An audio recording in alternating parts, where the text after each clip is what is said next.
Hear me? Can y'all hear me? All right, it's election Tuesday live stream. Let's see how this this goes. Can y'all hear me? Who's on the chat? Okay, we got 0 people, 5 people now. Okay, yeah, we got peeps everywhere. I have 5 people on the thingy, and let's see what do we have here. Okay, let's see if the Rumble is working. And then 6 people viewing on Rumble. Let's go. Okay, so there's a trailer. Let's see if it loads up. I'll say I'll put this as well. Can y'all hear me? Yeah, how's my audio, guys? And I'll test this out. Hello, testing. Okay, I can hear myself. I'll test this out. Y'all testing. All right, it's election Tuesday live stream. Okay, so I can hear myself. That's good. Everything's working. I'll make a volume. Is the volume good, etc. And let's see. Hear me. This is also on Odyssey. See, this works. Okay, it says it's live. Okay, it's live streaming. Let's go. All right. Yeah, hearing. Okay, Christopher. If die 12 Jung. All right, let's go. All right, it's gonna be an epic stream, and yeah. So what I'm also doing now is because I get most of the comments in the chat from YouTube, I'll keep the YouTube one here, and if people comment on Rumble or Odyssey, I'll pull it out. I have it off screen, but you can see I can pull them off and see if whoever shows up. I can pull it here as well and see who shows up. All right, 9/11 business is in the house. Let's go. All right. Yeah, sorry about the time change. So daylight savings time, so it's 1 hour later for South Africa, because I went back one time, so I had to update the time for South Africa doesn't have daylight savings time. Anyways, guys, so we have 15 people. It's gonna be epic live stream. We'll get through some quick housekeeping, and then we'll get straight into it. I'll have a bunch of notes here. As always, guys, here's a link to all the notes there. All right, let's put it there.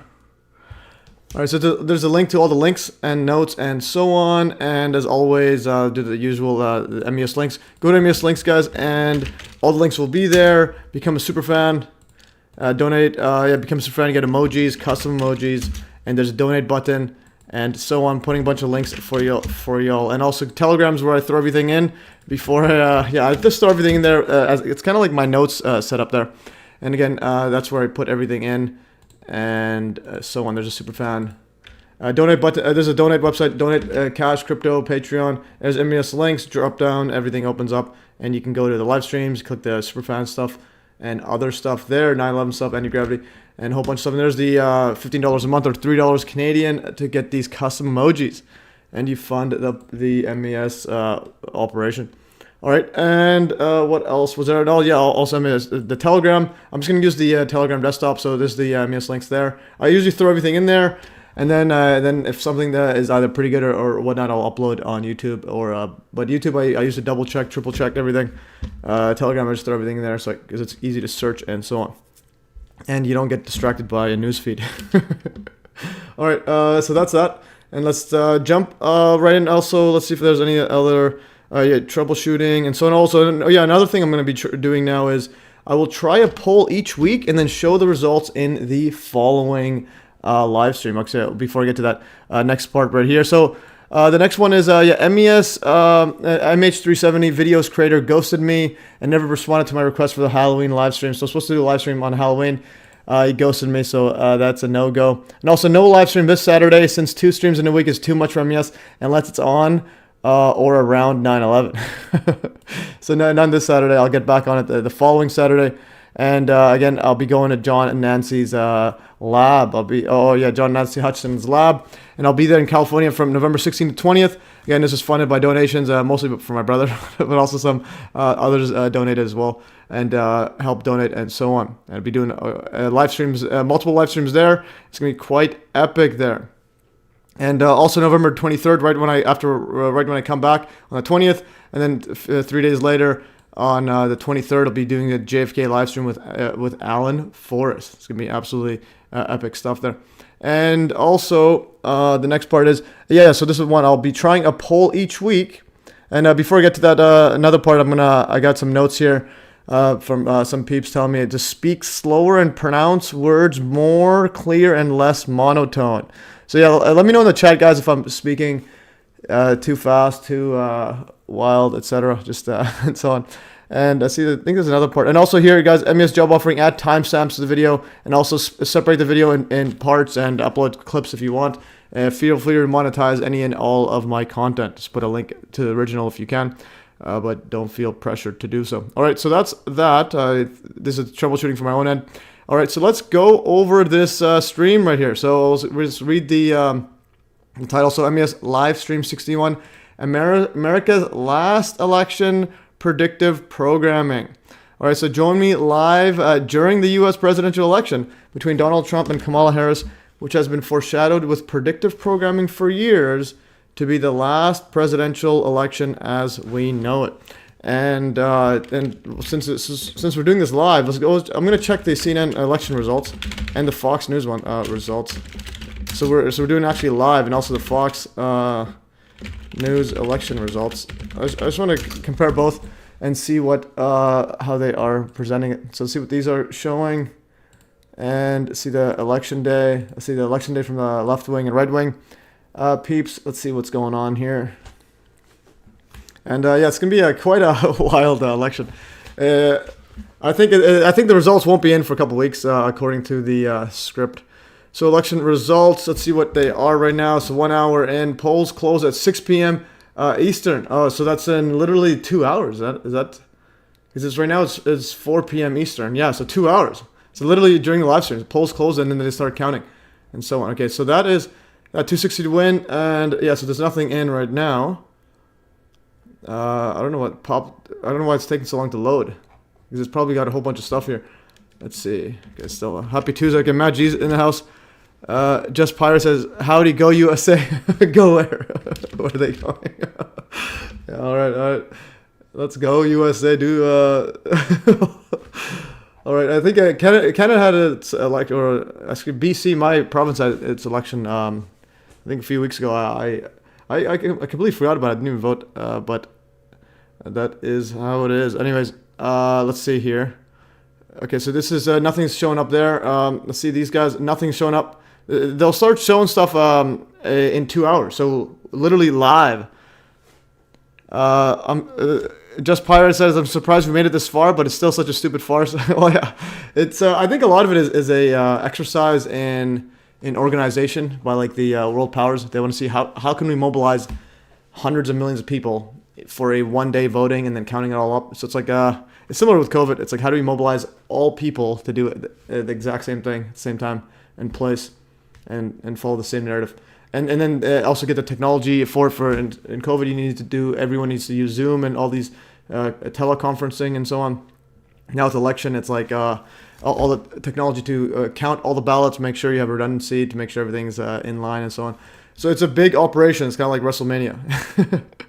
All right, Stephen F says, "Let's F and go. Let's go, guys." All right, let's check on how many people are on Odyssey. 3 people on Odyssey. Let's go. And there's 8 people on Rumble. Let's go. And there's 28 on here. Still 0 comments on Rumble or Odyssey. Guys, whoever comments on Rumble or Odyssey, I can pull this out and show you it. I'll have it off screen, but I can see it the whole time.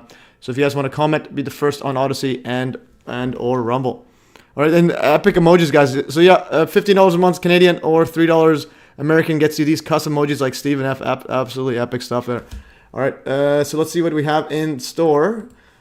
So what I started doing was putting these in headings. So I'll have, here's a section that's going to be on the random topics I have listed here. And also then there's a Trump versus Kamala election. And then there's the last election predictive programming. So we'll jump in and around and so on from them. And I think before we'll do a random topic, this one I was going to post this an hour ago, but I'll have a schedule for later. I'm going to open up the Telegram and I'm going to go to my scheduled post. And this one here, scheduled after the stream. So AI needs to be stopped immediately. All right, I'll move this over. All right, so AI needs to be stopped immediately. Just come on, there's Trump. All right, let's go. All right. All right, guys. So the next setup here. Okay, so This is poll results. Oh yeah, so we're gonna do the poll results now. So each live stream, I'm gonna try to have a poll prepared, and then the results will be in it. If you guys think of a good poll, so the last poll I made was this one here. If I go paste this in, go to the poll. And I'm going to close this right now because each live stream I will close it. So see who wins. So MES poll, who will win the election? You got the orange man, the diversity hire. All right, let's go. All right, so most of all, like literally, there's 20 votes only. So not that much. But still, 0 people voted for Kamala. 55% voted for Trump. So a lot of Trump supporters, or at least the predictors. And then I also wrote Trump wins, but Kamala steals it. And then we had right here Kamala wins, but Trump steals it. So, and this is one vote, and that's my vote. So I'm the one who voted here. So nobody else voted for this one here. This is what I think is the script: is that Kamala wins, but Trump steals it. That's my. And I'm gonna close this right now. Stop the poll. Yeah, stop the vote. We're gonna stop the vote right now. Nobody able to vote anymore. Okay, so I'm gonna stop it right now. And actually, what I should have done maybe, it was, yeah. Actually, instead of stopping, I could have maybe shown it onto the. I'll send it. I should have sent it to you guys in the chat, and then you guys have to vote. But anyways, maybe next time. Anyways, it's stopped right now. I'm gonna go right here, reply, and write poll votes. Copy this. Copy post link. We're doing live poll results. Okay, and MES poll results. We're doing live work right here. Okay, and paste that in. And then go back here. Trump is in the lead, yeah.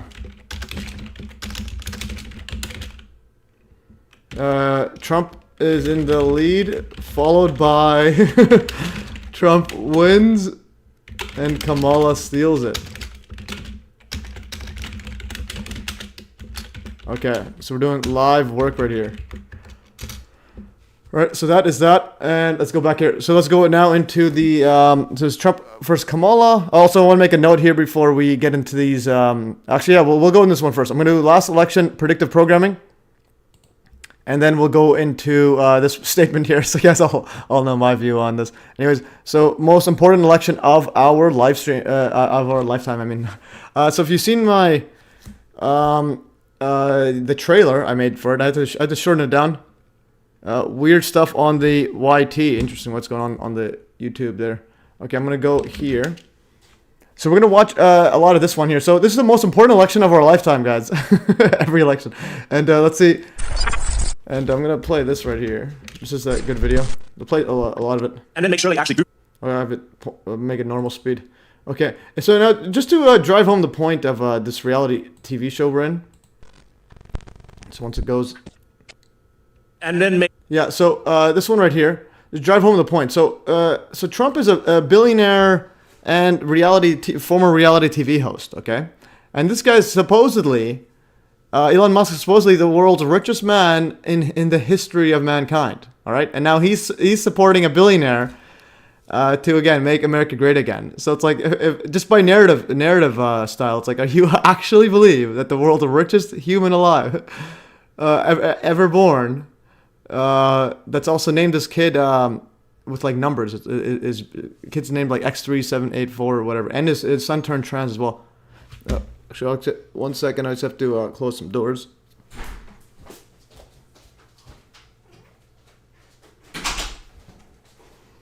All right, I'm back. All right, I'm back. Yeah. So, anyways, going back to the narrative one. So, you have the world's richest human of all time, and he's promoting a billionaire that's also convicted of us. So he's a convicted billionaire, and he's had one of the most lawsuits ever, probably of anyone in the world, maybe. Throughout his whole career and life, and so on. Anyways, and he's orange. All right, the whole thing is next level.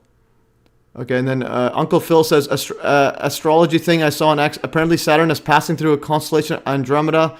Two of the stars that make up the constellation near Pegasus are Syrah and Almanac. Look it up. Interesting. All right, get that in a post for me. I don't have time to look at it right now, but we will have a look at it later. Anyways, we'll play this here. Make sure they actually do vote. If they don't, this will be the last election. All right. That's All right. my prediction. His predictions is the last election if people don't vote for Trump. All right. All right. All right. But I listened to some of it when I think he talked to Tucker Carlson or Joe Rogan or something. I mean, just read those stars backwards. Harris and Kamala. No way. Okay, so these stars are backwards of Harris and Kamala. That's where the constellations are. Interesting.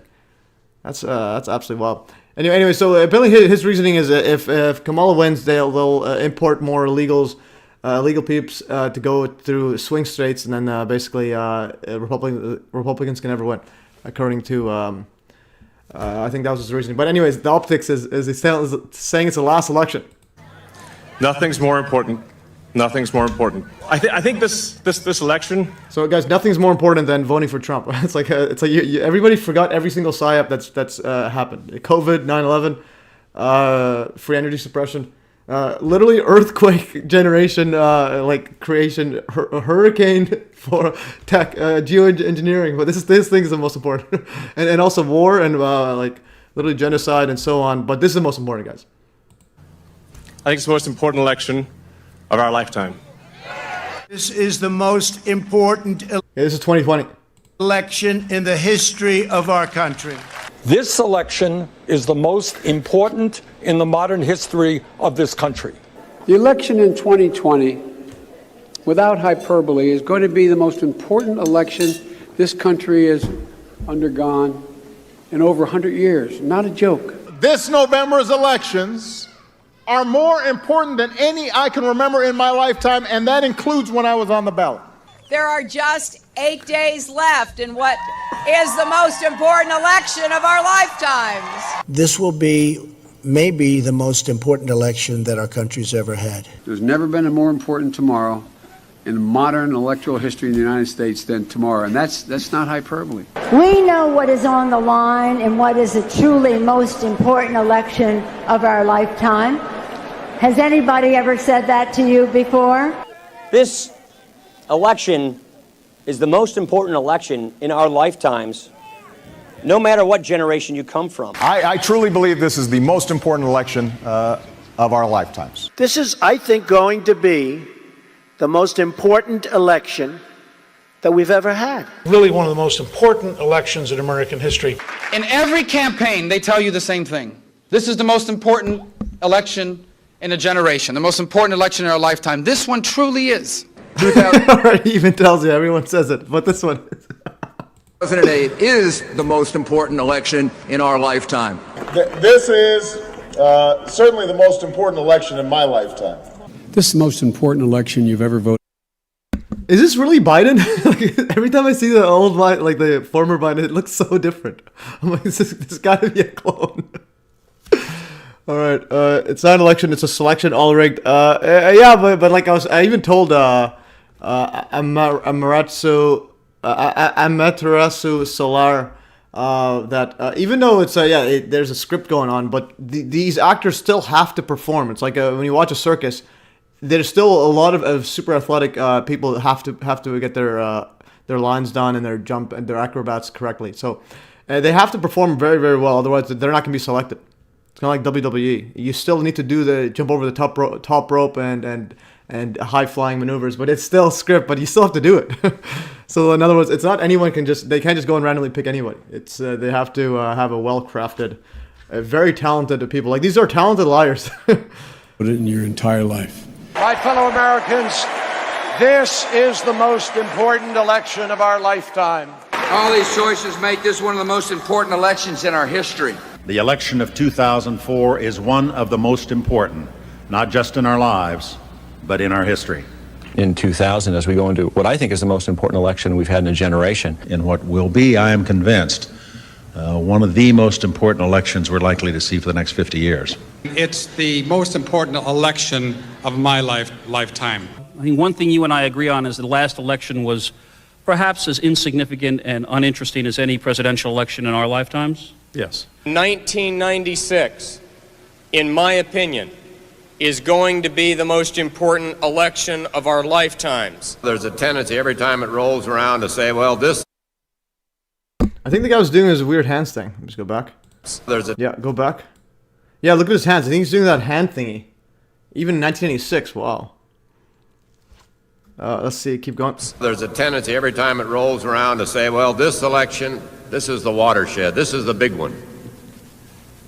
And whether or not that's always true, I believe that the last election of the 20th century clearly belongs in that category. This is one. But yeah, so one note I just had a thought right now. Even though they're saying this, it's all repetitive and so on. In some ways, it is predictive programming for a final election that is actually the big one. So, which I think this is the big. Yeah, I think this may be the big one we're in right now, just because of the January 6th mumbo jumbo and so on. So, and they're literally pushing the Trump Hitler narrative hard. So I think there is my view is that the elections as we know it won't be the same after this one. They're gonna have to do something else for the next one, possibly a blockchain type setup where you don't need to go and count all the ballots every single time. It's all automated by your digital ID.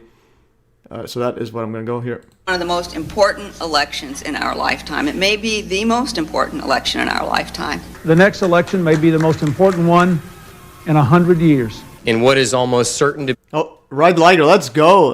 $5 CHF. I'm not sure how much that is, but I like it. Thanks, Ride the Liger. All right, let's continue further. be one of the most consequential. And also, we have 49 people in the chat. Unbelievable. But still no comments on Odyssey or Rumble. Let's go. Okay. Elections, not only of our lifetimes, but of the post-World War II American period. This is one of the most important elections in the history of the United States of America. This is the single most important election in our lifetimes. This is the most important election in history. What this election is about and why this is the most important election of our lifetime. Before one of the most important elections in the nearly 200 years history of our country. This is the most important election in this nation in 50 years. The most important of all choices will be made by the American people at the polls less than 3 months from tonight. Asking the American people to make one of the most important decisions in their lifetime, because I think this election is one of the most vital in the history of America. This time, vote like your whole world depended on it. What? 1968. Okay, 1968 is when the WDC construction began, and the word Corona was first stated, and also I believe the Odyssey, Space Odyssey 2001 was also there. So 1968 was a big election year. I think in many ways this election is more important than any since 1932, or certainly almost any in this century. Perhaps, as Senator Kennedy has already indicated, the most important election in our history. Never in the history of the country has it been as necessary for the Democrats to win an election as it is now. You are faced with a great decision on Tuesday, the most important decision, in my opinion, that's faced the country since the Civil War. We face one of the great choices of history. All right, and let's see the last one. What date was that? 1952. The Civil War. We face 1940. One of the great choices. An interesting left eye thing. He's got a weird stuff on top too, so that's interesting. And his left eye is a bit smaller too, because I have a whole series on weird left eyes. Of history.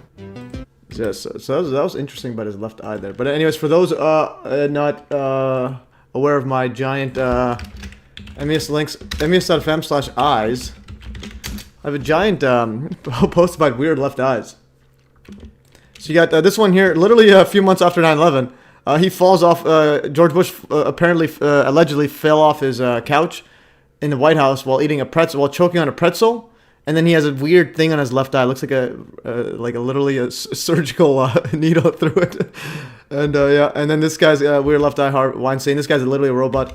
Bezos, literally a robot. And this guy here, absolutely mind controlled, and so on. It shows we truly live in Alpha X Omega. Yeah, we got some weird stuff in there. A bunch of weird eyes. They all got in the Queen's bloodshot eye. Like, what's going on here? Anyways, I just noticed that from that other president or whatever, 1940. There's a whole bunch of weird eyes, and so on. And this one's probably the freakiest one. Anyways, so that is that.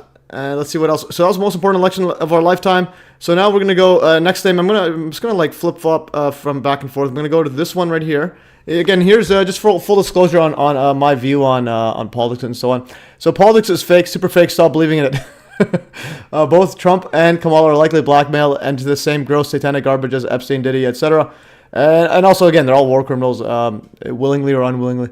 So advanced tech exists to turn towers to dust and literally create hurricanes, aka your vote won't change that fact. So you can vote, it's not going to change. Advanced tech exists, and that the people you voted for will never mention this stuff. And also Trump, okay, that was this one here. Okay, so the next part. Okay, so I got over this one. Let's go to the next one.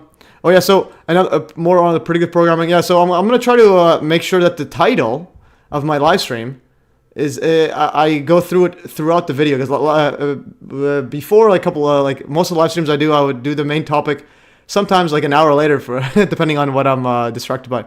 So in the next part here, Donnie Darko is back on X and giving away the script. So if you haven't heard about Donnie Darko, so Donnie Darko is this big account on X. I was actually following him before he got big, but I had a sense he was okay, this is the wrong link there. Donnie Darko. Oh, this is 2793. Okay, I put the wrong one there. I'm gonna go back to the Donnie Darko right here.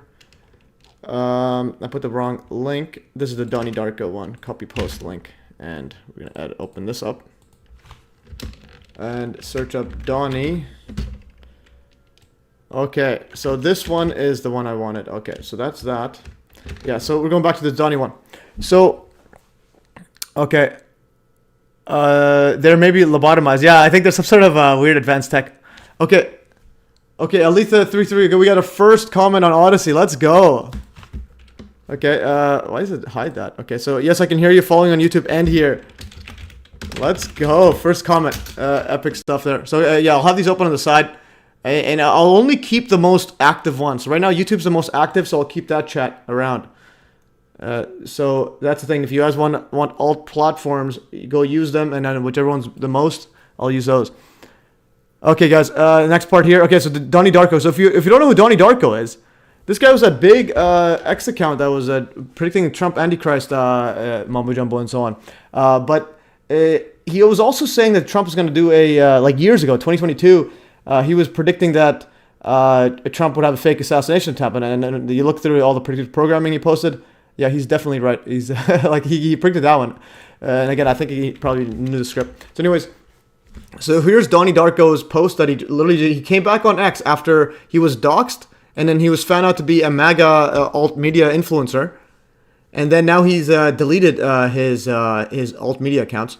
So I'll read what I wrote, just to be easier. So Donnie Darko is back on X and says Trump will steal the election from Kamala and declare victory before the blue shift. Okay. Okay, Alita says you're on a QAnon. Trump cult territory. Yeah, so going off on Odyssey.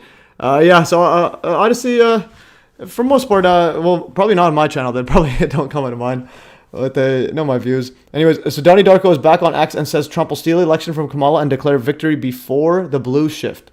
And Donnie says he deleted his pro-Trump accounts and career after being doxxed. Wow. Okay. And note that Donnie also predicted or given the script about the Trump fake assassination psyop for years prior. And again, if you're new to this stream, I predicted the Trump assassination. I made a live stream about it like 15 days before, on Trump's birthday, or like a day after his birthday. And I'm like, yeah, it's gonna happen. Anyways, so here's Donnie Darko wrote, here's my prediction for the election. I believe we will see Trump lose to Kamala Harris, but I think he has a plan to take power if the election doesn't go his way. I expect he'll declare victory early, as he did last time, before the blue shift. He already has hundreds of loyalist positions on precinct election boards across the country, especially in key swing states. They could refuse to certify the election results, creating a bottleneck effect that delays certification and sows doubt in the election's legitimacy. Well, it's obviously not legitimate because it's all scripted. Well, because it's like the government is a criminal organization. It's like imagine the mafia was doing elections and be like, you know what, I want Fat Tony to run. Like, doesn't matter. Okay, I think his plan involves this 12th Amendment. He he may attempt to submit alternate slates of electors for swing states or close races, preventing either candidate from reaching the required 270 electoral votes, and sending the election into a contingent process where state delegations decide the outcome instead of electoral votes. And this is one issue here. So this whole electoral votes. So when you vote, you're not actually voting for like the candidate you want. You're voting for electors that you hope will select the candidate that you want. So it's kind of, it's not like it's not actual voting for what you want. So that if this is the big one, this election, they may change this and probably use some sort of blockchain technology and tie to your digital ID, where you literally just place your vote and that's it. There's no electors and so on. And they could probably say either side, whoever quote wins, will probably say we need to do some sort of digital ID for this because we can't have this process going on where the other side can steal it and so on. So I think that might be one scenario. Again, I think a lot of it's about technology. A lot of psyops are to advance the new technology coming in. So this whole election mumbo jumbo is about advancing technology.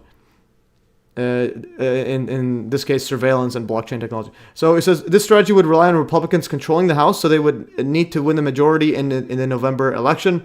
With the new Congress seated on January 3rd, Republicans would have the power by January 6th to implement this plan. I believe this is Trump's quote little secret he recently hinted at. He's had 4 years to prepare, and I think he might pull it off this time. I'm going to open the full. He has like a giant post there. But again, I think this guy has the script. While I could be wrong, I suspect we may see something like a January 6 2.0. Again, that's another thing. With predictive programming, they don't just do things and then just like throw it away and ignore it. January 6th happened, so you need to account that for any of your predictions. We're not a democracy, we're in a tyrannical system. It's pre-selected despots, kings, and rules. Yeah, definitely, but there's also scripts. Like, can we get the script down? And then when you get the script down, normies will more likely to believe you, even if just ones that just want to bet on the election. So the whole idea is you try to predict the future. So it helps you also to realize if you're right or wrong, is how accurate you are in your predictions. So I'd advise preparing for potential civil unrest, especially if you live in a major city, but we'll see what happens. Interesting. Okay, let's see if there's anything updates on this. I'll be opening these ones right now. American to decide. Okay, there's nothing there. Still nothing. I think once it closes, in 1 hour. So we're literally in the live of the live stream. I randomly, I just put it at my usual 1 p.m. time. I didn't actually look at this. So this will be coming on soon in an hour and a half. And we should be on still.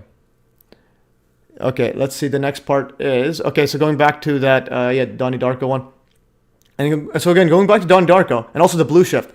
So the blue shift, you go to Wikipedia, blue shift is, in American politics, a blue shift, also called a red mirage, is an observed phenomenon under which counts of in-person votes are more likely than overall votes to be for the Republican Party, whose party is color. So yeah, in-person votes are typically Republican. Also, Republicans usually get the smaller counties, and those are done faster.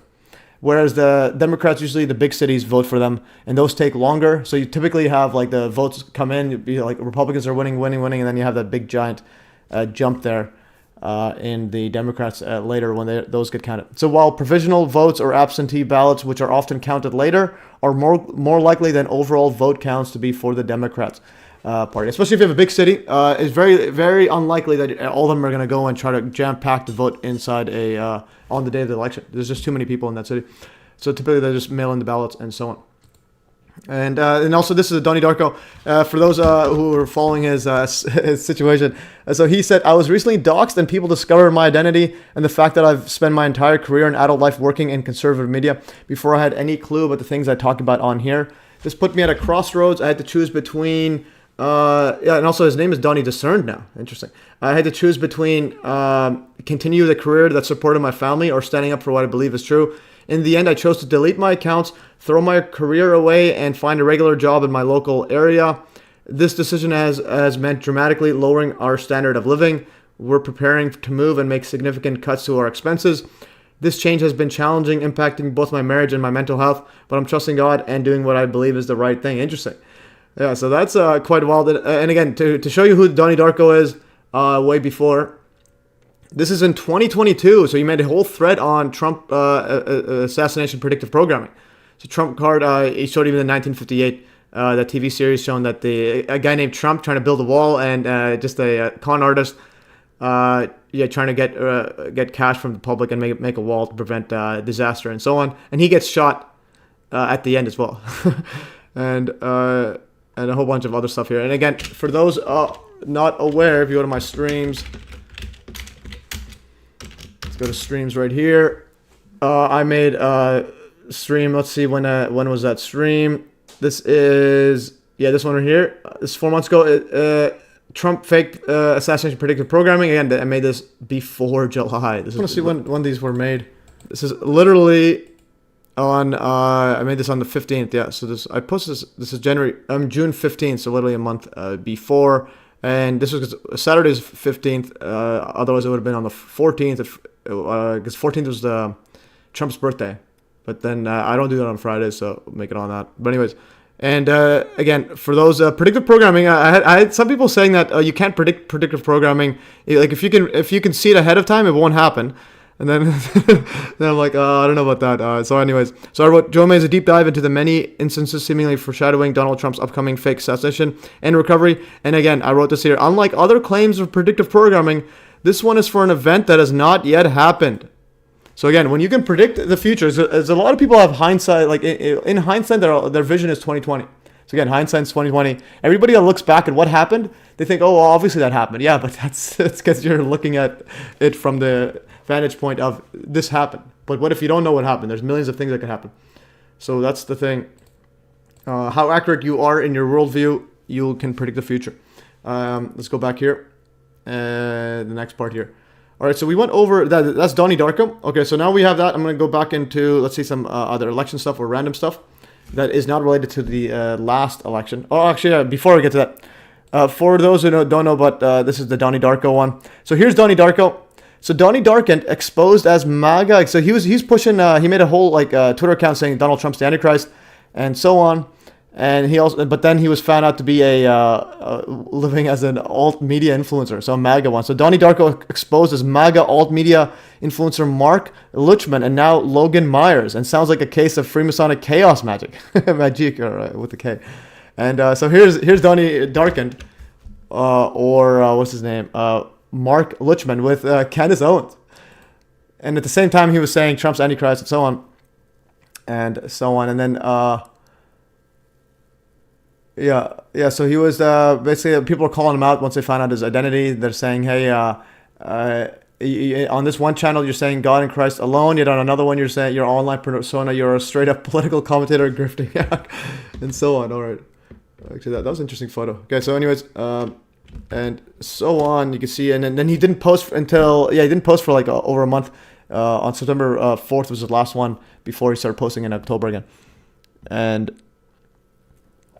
Okay, Stupid says, we have to vote for Trump if we want to save Israel. We all love Israel, right? Well, apparently, it doesn't matter who you vote. It's the same scripts going on. I think Kamala Harris's husband is also, he's also Jewish. And I think he was a BlackRock CEO or something like that. Kamala Harris husband. I think he worked with BlackRock and so on. So it doesn't matter who you vote for. It's the same stuff here. Doug. Yeah, so... is an American lawyer who is a second gentleman of the United States. He's married to Kamala Harris. Let's see. So he's born in New York, son of Jewish parents. And let's see BlackRock. Okay. Yeah, Doug Emhoff. I thought it was BlackRock. What does he work for? What does he work as? Career. I could have sworn he did something with BlackRock, unless I read it wrong. Doug Black. I think it's a lobbyist for him, BlackRock. Does not have a known connection. Okay, husband tied to BlackRock. Okay, there it is. Vanguard and controversial lithium profits. Even lithium too. Raising concerns. What is the? Okay, so BlackRock and Vanguard have substantial holdings of lithium. Investment probably because so he's invested in BlackRock. Okay, so I don't know. If BlackRock is if you're investing, you want to make money. BlackRock is a good place to to get profits.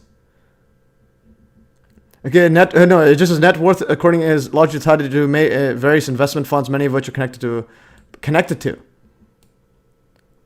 Okay, now this is a bad connection because again, if you want to make money, obviously just put it in money generating machines like BlackRock. Okay. Okay, so that's that. But anyways, it doesn't matter who you vote for. You're gonna be at the same script is gonna happen.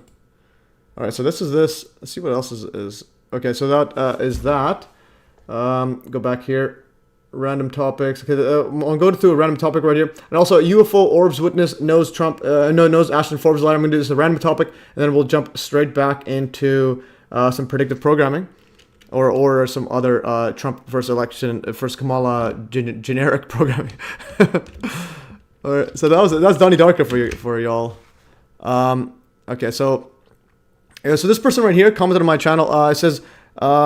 He says, I saw 5 orbs in August of 2020 in broad daylight earlier afternoon. I was in the backyard, Haarlem, the Netherlands, not on drugs or alcohol. Weird experience because I live in a very populated area. Other people must have seen it.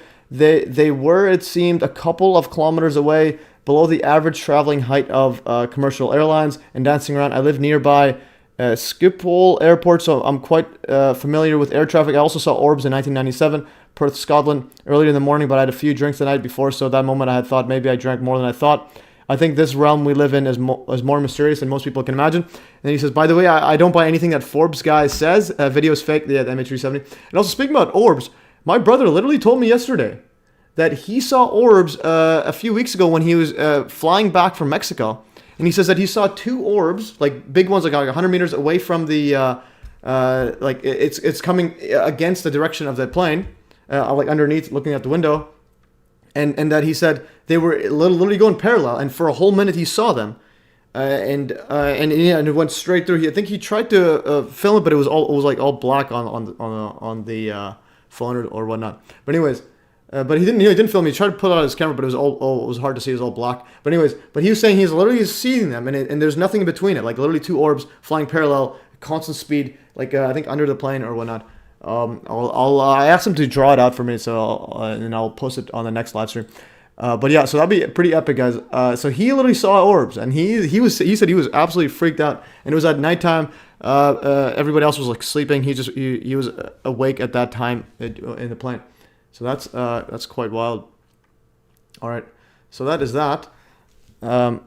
Okay, Alphax Omega says, I've seen orbs since 2012. Also have video of them on the freeway. All the cars slow down looking at them. Wow, that's wild.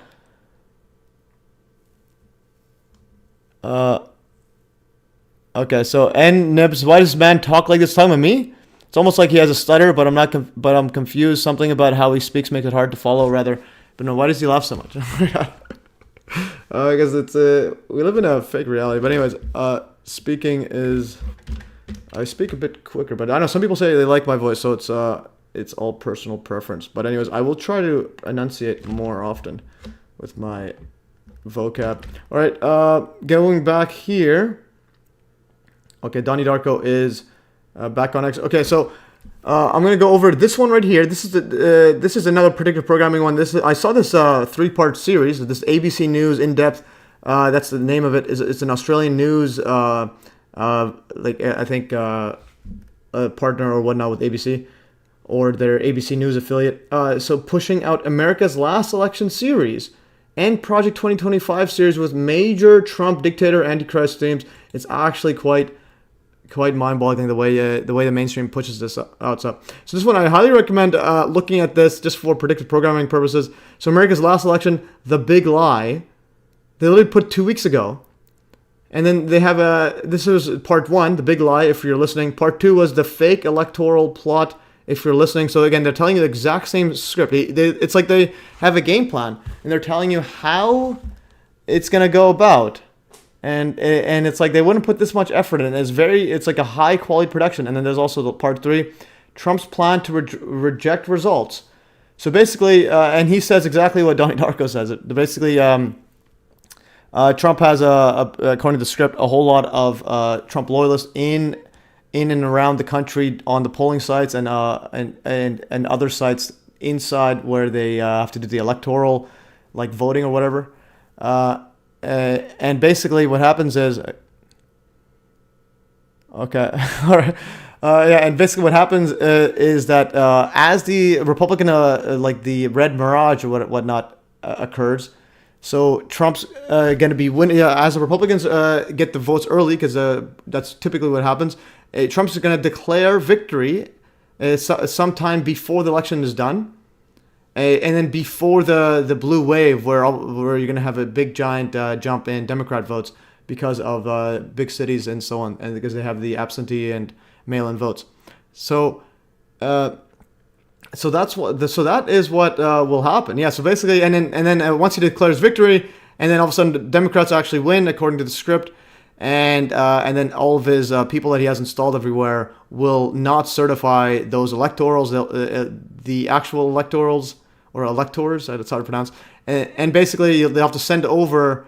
Then they'll try to send over the other ones to the vice president, but this time the vice president is Kamala Harris. So that's on the other side, and so she's not gonna obviously certify the electors. So that's gonna lead to some sort of civil war or mumbo jumbo. So January 6th is gonna happen, and this one is another thing you have to drive home the point is the phrasing they use the big lie phrasing. Okay, if you go to Wikipedia, the big lie, there's only two people that it's focused on. If you go to Wikipedia again, Wikipedia. Even though it's like all propaganda and mumbo jumbo, like a lot of it is, but this is what the mainstream believes. So it's similar to like when you go look up 9/11, you get Wikipedia's version, which is Osama bin Laden, and then when you go to, let's say, every government in the world, or go to any airport, they're gonna have increased security because they believe in the big lie, the 9/11 lie, and so on. So this is telling you what's what the mainstream is, and mainstream still dominates the world. But just to illustrate the point here, so when you look up a big lie, the first photo it shows is Adolf Hitler. Okay, and then now this guy's got they just made this really big Australian news affiliate of ABC. They're doing a whole documentary series, The Last Election, and the first part is the big lie. In other words, they're literally saying Trump, Hitler, Trump, Hitler. Keep that in mind always. And now so it's like all about the big lie here and so on, and again, and we're still in the same environment, the same script where it's like he was blaming Jews for everything and so on, and now you have everybody blaming Jews for the Palestine and so on. So it's like and controlling U.S. and so on. So it's like the same exact script. Again, both sides are everything's scripted here. In other words, blaming Jews is part of the script, so don't blame them. It's the people running it have no mainstream religious affiliation. The closest I've seen is Freemasonry, which is literally you believe in yourself. All right, some people are saying so that's life says sounds fine to me. Never found it hard to follow. And Uncle Phil says just wait until they start listening to MES on 2x speed. Yeah, absolutely epic. Yeah, when I listen to myself, I usually speed up to like 3 to 4 times speed.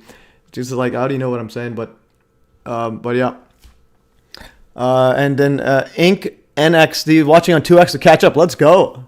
Yeah, watch watch it on double speed. You could increase your brain speed. Like your brain speeds up as well. And also for those, you go to MES links. I highly recommend downloading the Speed app. So here's some recommended apps. Increase video speed. So download this extension on your browser. It's absolutely epic. So you can download it and you can make quick shortcut keys and so on. And you can just press a short button and it automatically speeds up. So for example, we'll go here.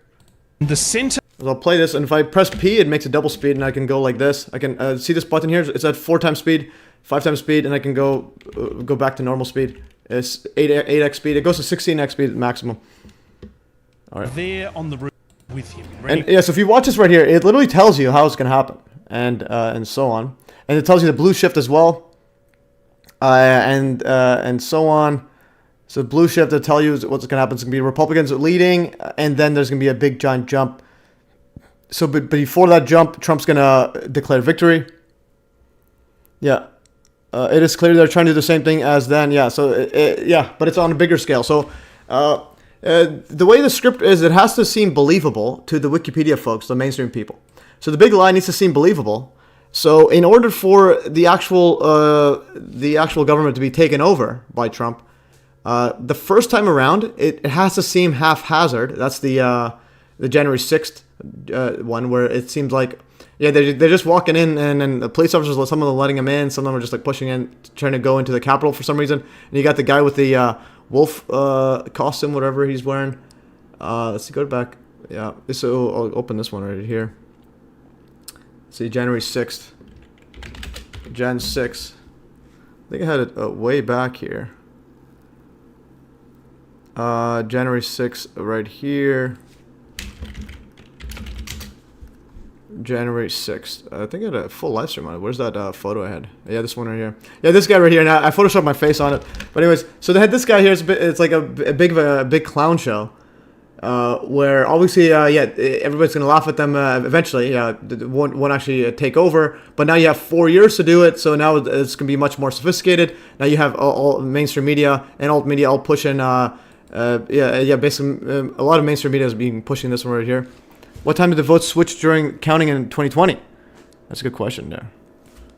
I'll ask that to ChatGPT. Yeah, so anyways, going back here now as opposed to before, where it was all haphazard and people didn't really believe what they were seeing. Now you have 4 years of mainstream like propaganda scaring the folks that this will happen, this will happen, this will happen. Similar to COVID is like swine flu. You have all this other flu, monkeypox, and all this before COVID. Now you have this one here, 4 years of propaganda and like highly produced documentaries saying what's gonna happen. You have the Steve Bannon guys. You have they even list the players involved and so on. Where's the they make them all sound crazy. Where's the Steve Bannon guy? Yeah, Steve Bannon here. You have him like he's fully ready to go in this mumbo jumbo. They tell you about the voting machines and so on. Basically the background behind it and so on, and how the narrative is going to be used and so on. I'm just going to go back here. Yeah, so anyways, so you have 4 years of this, so when it happens again, the public is primed for the takeover, or for the switchover, or for the Trump taking over. Okay, we have another comment. Okay, so right here, Magus Kaiser says, Trump is Zionist, not Hitler, because Hitler wouldn't kiss the Jews. No, Hitler is the same thing. That they're his role, in my view, was to create Israel. So again, it's like there's just it's like people pretending to be bad guys. Hitler was pretending to be a bad guy because war was always on the script. Hitler literally was the reason they produced Israel. So the mainstream reason. It's all part of the same script. I'll show you the giant document I made. Anyways, what time the votes switch during to favor Democrats? AK, what time was the blue wave? So ask ChatGPT. Okay, ask that. Have you seen any of Bob Greener's work? His explanation of the Giza pyramid. Yeah, I actually had Bob Greener on the show. It's I think it's a bit out there. The Giza pyramid. I'll have to look at specifics on there, but the stuff he's talking about is pretty epic and a lot to it. But the actual explanation, I think he might be throwing a bunch of word salads. But anyways, see what he says here. What time? Okay, so it tells you the time right here for the shift. So Wisconsin saw a shift around 3 to 4 a.m. On November 4th. So that's in the morning, the next day after. So it's literally when you go to sleep, you wake up. Democrats wins. I remember seeing that as well. I remember watching it. They made the news made it look like, oh, Trump won. Then I go to sleep and I wake up, Biden won. I'm like, what? I didn't know about this thing here. So in the morning, so they made it as well seem like Trump, the election got stolen. So even the whole blue wave mumbo jumbo and the way that they count them up slowly, the swing states, it's like it's designed to give the perception that something's being stolen. Okay, so yeah, it's in the morning. So the blue wave was literally in the morning when you're going to sleep, when the Americans went to sleep. So they wake up and they're like, oh, what? It was obviously stolen. So again, that's how scripts work, guys. I can't stress that enough. When you're writing a movie script, you need to make it believable on both sides. All right? You need to make it believable for so you need to make it believable for the Trump wanted taking over the government side, and the other side where, it's just democracy is at stake, mumbo jumbo. Everybody went to sleep very smart. Yeah, so it's, again, it's a script.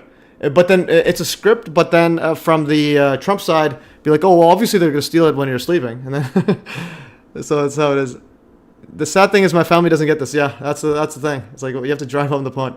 But another part is if you can predict it. So like I made my live stream to predict Trump fake assassination because I knew that when it happens and I tell people, they won't believe me.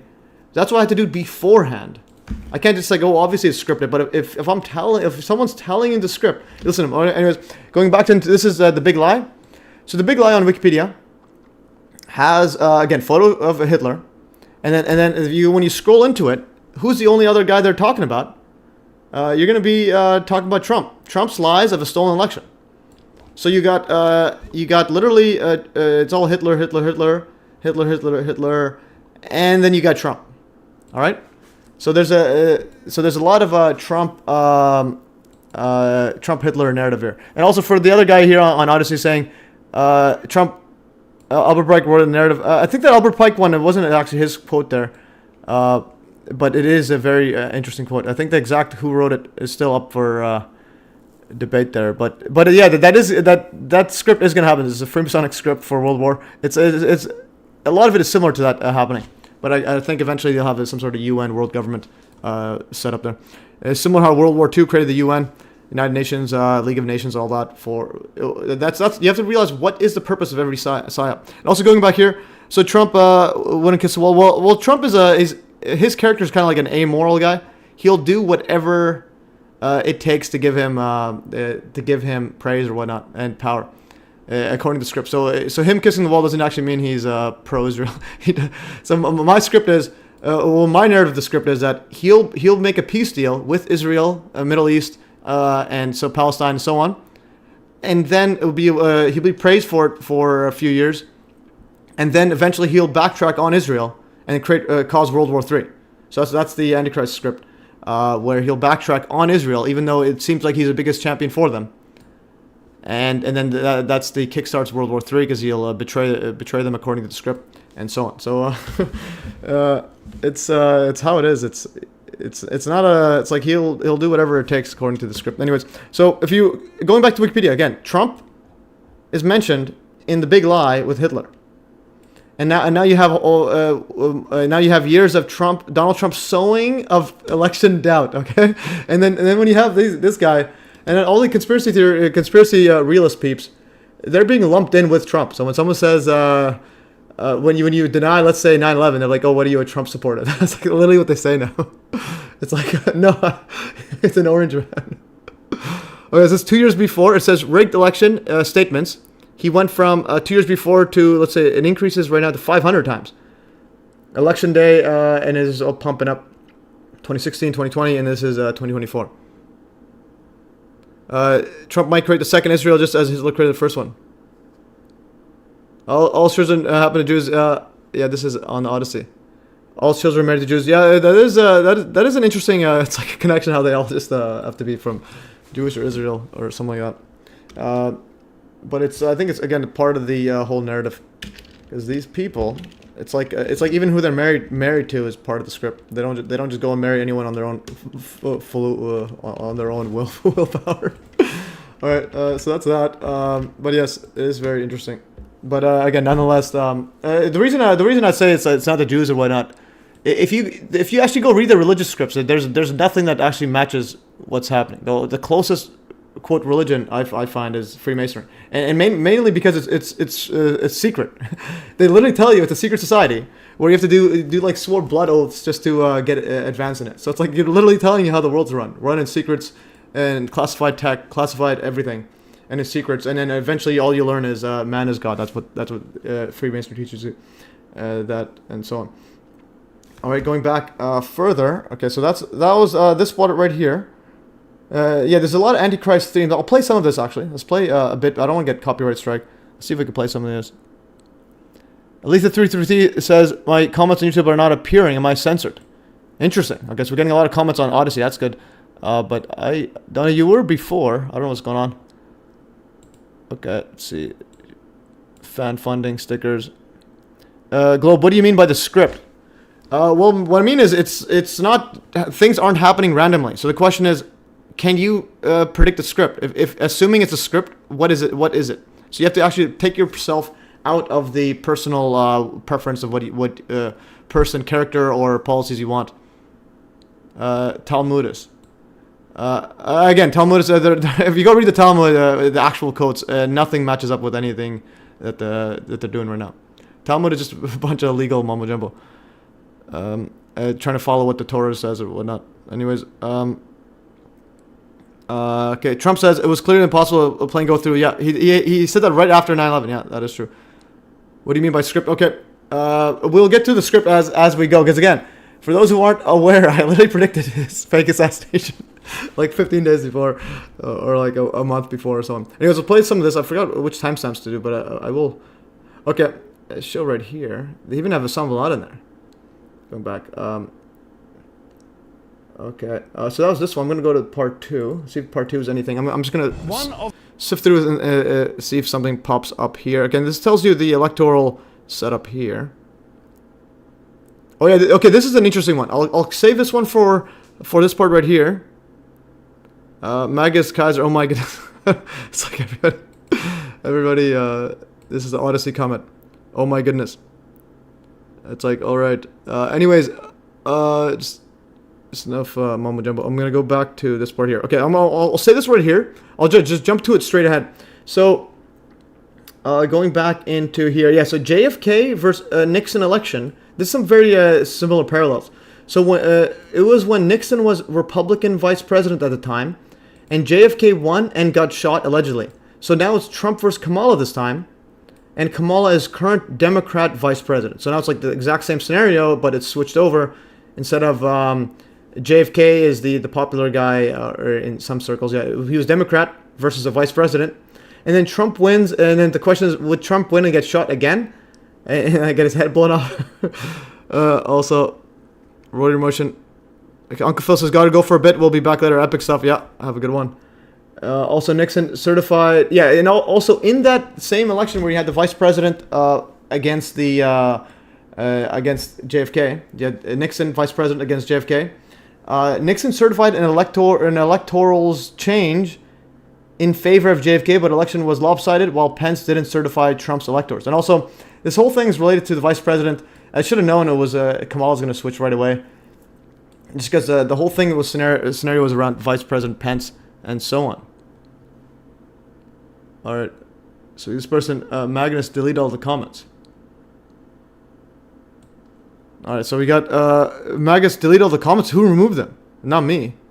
Okay, so all of our comments, all the person's comments are gone. I don't know who did that, but anyways, either themselves or Odyssey.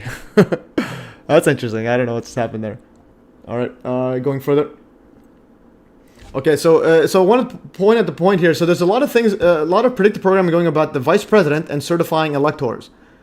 So Mike Pence, Trump's own vice president, wouldn't certify his own electors, but then in the JFK versus Nixon election, Nixon did certify JFK, so his opponent's election, and then he actually said it was a great test of democracy and mumbo jumbo. Let's play this right here. Okay, sorry, Dr. Kelly Ward, you were talking about 1960 and I very rudely interrupted you. Please. I hate when I put music in the background. I think that's literally a way to track, for YouTube to track and copyright claim.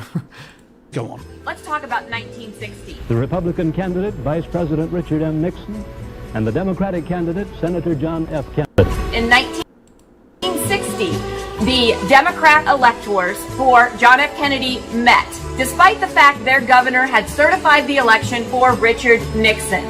They transmitted their votes, and those votes were awarded to President Kennedy 11 days after they cast those votes. Interesting. It sounds like a historic precedent. Now, I hate to question Dr. Kelly. Okay, let's go back to let's play it here. But let's. I'll just interrupt periodically, just so it doesn't get copyright claim. See what actually happened. Just to double check. John F. Also, notice how JFK is walking in this footage. He's walking with a Freemasonic hand inside the hidden hand. He's doing this thing. I'll show my face here. How close are we to World War III? My prediction is 2030 is when it officially starts. We're technically in it, but I think when actually like military drafts and bombing is happening, I think eventually like one major city will get bombed. Because World War III has to happen according to the script. They don't just mention something and then ignore it. Kennedy, the 43-year-old senator. Just to double check. Okay. John F. Kennedy. Let's go back. Notice how he's putting his hands in his pocket there and walking. John F. Kennedy, the 43-year-old senator from Massachusetts, becomes president-elect of the United States. Kennedy won the election by a big electoral college margin. But in the newly established state of Hawaii, the race had been very close. He only won there by 141 votes.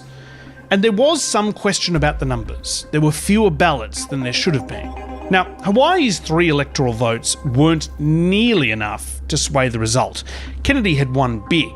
But still, it's important to get these things right, so the Democrats asked for a recount. But a deadline was approaching for the Electoral College votes to be submitted. At the state capitol in Honolulu, 3 Republican electors signed extremely official certified ballots, and 3 Democrats signed a typed letter with basically the same wording that Dr. Kelly Ward and her crew signed. We, the undersigned, being the duly elected and qualified electors for the President and Vice President of the United States of America. It all got sent to Washington. But then the recount found that actually Kennedy had won Hawaii by a tiny margin. The governor of Hawaii called the Democrats in and had them sign a set of nice, proper certificates, like the ones the Republicans had signed, and sent those to Washington too. Now, it's the Vice President's constitutional role to count the electoral votes on January 6th after a presidential election. That year, the Vice President received 2 complete sets of electoral certificates from Hawaii. One lot from the Republicans, the other lot from the Democrats, and 1 typed letter. The Vice President was Richard Nixon, the guy who had just lost the election. Nixon made no fuss at all. He set aside the outdated Republican certificates, ignored the typed letter, and counted the Democratic certificates for Kennedy. John F. Kennedy of the state of Massachusetts has received for President of the United States 303 votes. Richard M. Nixon of the state of California has received 219 votes. So Nixon, in this moment, is officially announcing the victory of his opponent. He actually gave a speech about it. He said that this moment showed the stability of the American constitutional system and American institutions of self-government. And it is in that spirit that I now declare that John F. Kennedy has been elected President of the United States and Lyndon Johnson Vice President of the United States. That was considered the end of the matter. Everyone kind of forgot about the letter written by the Democratic electors. It was filed away in the National Archives. The letter wasn't a big deal. It was never used, and it wouldn't have changed the result of the election anyway. But there was a sense that the Vice President had some agency, some sort of a choice to make. Nixon didn't make a fuss about the certificates. It wouldn't have changed the result. But what if Hawaii was critical to the election? Could he have stood in the way if he'd wanted to? After the 2020 election, people were telling Donald Trump that the answer to that question was yes. He only needed 2 things to make it happen. Signed certificates from electors saying that he had won the swing states, and the help of his vice president. All right, stop that. Probably get copyright claim anyways. But yeah, just to illustrate the point there, they had this whole scenario set, like primed in 1960 whatever, with JFK and Nixon. Let's see when the date was. JFK versus Nixon wiki. When do you think the script started? My view is thousands of years ago. I think when man first learned to lie, the script started occurring. Okay, this is 1960. All right. Yeah. So basically, So you had because JFK was winning a lot in the electoral college, 303 to 2019, and then the Hawaii one, there was some issues with the electoral stuff, and Nixon ignored the put it in favor of the Democrats on that one there. But the question is, because he was vice president, so he's vice president running, and then he was given 2 sets of electorals, and he chose the one in favor of Kennedy, and it's showing that this is democracy at work and so on. But then the question is, what if it's much closer, and that decides who the president is, and now we have then that's where Pence was. Pence wouldn't do it for Trump, and now we have Harris, and Harris certainly wouldn't do it for Trump according to the narrative. and especially if Trump is pushing that the elections will be stolen and so on. All right, so going further, we have some comments here. Aletha333 says, "Can't speak my mind on YouTube streaming of your show. It's not appearing. Google is a pain in the yeah, that is wild. But you could comment on Odyssey, and I'll show that periodically unless we have more comments there." And also, Timothy Sullivan's in the house, guys. Superfan is in the house. Coming in late, Matthew. I will be bopping in and out. Thanks for entertaining us this evening, yeah, for sure. And then Rotary Motion says, he had a little finger hand sign. Actually, where was that? What's the time? What time frame was that? Let's go back to which one had the little finger sign? Okay, where's this finger sign? Somebody made a sign. Where's the sign, guys? This def is that there's nothing new under the sun crowd. Yeah, that is true. It's there's nothing new, but the thing is, war still happens. Like, war is scripted, but people still die. Like, actually, get brainwashed to go and kill their own fellow humans. So it's important stuff.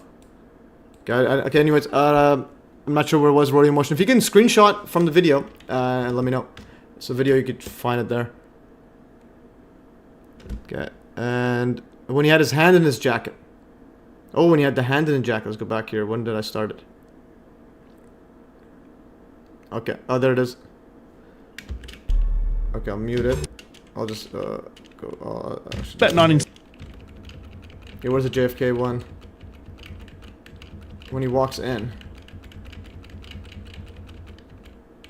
Where did he walk in? It's like complete. Oh, there it is. Okay, what hand sign? He's walking in? What's the little finger sign he's doing?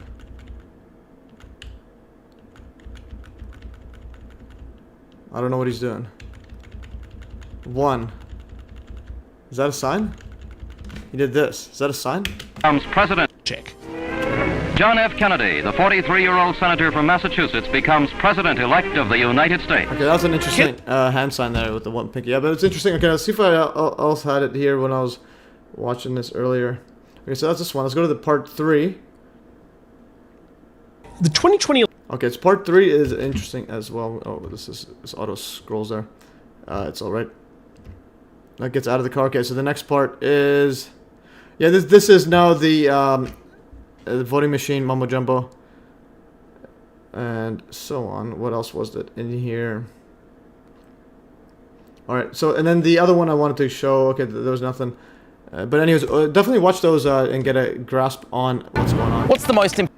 I'm gonna go to project 2025. So 2025 is the big one. And they even have a project called 2025 on President Powell. So they have multiple documentaries here, and it's all about giving Trump unprecedented power and so on. This is a 55-minute documentary. And notice the wording and the way they phrase Trump. They phrase him as a very dark person. Let's say this right here. Wait, they're Republicans. I said I don't give a shit. Wait, they're Republicans. Listen to the way Trump talks. Listen to this. Like Donald Trump. Wait, they're Republicans. I said I don't give a shit. Yeah. I think that. Where was it exactly? Trump. Take a look at what happened.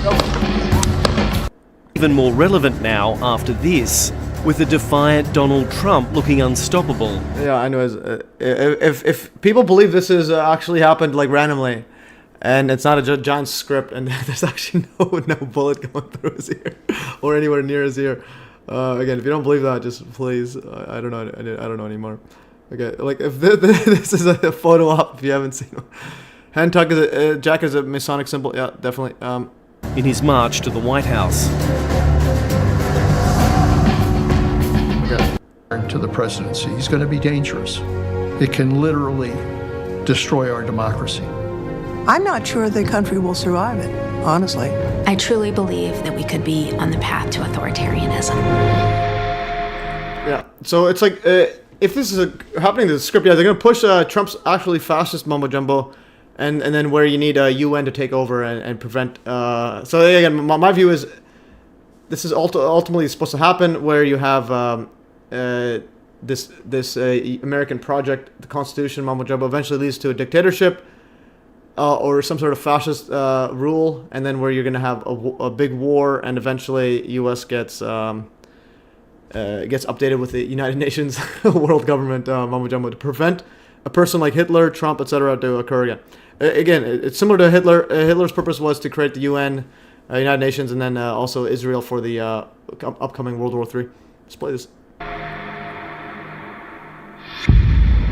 And there's something interesting about the way Trump speaks as well. If you go to the retribution part, this is like some Hitler-esque stuff going on here. Again, I'm speaking about narrative side because the mainstream stuff I literally don't care too much. Because until they cover 9/11, retribution, Trump justice and retribution. Retribution. Okay, yeah, this one right here. So, look at the way he talks. It's a very Antichrist theme right here. Let's listen to this. I am your warrior, I am your justice, and for those who have been wronged and betrayed, I am your retribution, I am your retribution. That's almost what I call gangster type politics. Well, he's speaking as if he's, if you read the Bible, that's like kind of what it is. It's like he's speaking as if he's God. Like he is your retribution, guys. If you've been wronged, he is the one that's gonna save you. It's like a bunch of nonsense. All right. So that's and it keeps going on and on. All right, so that's that. But that documentary is interesting. One of his former aides or whatnot, before he switched over, he said that Trump was talking about the border wall, and he actually, his suggestion was you create a moat around the wall, and you'll have alligators and like snakes and whatnot inside. So if the migrants run into it, they get eaten by the alligators. Oh man. Okay, Rory Sheridan, Ashton, Forbes talking of Bob Lazar is legit. Yeah, that's interesting. Okay, where's the CNN? Oh, did I close the CNN? Okay. So still no update on CNN one. Nothing's updated. But yeah, the polls close in 45 minutes. So polls close in 45 minutes, or 42 now, and then we'll show it live. So we're live, guys. We're copying Alex Jones. Where's the All right, so there's me back in the day. that's last year's live stream. No, that's January 6th emergency live stream. All right, so that's that. Let's see what else is that. So we covered this part right here, last election predictive programming, and we'll power through again more of it after. Let's go back in some of this one right here. So random notes right here. So a subscriber sent me a 416 photos, including many from his firefighter friend. This is on 9/11, literally on the night of 9/11, or and towards a day or two after. So if you go to my Telegram, subscriber sent me a whole bunch of photos here, and a lot of these are pretty HD camera photos taken by his firefighter friend on the night of 9/11 and a day or two after. Like these are all night of after 9/11, and you can see this part right here. This is a great photo. This is literally on the, I think, night or a day after 9/11, but this shows you nothing crushed these exterior columns. And there's like a hole in here. There's like a hole that's separated. In other words, the bolts were dustified and removed out. And look, the rubble pile is less than this lobby. So these trident setup here, where you can see the openings here. That's the lobby height. The rubble is less than a lobby, and you get the whole wall standing up. So nothing was crushed. So in other words, the towers were turned to dust in midair above them using cold dew technology.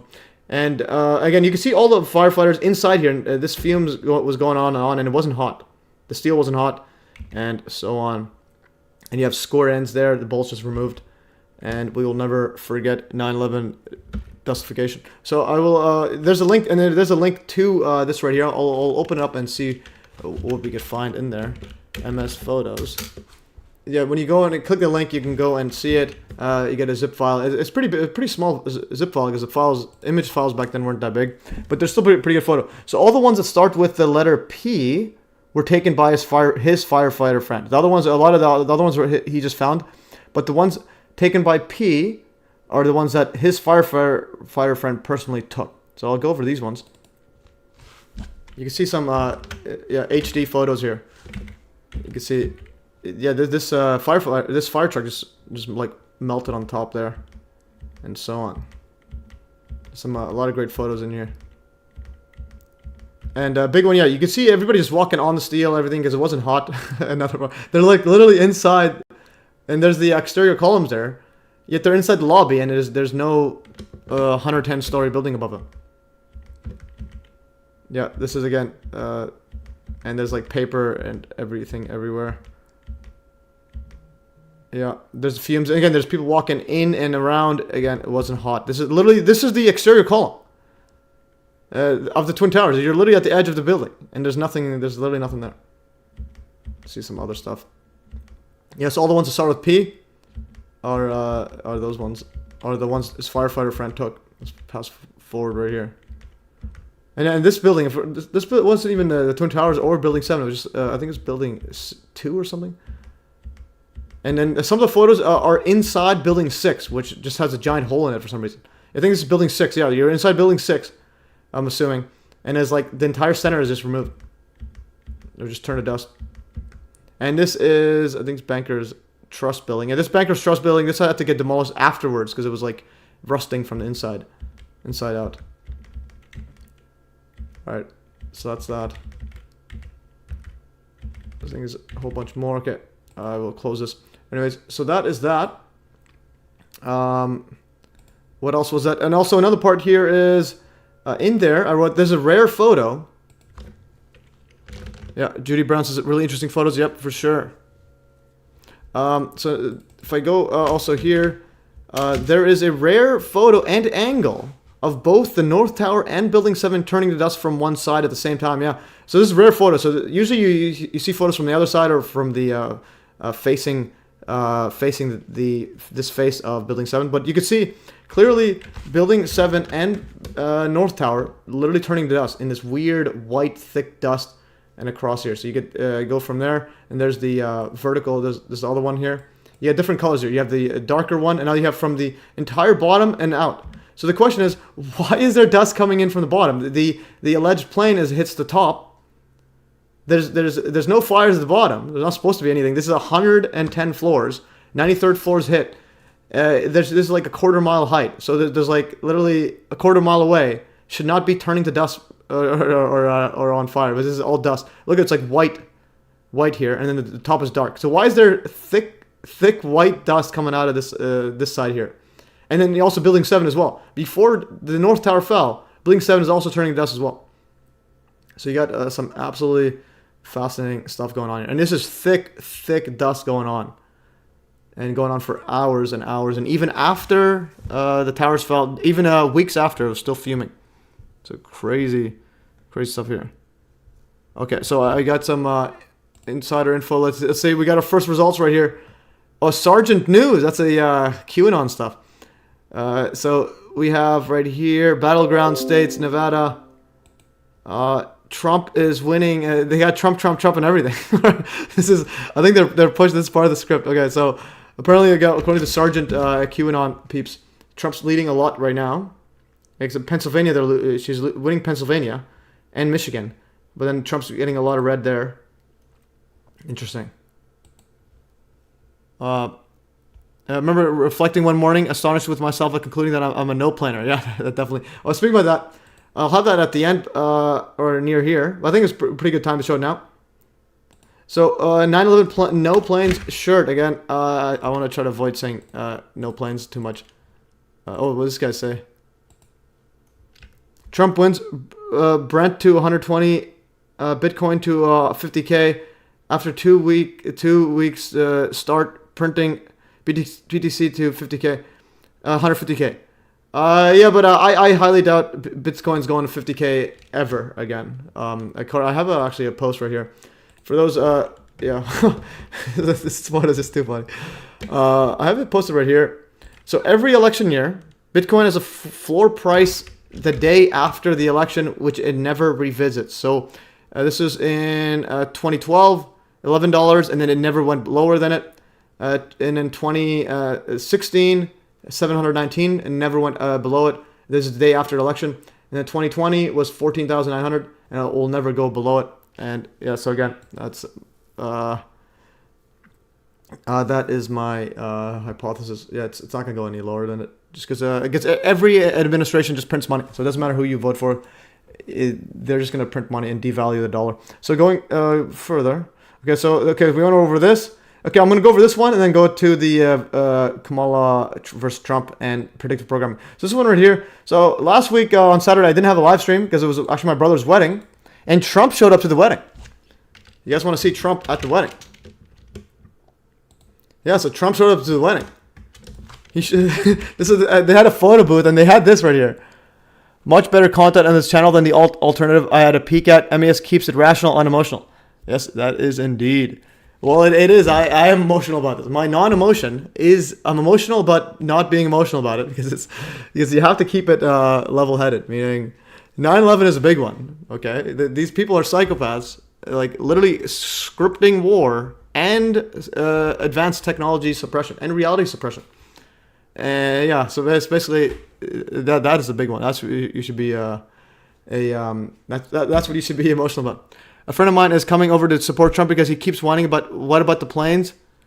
Even I show him Dr. Judy Wood stuff. I'll keep this channel or hammer him with dustification. Yeah, you can show him this. I'll show you the video first to show him. But anyways, so this is my brother's wedding. At the photo booth had masks of this mask of Trump, and they also had a bodysuit. So I wore this and wrote, "The radical left lunatics are sending illegal immigrants or illegal criminals over the border to steal the election." So there's more right here. Yeah, so Trump showed up to the wedding at the. So there's Trump showing up, just uninvited, unbelievable. And there's the New World Order gang. You got Trump, Hillary, Kim Jong Un, Putin. Yeah, this is my nieces right here wearing those. And then there's Kamala supporters were in there too. Hashtag I'm with her. Hashtag stronger together. Hashtag lock him up. And this photo this one is too good.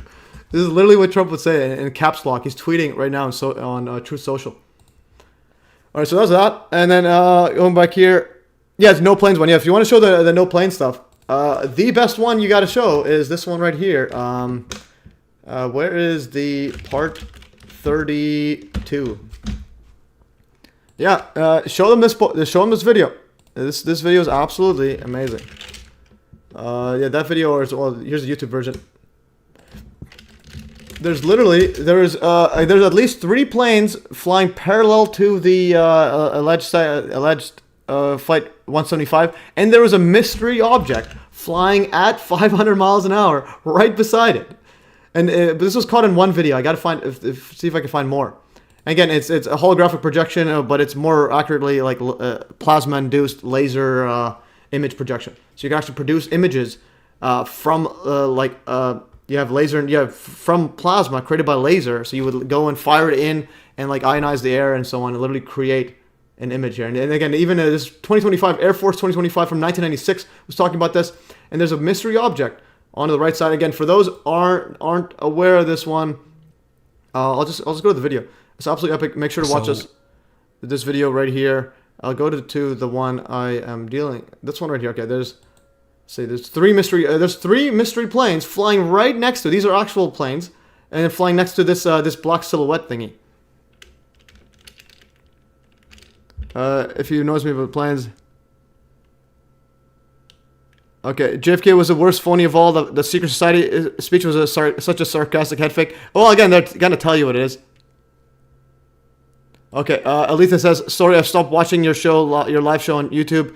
My comments are not appearing, too frustrating. Yeah, well, you can watch it on Odyssey as well, and then if you comment, I'll just show it whenever you comment. All right, so I'm gonna play this right here. So there's 3 mystery planes. There's the image of the plane, the alleged plane, and there's a mystery plane above, and there's one.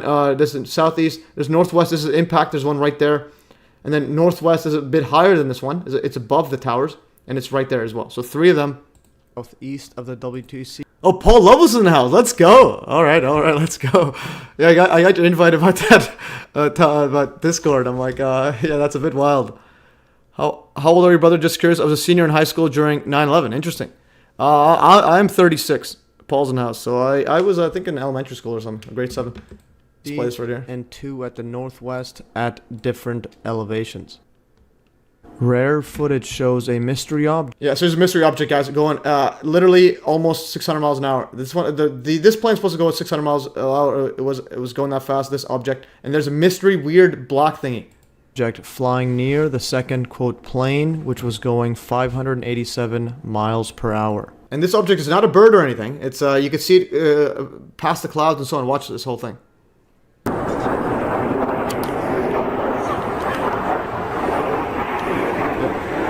So there's that object right there in the back.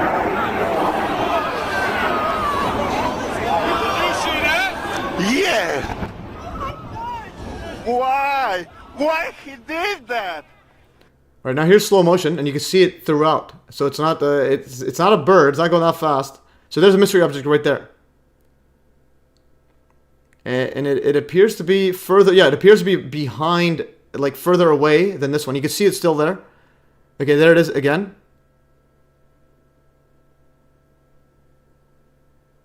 Okay, so there's the object, and it's going that fast. It looks like it's behind it. It's going that fast. It's still going, and it disappears right at this spot. It doesn't go through it, so it does look like it's behind it. Yeah, so that is a mystery object. That's the first one. I need to find another one just to confirm, but it does look like it. And the only other option is a bird, but a bird that's in front, it's an illusion. But I can't. I think it's an actual object, and it's much bigger. It looks like it's behind it, and it's going that fast. Yeah, so that's just a very, very interesting setup there. But and again, for those and there's also disappearing wings and so on, and also show them again in this footage. You'll have disappearing wings at the exact same time and place. Showing the right wing disappear at the exact same time and place, thus ruling out camera artifacts, video compression, and CGI. Yeah, so you see that disappear at the exact same time, and you also have it literally have wings reappearing as well. This is the nodded footage. Effect. The nodded footage shows the right wing missing and suddenly reappearing. Yeah, so the wing just suddenly reappears, and then if you listen to this guy, he literally said he saw a rocket, and then here I've synced with the nodded footage. And also there's like there's dozens of videos showing the exact same wing disappearing at the exact same time and place. So here it is. All these wings are gone. This one is like blurry-ish. It's like at different phases. Some of them are more opaque, some less. Okay.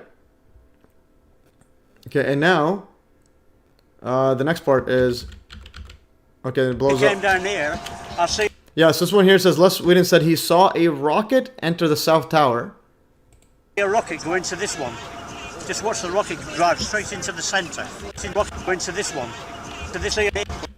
When they came down here, I see a rocket go into this one. Just watch the rocket drive straight into the centre. Even photographs, not just screenshots from videos, show disappearing wings and impossible crash dynamics. This further rules out video artifacts. Yeah. So going back here, so you got literally, and also weird objects on here. So this one here, if anyone believes that's an actual plane, I don't know what to say to you anymore. Yeah, Paul was asking, been a while. Yeah, I'm not doing a Saturday one. I can't do 2 streams unless it's 9/11. So no Saturday live stream will be the next Saturday. DJ2 has been watching his cartoons. And interesting. All right. Oh, you got to the part about the alligator moat. All right. So that's that. Let's see what else we had here. Oh, the picture on the right is incredible. Yeah, that's a real photo. That's not happening in a real Boeing. All right. Okay, so Trump showed up to my brother's wedding. And also, I will power through the 9/11 electromagnetic interference video soonish. So stay tuned for that. Hopefully I can get it maybe on Saturday instead of doing the live stream. I'll get this video out. And I'll do the news coverage stuff afterwards. I'm just going to do the full EMF one. The EMF one, it's going to be an absolute game changer. When you look at it, it's absolutely epic. And also, yeah, going back to no plane stuff. For those t-shirts right here. So I made this custom for a subscriber that wanted this exact one. So he wanted a no planes not kidding, and I photoshopped this one here with the missing wing there. So you can buy this on the MES store, and or you can buy the alt version. This is a bit bigger. So this one he didn't want it that big, but anyways, I like this one. So you can go and wear that. So for those that wanted to show that to a friend, why do you think they use this kind of technology if it was going to be so blatant with those dust clouds? Well, I think the an actual Boeing can't be done. It's just it's the feasibility of a Boeing is much impossible. It's impossible. It's not gonna go through. It's not gonna do anything. It's just gonna crumple on the side, and it's not gonna make a giant silhouette hole. So this one, you had the holographic stuff going in, and then you had some dew to create the hole, in my opinion. So everything's advanced technology. Anyways, so buy these disappearing wings. You have to go to the MES store and buy these. I made the profit 911 Canadian. 911 Canadian for my end.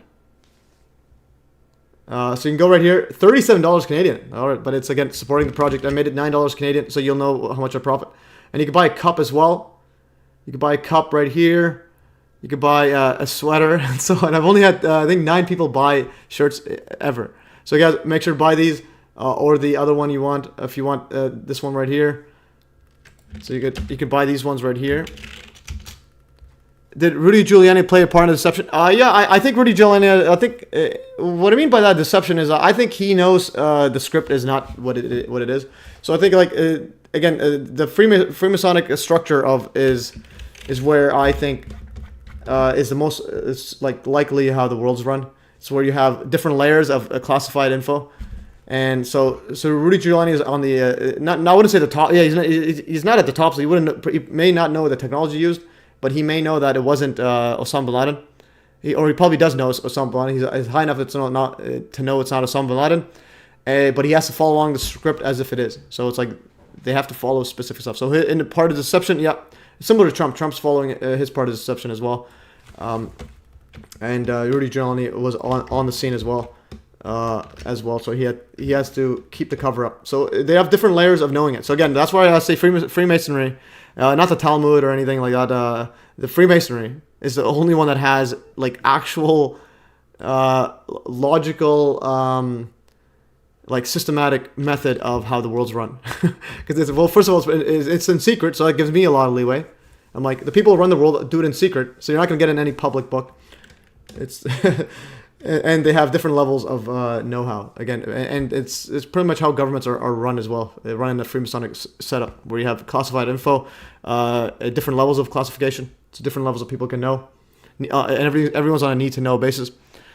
Watery. I saw Trump in that mattress commercial with a sheep between doors 9/11. Yep, definitely. Trump has a lot of 9/11 connections. He even wanted to build the Twin Towers 2. Instead of the Freedom Tower, he wanted to build a Twin Towers 2. All right, guys. So that's the 9/11 reality report by conspiracy realists. I'll go over this after. So now let's go back to check what else we have on the. Okay, I'm gonna close this. See what else we have. Okay, still nothing showing up. 22 minutes. So we got 22 minutes before the show starts. And this is election day here. America Decide. Nothing showing up yet. And let's see. Okay, now we're gonna power through the. Predictive programming and some other stuff here. Okay, so MES here. So Trump is endorsed by the world's biggest podcaster, Joe Rogan, and the richest man in the history of the world, Elon Musk, and professional troll Skip Bayless. This is an interesting one right here. If you haven't been following Skip Bayless, I follow for just sports stuff. It's pretty entertaining. He's an absolute weirdo, but entertaining. Okay, so I'm going to go back to this right here. Again, based on the optics, like optics alone, if you somehow think that the biggest podcaster in the world and the world's he's interviewing the world's richest man in the history of the world, and they're promoting a billionaire, former reality TV host, if you think that will in any way make the world that in any way help the world, I don't know. I just don't know. I don't know what to say. And then also you got Skip Bayless saying that he thinks Trump's a natural born leader, even though he doesn't agree with much of his stuff. But what's interesting about this part right here is that the reason why he gives it, Skip Bayless right here, he compares him, he calls him General S. Patton. He thinks he reminds him of General S. Patton. He's a strong leader. And it reminds him again about, let's see, where is it, Patton? Going war. Yeah, so I will say this about Donald Trump. He does have what I call, if you will, General George S. Patton in him. You know, General Patton before World War II, way before some of your times. Look him up. Donald Trump has some hard-ass commander in him. When we were at war, World War II with the Japanese in the Pacific Theater and Hitler in Europe, I'm sure glad we had General Patton on our side. He was a bad motor scooter. All right, and sometimes if you want to preserve your freedom from superpowers that want to take it from you, you need a patent on your side at the controls, even if they don't believe in his politics. So in other words, he's saying vote for him. He'll be a better leader in World War III. All right. So again, I think Skip has some Freemasonic insider info, and so World War III is coming, and that is why I. So again, when you view reality as a script. Okay, when you view it as a script, then you look at it differently. So when you see someone talking about X, Y, Z, you're trying to see what's the underlying message. Because we obviously know the other stuff is just nonsense. Like saying Trump's a natural born leader. He's a natural a dirtbag. Hey, what is this one here? Oh, the last president. Oh, I was looking for this PDF right here, actually. Okay, let's go. This is the last president, 1900, or the last president is in 1856 by the person that wrote Adventures of Baron Trump. All right, so going back into all this. Anyways, so Elon Musk, again, the world's richest man in history, he also literally wore a Devil's Champion Baphomet costume, and his daughter is trans now. Okay, so in other words, these aren't everyday average people trying to, help save democracy or so whatever that means. So, and also Elon Musk is talking about Jesus now. So first of all, it was a post about him. Billionaire has been invoking Jesus as he discusses core beliefs. And he has his own interpretations of Jesus' teaching with an Old Testament twist. And then he also is wearing Baphomet with an inverted cross. This is the Devil's Champion. So this is the world's richest man in the history of the world, and supporting the Antichrist, Trump. So again, if you think these guys are going to do anything about it. And also, Elon Musk is the one who brought Trump back on Twitter, as predicted. I even predicted it years ago. It was super. And Trump interview with Elon Musk getting 1 billion views. Again, I don't know what to say. It's just nonsense. Also, Trump and also his granddaughter's transgender. Elon Musk's daughter turned transgender and cut all ties with him. So Elon Musk's transgender daughter has applied to legally change her name and gender, saying she no longer wants to be related to my biological father in any way, shape, or form. 18-year-old has asked to be recognized as female and have the name Vivian Jenna Wilson. She was known as Xavier Alexander Musk. No, daughter. So wait, so it's transgender. So in other words, it was a son then. Okay, so it was a son turned to daughter. All right, Xavier, interesting. So again, just to illustrate, it's like the exact same thing. And if you go to Eminem, and I had this as well, it's like not just celebrities. You also have the world's richest man in the history of the world having his their kid turned trans. Now you have this guy's adopted sons from his ex-wife had a kid already, and then they divorced, and then he just adopted the son, and then the gender. Yeah, so Eminem's gender fluid adopted a child, Stevie, confirms first serious relationship after coming out. So it's coming out as as gender fluid, and so on. And he was adopted by the 15-time Grammy-winning rapper in 2005. So it's like, what's going on here? Okay, Pseudoscience says, you just exposed that you don't even know the story behind his offspring being manipulated. Maybe look into it. He explains why he's after the Marxists and supporting Trump. No, I know. That's the mainstream narrative. I'm just saying. He's the world's richest person in the history of the world. And your kid's coming out as trans. It's like, okay, it's like nothing changes. It doesn't matter who you are. And it doesn't matter who you're following. They follow the exact same agenda. And again, this is the pseudoscientist. This isn't a pro-Trump mumbo jumbo. So you have that explanation. What's the other explanation for wearing the Baphomet inverted cross Devil's Champion? What's your explanation for that one? And also I think his grandpa or his dad was part of the technocracy in Canada. Technocracy. Anyways, this is, where's the technocracy? Musk Canada. Where's I had it before. Let's go back here. Musk Canada technocracy. Anyways, the world's richest man. If you give me $1 trillion, okay, my kid won't be manipulated. Now, if they want to be trans, they could be it, but I'm not gonna. They won't be manipulated by it. You mean the plane wouldn't have gone through the building's exterior wall? It's been proven, and how? First of all, no, it's not going to do what it did. It would have exploded on impact. It would have maybe dented a bit. And also, it would not go through before a delayed explosion. In other words, the building wouldn't eat it, and it's not been proven ever. Go show a video of any plane crash ever done. So here is a comparison. Jet. Anyways, I'm having people in the chat trying to talk about 9/11 during a Trump stuff. Watch 1 million hours. So here it is. Okay, it's inside the building. It's inside the building. It's like a bunker buster with nothing out on the exterior, like barely anything. If you look at it, and then a delayed explosion. Okay, there's no plane going in through steel before a delayed explosion. And here's a real plane. The wings get cut off just by wooden board. All right, and this one right here is just a concrete wall and a jet going 500 miles an hour, and it only penetrated, I think, 2 inches. Like it literally penetrated like 2 inches of the concrete wall, and then it just splatters on the side. So this one here, this is top matches bunker buster. This one is real planes. These are not planes, real planes. So again, and then there's the delayed explosion. Okay. Again, I don't know how to drive home the point. It's like, what more do you need? Okay. Real planes do not go in like a hologram. Scott Myers. And then furthermore, this is the one where disinfo agents try to push the swaying thing. But anyways, I'll just go to this part right here. Scott Myers original. Okay. Yeah, going back here. Whoops. Yeah, okay. And I'll make it bigger.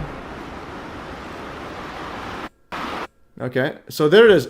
This has never been proven, ever, and it will never be proven. Like, okay, it goes in. Okay, it goes in. There it is. It's inside. There's delayed explosion afterwards. So in other words, this isn't a real impact where it goes in completely, and you'll have let's see. I think I had part 25. This one here, live stream. Oh, live stream. Yeah, this part right here. This does not happen. Okay, you're not gonna just go into it completely like that. And also, wings don't disappear. Real Boeings don't have wings disappear at the exact same time and place. So, and they also Boeings don't go that fast at near sea level. The wings would have destroyed. You would have literally no control over. So it's not every aspect of it is impossible. And even if you found one of them as being a 1 in a million chance, as probable, no 1 in a million chance like possible, the combination of all of them make it impossible. So it's not done by it's not done by any caveman.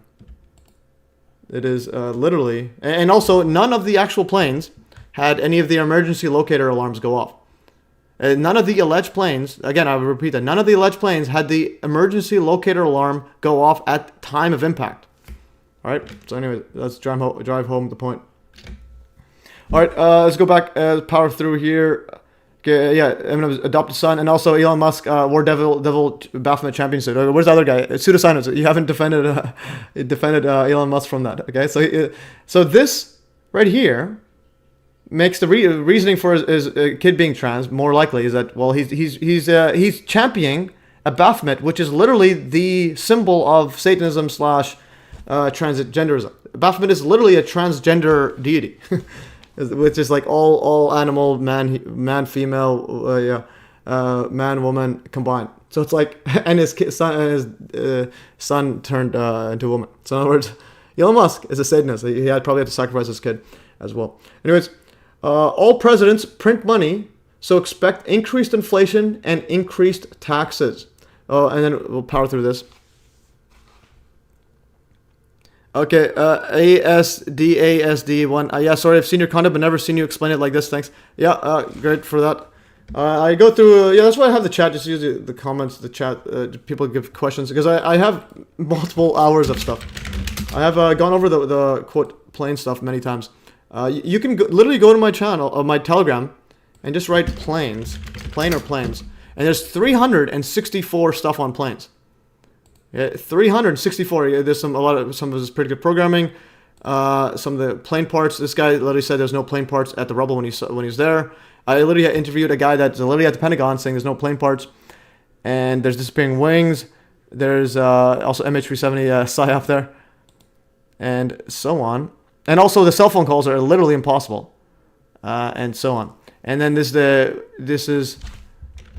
goes in like that. That was also weird fire strike there, a weird object. But anyways, it just goes in like a hologram. So what I mean is that you'll never find any actual plane going through any actual object, any especially steel, that resembles 9/11. The delayed explosion is like, again, I don't know how to stress that. You go throw a pop can at the fridge, it will explode on impact, not go in and explode. And that's pretty much what it is.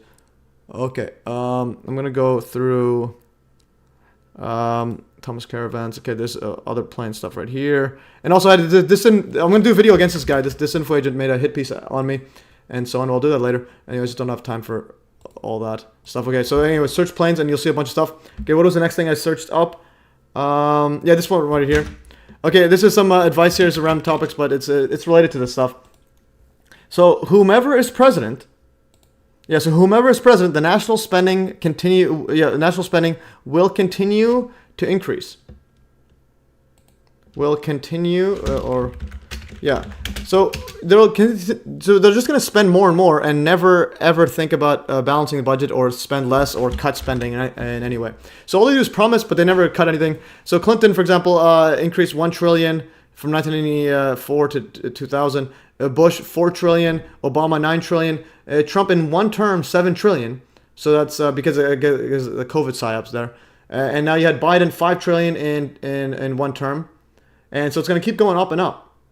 And you can see the spending as well. Right when it crossed 2020, Trump increased spending literally almost all of it in 1 year because of COVID psyop. So it doesn't matter who's going to win. The spending and taxes. When increased spending goes up, it means they gotta get more taxes just to service the debt. And again, when I can't stress this enough, when you gather more info, it's all just a giant debt or service government debt. Yeah. So the public debt to GDP has passed. I just want to go. U.S. has, this is right here. So U.S. has 34.6 trillion in debt. This was as of April or so on, and is paying 1.1 trillion in debt annual payments annually. Yes, in debt payments annually. So it's paying 1.1 trillion just to service the debt. So in other words, all your taxes, 1.1 trillion, are going to just pay the debt on the interest. Pay the interest on the debt, and also and that 1.1 trillion is and then it's like the same amount as the military. So going back here, so U.S. interest payments on federal debt has overtaken military spending. So think about all the money that goes into military and the debt to paying interest on the debt. It surpassed. It's basically random of both of them is $1 trillion. So $1 trillion goes to paying interest on the debt. Government prints money, and then $1 trillion of your taxpayer dollars goes into paying for the military spending. So and then the other part is I wrote right here. Hunger. Let's see. World hunger. I think I should make a post right here. I think world hunger takes. Okay, I think cost to end world hunger. So again, drive home the point. From any angle you look at it, we live in a giant script. Even if you look for mainstream terms, you look at mainstream terms. So if you look at a lot of stuff, according to UN, Oxford, or Mumbo Jumbo, they only say that the cost to end world hunger is around 23 billion to fight extreme hunger. World Bank announced 30 billion plan to address world hunger crisis, and the chronic hunger another 14 billion. So basically, what I'm trying to say is, according to mainstream estimates, to end world hunger, you just round up to 50 billion. So 50 billion, or let's be super conservative, 100 billion a year will end world hunger. U.S. spends 2 trillion annually on military and interest on debt. All right, so 2 trillion. So in other words, like 100 times ish more around there than So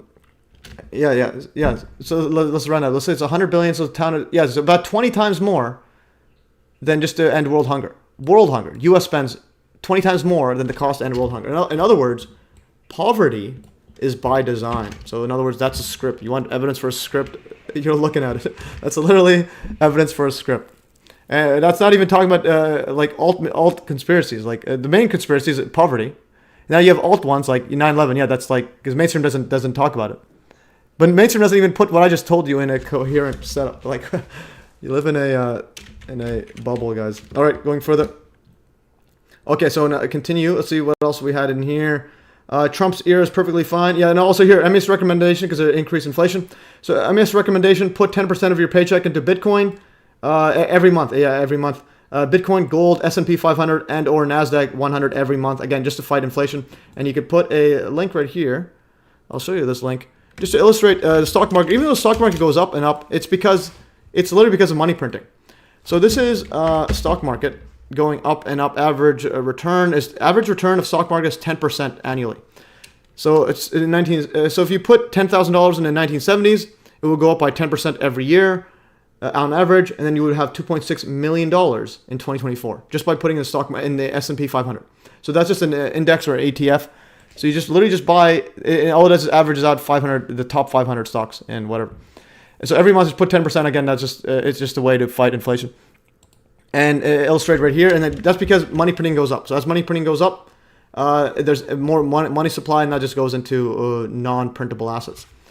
And then, but then now, if you compare the price of the S&P 500 in terms of gold, so once gold got off, I think once the dollar got off the gold reserve, this is from around 1966 to 1970.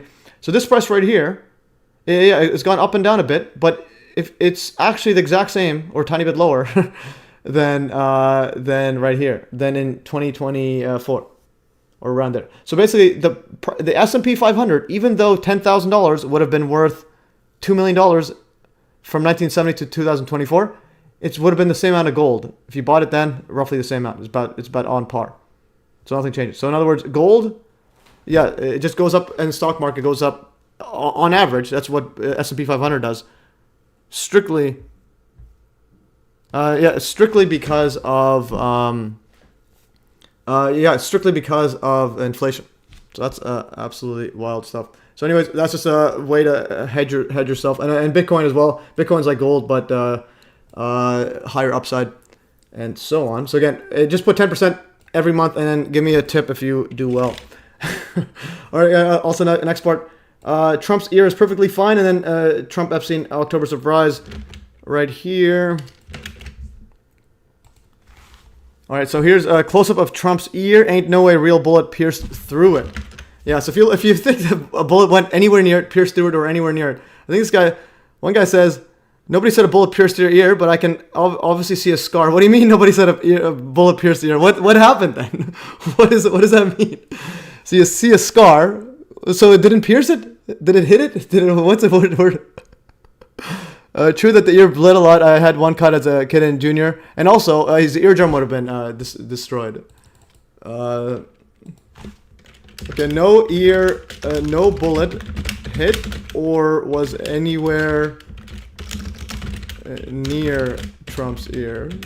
Let's just put that in. My goodness, it's like pierce. It's like we all know what you mean. It's all just a nonsense. Anyways, so going back into this one here, and then even Joe Rogan says his ear's completely fine. He was a nice once guy. They shot you, I was like, he's got to come in here. It's all about timing. It's all about the timing. Timing's good. Timing's perfect. Do you even have a scar on your ear? You got anything on there? I do. So there's nothing there. See, it zicked right there. Yeah.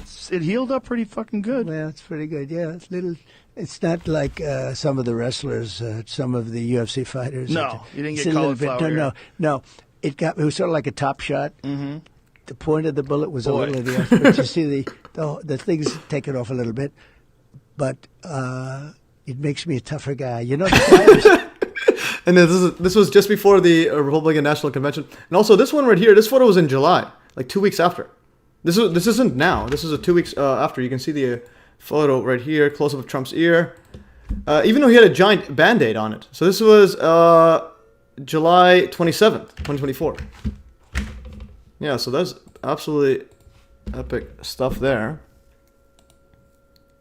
All right, and this is a few days after. Even though again he was wearing a giant ear there, So he's wearing a giant ear band or band-aid. So what's the point of this giant band-aid if there's barely anything happened there? Why is he a giant? Why is it band-aid at the bottom too? Just put a little snip on the top and you're done. Oh yeah, but anyways, he is a showman of the highest order. Let's go back. Let's go back here. Oops. Okay, going back here. So here is a ballistic test of Trump's ear. Shows that a bullet would have blown a massive hole in it and caused a shockwave to his whole head. Here's just a photo taken, or just a video of actual bullet going through it. Yet Trump is still doing rallies with no apparent apparent damage to his ear. What'd they say? Don't get your ears pierced at Claire's.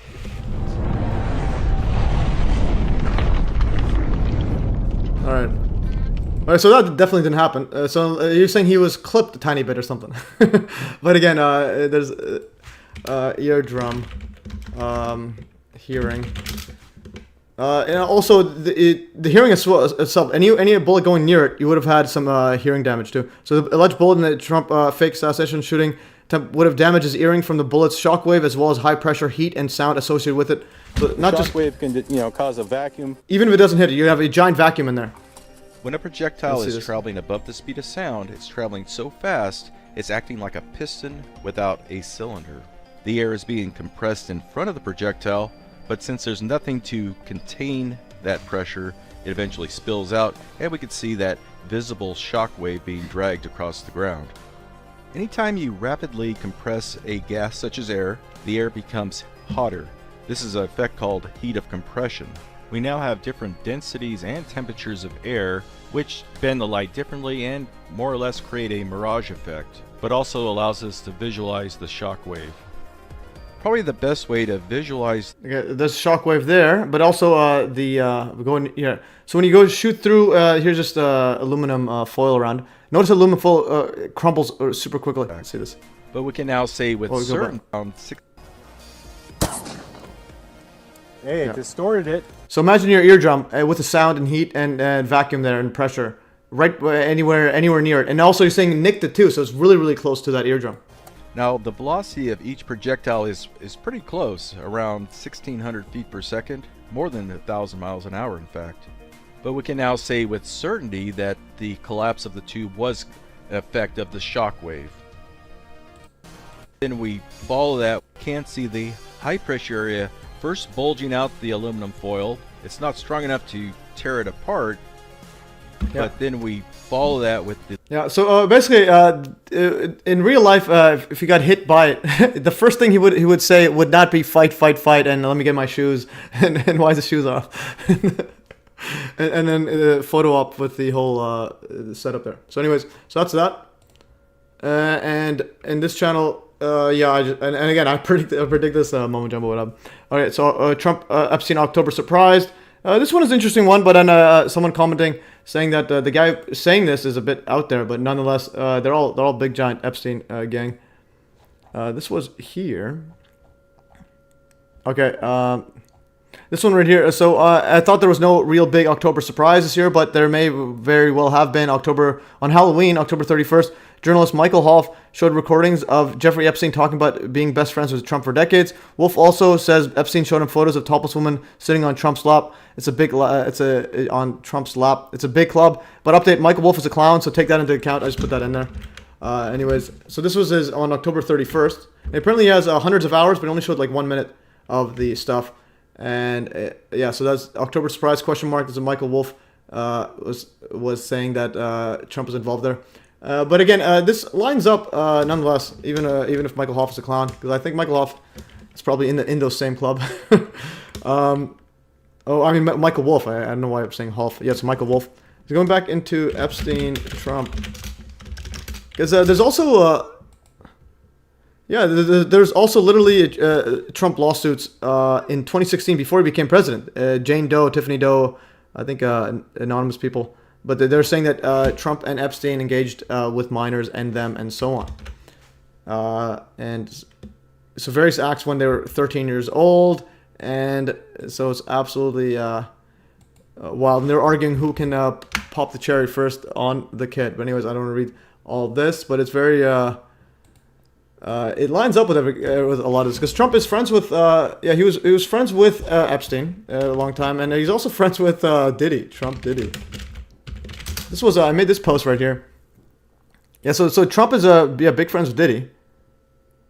So he says he was friends with Diddy, and then fast forward. This is a fast forward to recently. He was talking about the late golfer Arnold Palmer's large wang or a large schlong. But anyways, play this one here. I love Diddy. You know, he's a good friend of mine. He's a good guy. Donald Trump's past comments about Sean. Anyways, he was a good friend with him. So I'm gonna power through. Get back to the election stuff. Okay, so we're done with the random Trump versus Kamala stuff, and we'll jump to the election one. But I think it's time that the results are in now. The results should be in. See what the results are in.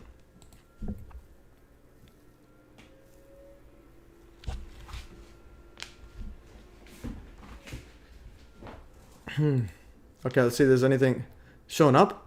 This is live. Democrats. Okay, mute.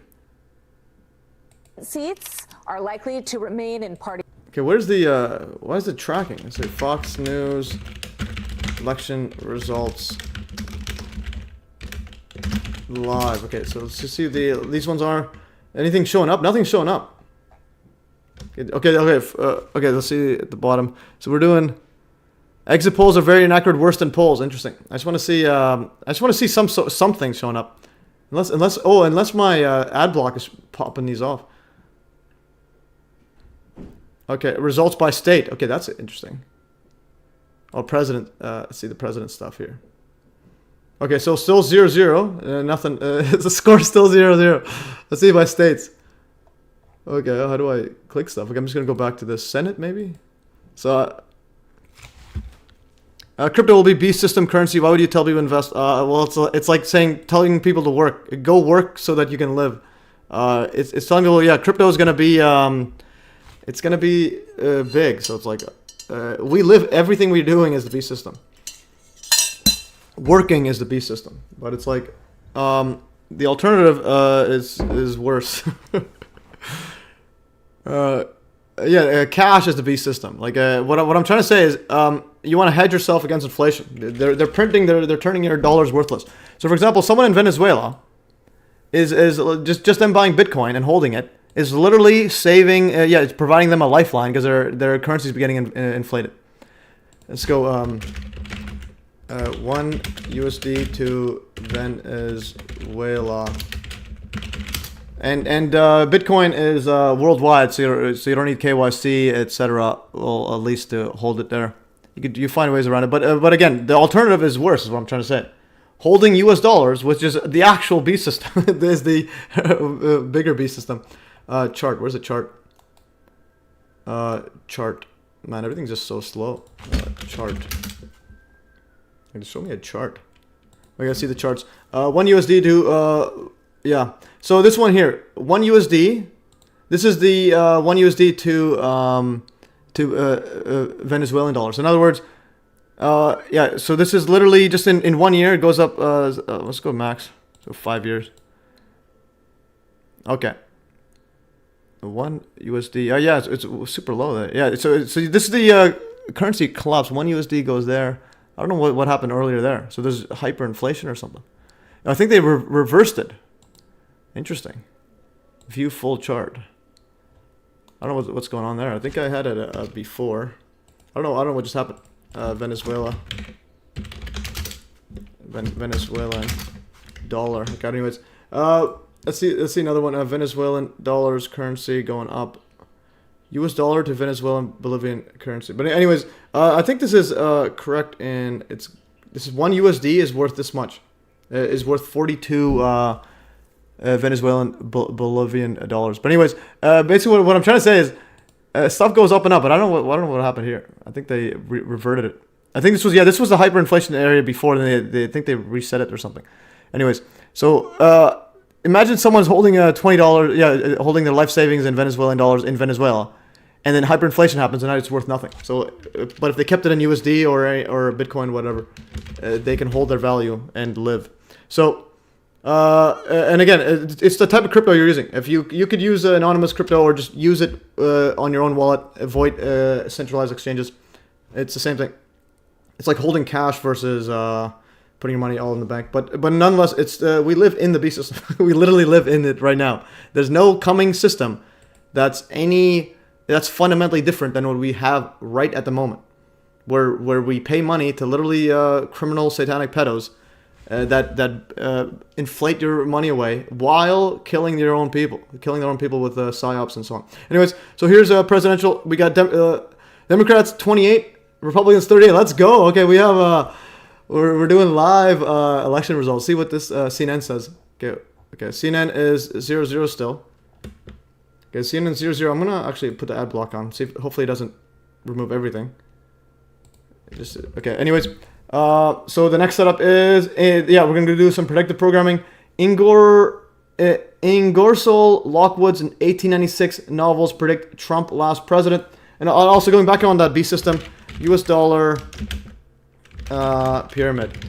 The U.S. dollar literally has a pyramid on it with an all-seeing eye. Okay, so if someone's talking about a B system, there's literally a B system. Open your wallet right now, get some cash out. You're holding the B system. Anyways, crypto is just digital money. Nothing's different besides just more digital. But you can do work around it. But inflation is B system. Anyways, going back here. Okay, so this is taking a while to. I don't know what CNN's doing. Let's go another left wing one. CNBC live election results. Okay. Actually, better yet. So we'll keep the CNBC one. Yeah. Where's the election results? Like, why is nobody just showing me U.S. elections? Like, Fox is the only one that's showing it. Okay, Fox. Okay, let's just load it up.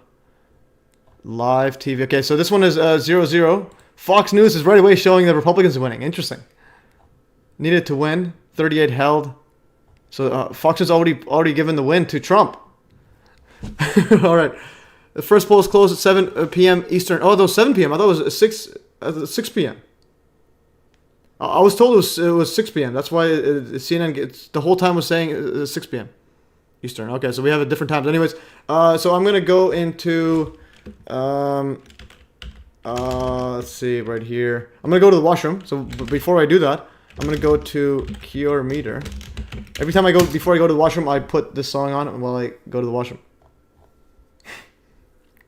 Okay, so the question is, who will we put on? Osama. Let's put George Bush Comedy Club. It's pretty funny. And let's play it. Those weapons of mass destruction got to be somewhere.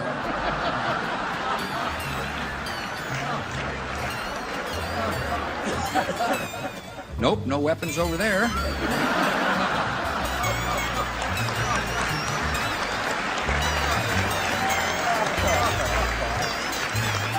Maybe under here.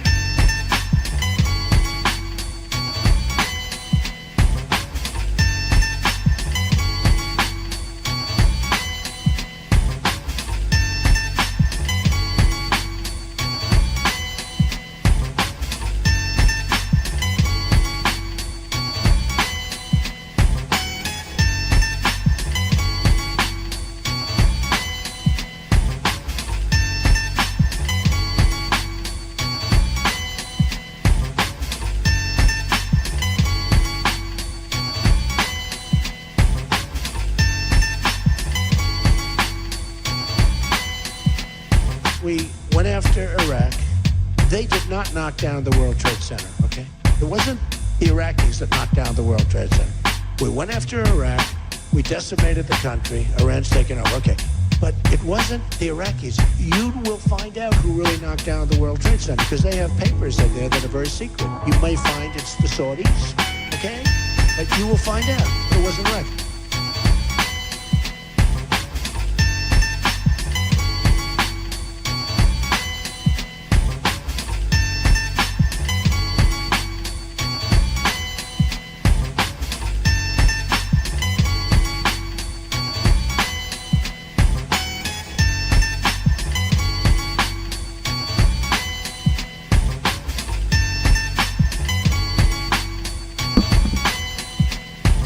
All right, I'm back. But yeah, you heard George Bush saying he was looking for the weapons of mass destruction. All right, okay, yeah, and also going back to the crypto B system, like I was saying, if you don't if you don't like it, you go. That's why I said put gold, either gold and or Bitcoin and or S&P or Nasdaq, etc. So put whatever that is, or just buy a bunch of land and so on. But even land, you got to diversify because you never know when they might do a hurricane psyop on your place and so on. So yes, so but yes, everything is all part of the script. Crypto stuff is part of the script as well. Eventually, but you get to do a CBDC, like a central bank digital currency, which is again not really crypto. Crypto itself as a technology innovation is absolutely the next level. But again, based on this whole fake reality we live in, because you don't need money in any way, because free energy exists.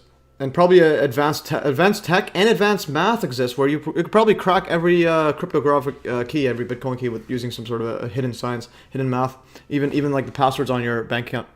Okay, I think the first polls close in 15 minutes. Indiana and Kentucky have closed. Okay, Karen says, okay, I get it. That yeah, no, I thought when I was in the washroom, but yes, I'm anti like the crypto guys that say crypto is going to save you or whatever. It's just investing. Do not think of it in any way as some sort of helping you against the. Okay, Karen says still not planning on being here when that happens. Yeah, but yeah, don't think of any specific like mainstream tech is gonna change like the game that much. Eventually, you're gonna need. My view is I need to produce free energy or anti-gravity by 2030. Okay, anyways, Letha33 says, why my comments are not appearing on YouTube? I do not know. I have just left it there. I haven't touched it. But anyways, so if you want to, you could just comment on Odyssey and I'll show it whenever you comment. And if I get more and more comments on there. I just want to check how many people on Odyssey. There are 2 people on Odyssey. Let's go. And then this one here, we have 31 people on Rumble. 31. And look, so this is why YouTube is a bit weird. So I have 909 sub guys. How long will you stream MES? I'll stream probably till 4 or a bit after, like an hour more maybe. Just see how long it goes. Okay, so 909 followers right here. Yeah, I only have 909 followers. Yet 32 people are on Rumble. But okay, we have the first comment actually. Okay, right here we have Theodore N. Goy. What's this link? Hello. How to use Resuvina.com. So we got a scammer. Okay, so we got someone subtopics. Okay. So we got the first comment is just some advertisement person. Anyways, I don't know. I'll look at it later. It's pretty interesting. But anyways, 32. So 900 followers and 31 on Rumble. And this one I have like 50,000 followers and only 51 people on YouTube. So something's up with YouTube. It's like, and a lot of people tell me they get unsubscribed or don't get notifications and so on. But also Rumble is more conspiracy peeps and right wing peeps. So yeah, so that's what I find. So right wing people are more on the conspiracy side, but actually I think left wing is also getting there now because the whole RussiaGate mumbo jumbo, and also this whole Trump's gonna take over and his Hitler and so on. That's a lot of conspiracy side, but nonetheless, there is some big things going to happen. In my view, United Nations take over eventually. All right, so let's get back into the show. Okay, so we're going to go over this one. This is Ingersoll Lockwood's 1896 novels predict Trump last president. And here's ChatGPT. ChatGPT is getting really, really good. You just ask it and it gives you the answers. So the first book, 1900 or The Last President. The second was Barron Trump's Marvelous Underground Journey. And also, this is the comment from here. This is a great comment. I'm going to upvote here. So again, go on the Hive blockchain. So this is my upvotes were 30 cents USD. Half that gets to him. Half that gets to whoever votes. So myself. Okay, so this one was another post right here. Okay, this one right here. Oh, so these are the full books. I can search them and so on. Oh, this is an audiobook. Okay, that's audiobook. You can play it and listen to it. And look at the photo there. The photo is pretty cool. 1900 or The Last President. So, and that's part of the thumbnail I made. This is 1900 or Last President. Notice the Liberty Statue of Liberty and the American flag and so on. So I'm going to read what I asked. I'm going to go to continue this conversation. Karen T, I know the dollar is bad too. Yeah, that's the thing. Money is not going to save any one, like in terms of not to save the world fundamentally. Just use it. Think of it as a tool, and so on. And the beast system is surveillance and so on. Like Bitcoin, you don't need actual. You don't need any KYC. You don't need to have any ID and to transact with it. It's the digital. The central bank digital currency is the one where governments can. Can literally just shut down when you spend it and whatnot. Okay, Indiana and Kentucky close at 6 p.m. Interesting. Yeah. So that's when CNN was saying. That's why I had the timer till 6 p.m. Eastern. All right, guys. So here is a summary. I'm going to read the summary of 1900 Last President by. So I go ask ChatGPT. Summarize the book 1900 Last President.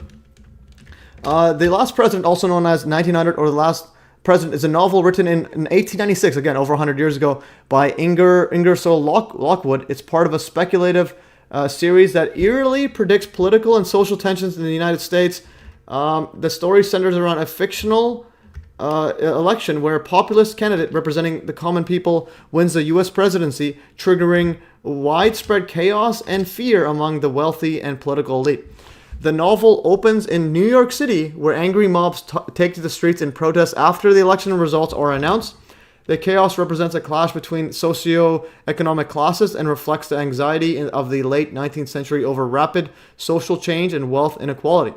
Again, it's literally U.S. now and then. So again, for those in the nothing's new under the sun, this is literally what's happening now and then, because the script is the same. The story dives into political intrigue, conspiracies, and fear of societal collapse as the new president attempts to implement policies favoring the masses over the elites. Interesting. So there's anti-populist stuff. MES Real Terry Bichler hashtag MES Real News. Okay, epic stuff. Thanks for that hashtag. That is a great hashtag indeed. All right, the next setup. The novel is often noted for its unusual predictions and similarities to real-world events and leaders, though it remains a fictional work. Lockwood's other works, including Barron Trump's marvelous underground journey, have also gained attention due to perceived coincidences with modern-day politics. However, The Last President is generally regarded as a satirical and imaginative story that critiques the potential consequences of a divided society. And then I said, list the similarities between Trump and those novels.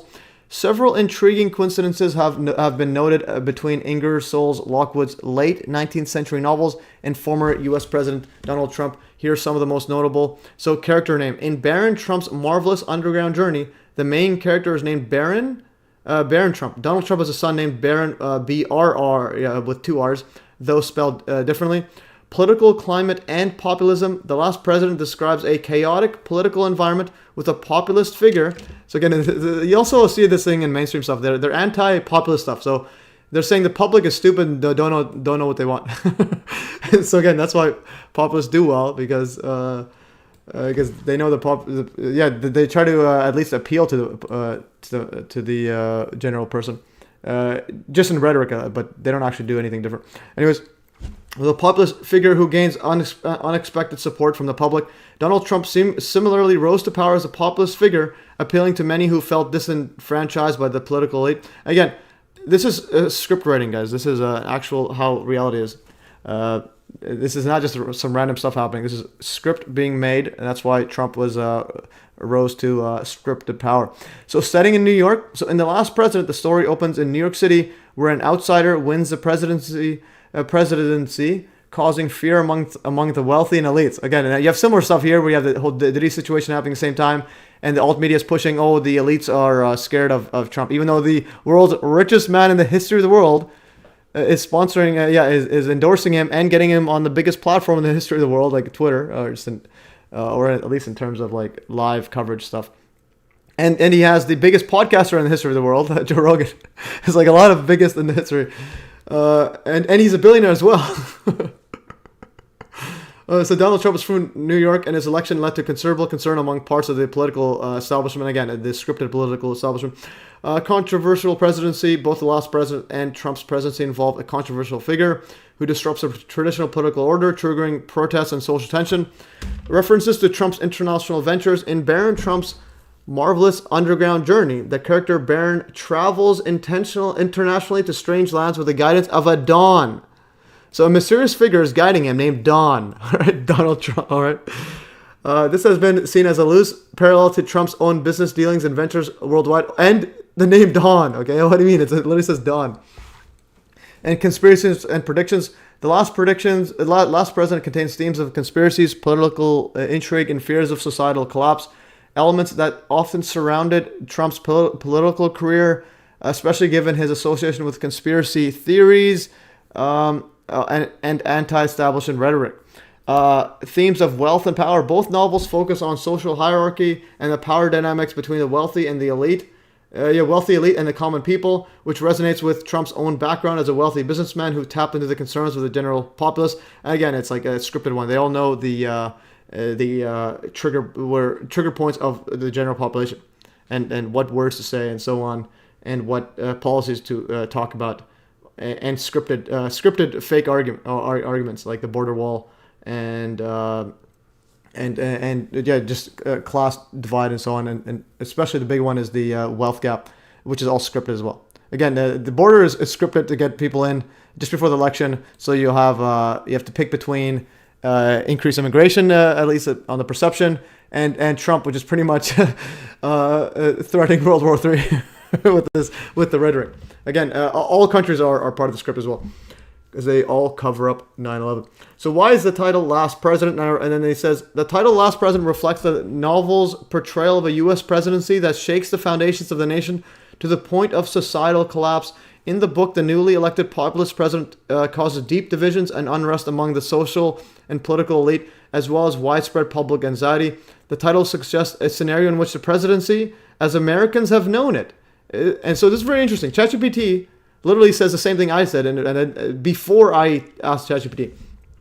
So the title suggests a scenario in which the presidency, as Americans have known it, might end or fundamentally change due to the turbulence and societal breakdown that follows the election. So I think one thing might change is the Electoral College might change towards a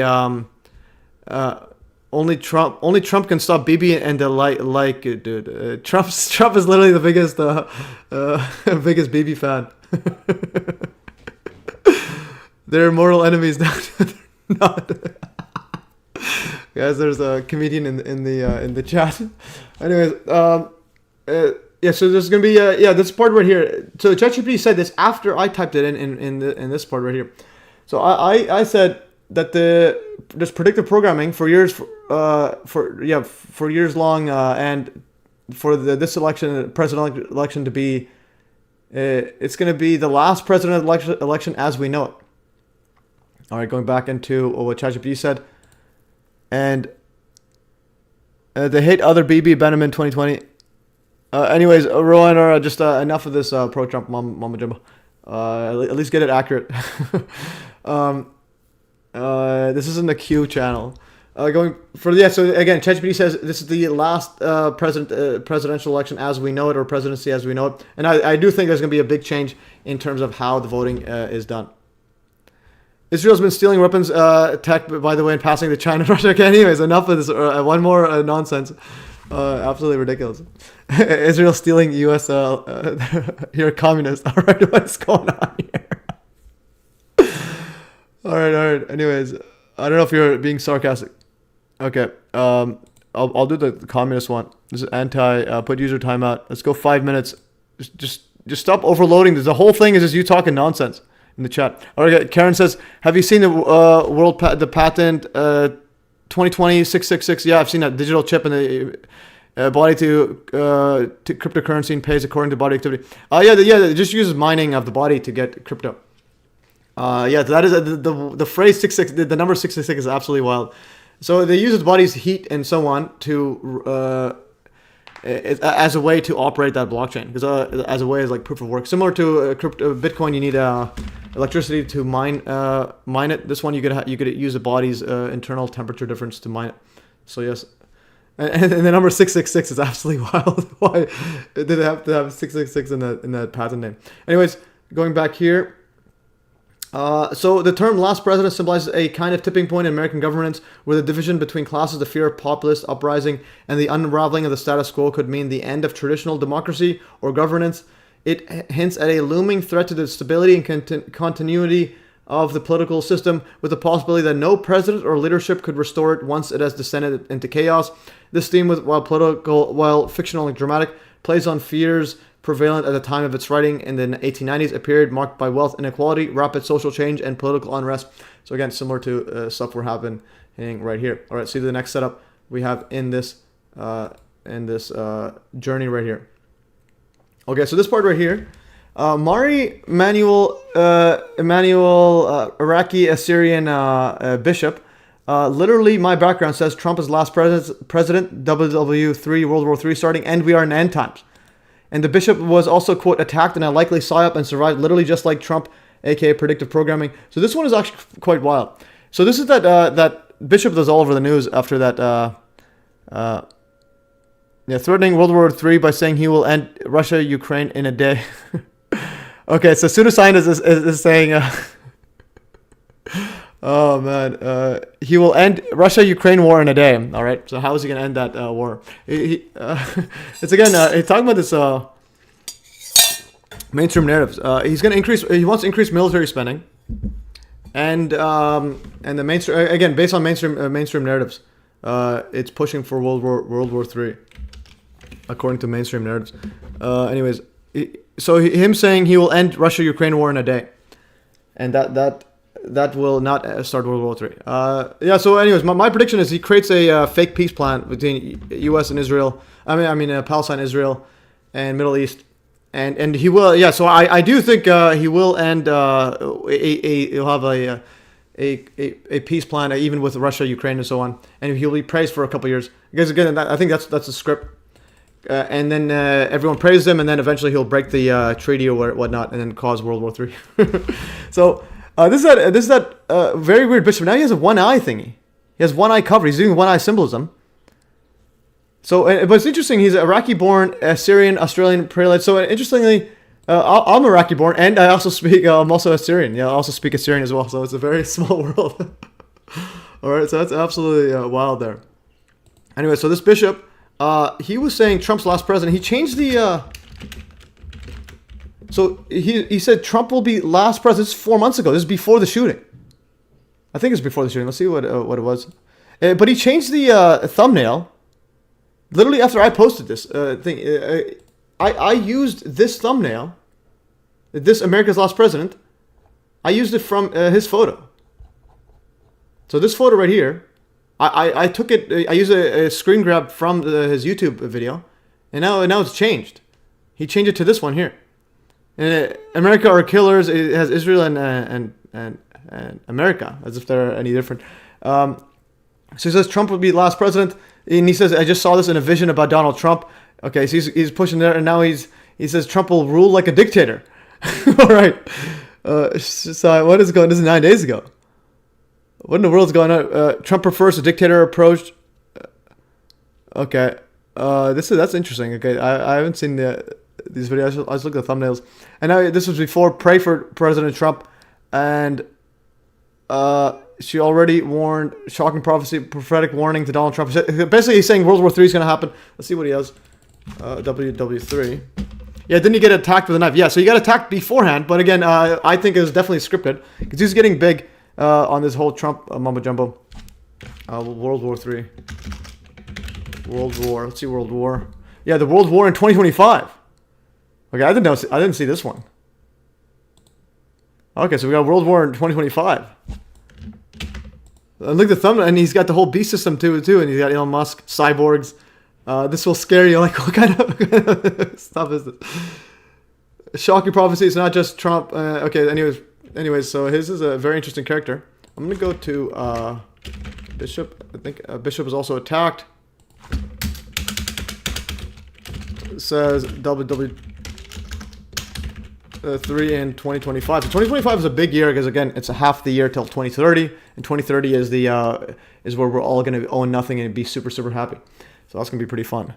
Yeah, so there's the knife one, and again, and I do think it's part of the script here. He's part of the script, I think, or at least unwittingly. Well, or actually no, especially given his predictive. I mean, given his knife attack mumbo jumbo. So he was likely attacked in a psyop. This was before. So he got like popular talking about Trump and so on, saying Trump can save America and he's going to last president. And then before the Trump fake assassination, he gets fake attacked by a fake knife. Let's see this. So this one right here, and this is like in the camera, right in the way, and this guy is some kid going up to him, and apparently he stabbed him, but he's fine. But there's nothing in his hand. He looked. Apparently, the knife didn't eject out. So he's looking at it, and he didn't eject out. So he was hitting it, but the knife didn't actually come out. So it's like, okay. So he got saved. So in exactly the same way as Trump psyop. Somehow he got saved instead of getting killed by some random patsy because his knife wouldn't release. And then Trump's one, the bullet didn't pierce him while he's staring at the immigration thingy. So again, it's like it's like so stupid. Yeah. So he's looking at it, looks at it, realizes it's not working. Realizes the script. You have to look at it in front of right where the camera, the only place the camera can see. And then he gets bigger than ever. And now he's saying, pray for Trump. Trump will be America's last president. Actually, no, this was oh no, never mind. He didn't change the thumbnail. It was a different video. He's pro-Trump. I think he's pro-Trump. Where did I find this one? No, I think no, never mind. He did change it. Last president. Yeah, he did change it. Oh no, there's a different one. This will be America's last president right here. Yeah, this is a different one. 7 months ago. This is way before. So he said that before this attack. Or this psyop. Okay. This is 16-year-old. Yeah, anyways. Yeah, so that's absolutely wild stuff. And also, the creator of XRP, which has potential to be a world currency, is tweeting about this one here. So XRP creator as well. So Musk, Kenskin, anyways. So this is some wild stuff, guys. So that's 2025. Let's see what else the race calls. Still 38-28. Let's see here. Trump, still nothing there. Okay, where is let's see what Canada says. CTV or CBC US election results. Let's check what we have here. Live. Where's the live stuff? CBC doesn't have it live. Okay, so CBC does not have election results, U.S. election results. See this. Okay, CBC News, still nothing. 35% popular vote. 63.2% popular vote. Okay, so they got 1,000 votes in. So far, Trump is winning. All right, so we got these ones leading. Okay, this is a pretty one. CBC is pretty good one here. Trump's leading Indiana and Kentucky. All right, so we got some news coverage here. Go back into this part here. All right, so that's this guy here. And so he also says, World War III in 2025. That's wild. So 2020, yeah, so now we're going to go prelude into a 2025 predictive programming, including weather control, search 2025 and MES links, and see some absolutely wild. And also SPARS 2025 already happened, and America's Destiny in 2025. These ones are very, very, very, very, very, very telling stuff. All right. Because it's evil, I think it's linked to the mark of the beast. That's why the number, 666 is, yeah, that is true.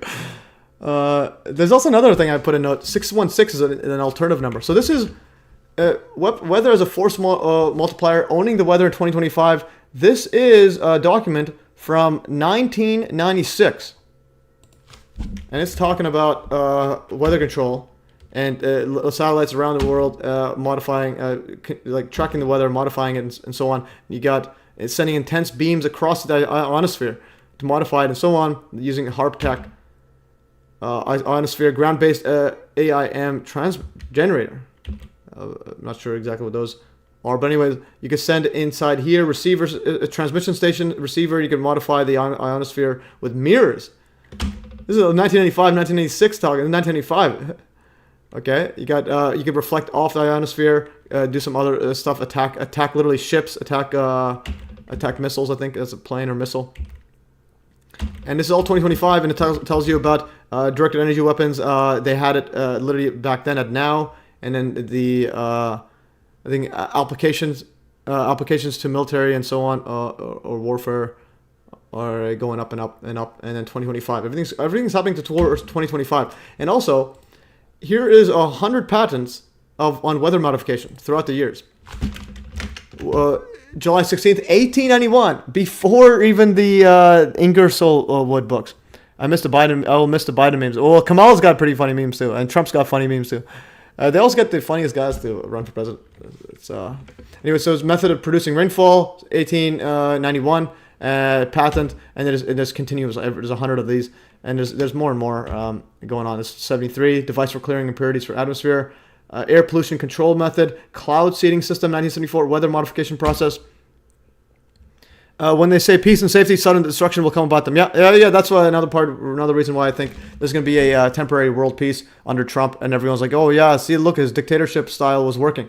Similar to Hitler stuff. Hitler's script was similar to that. It's like, look, Hitler completely rebuilt Germany, blah, blah, blah, and then all of a sudden World War III. It's all part of the script. All right, so that's that. Oh, well, actually, no, there's more 2025s. 2025. Okay, this one right here, definitely watch this. This guy here, I think he died recently, and he had some really epic books he wrote.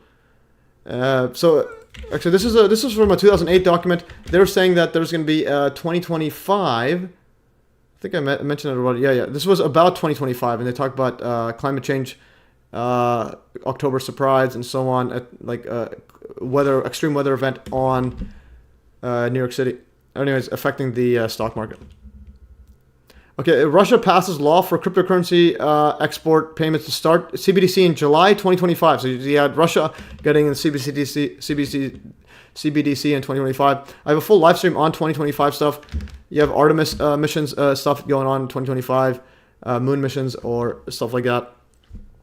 And you got, this was Donald Trump's peace deal. We'll get over that soon. And you got Seattle storm, solar flare, and this is the blackouts and so on. You got Klaus Schwab 2025. Keep forward.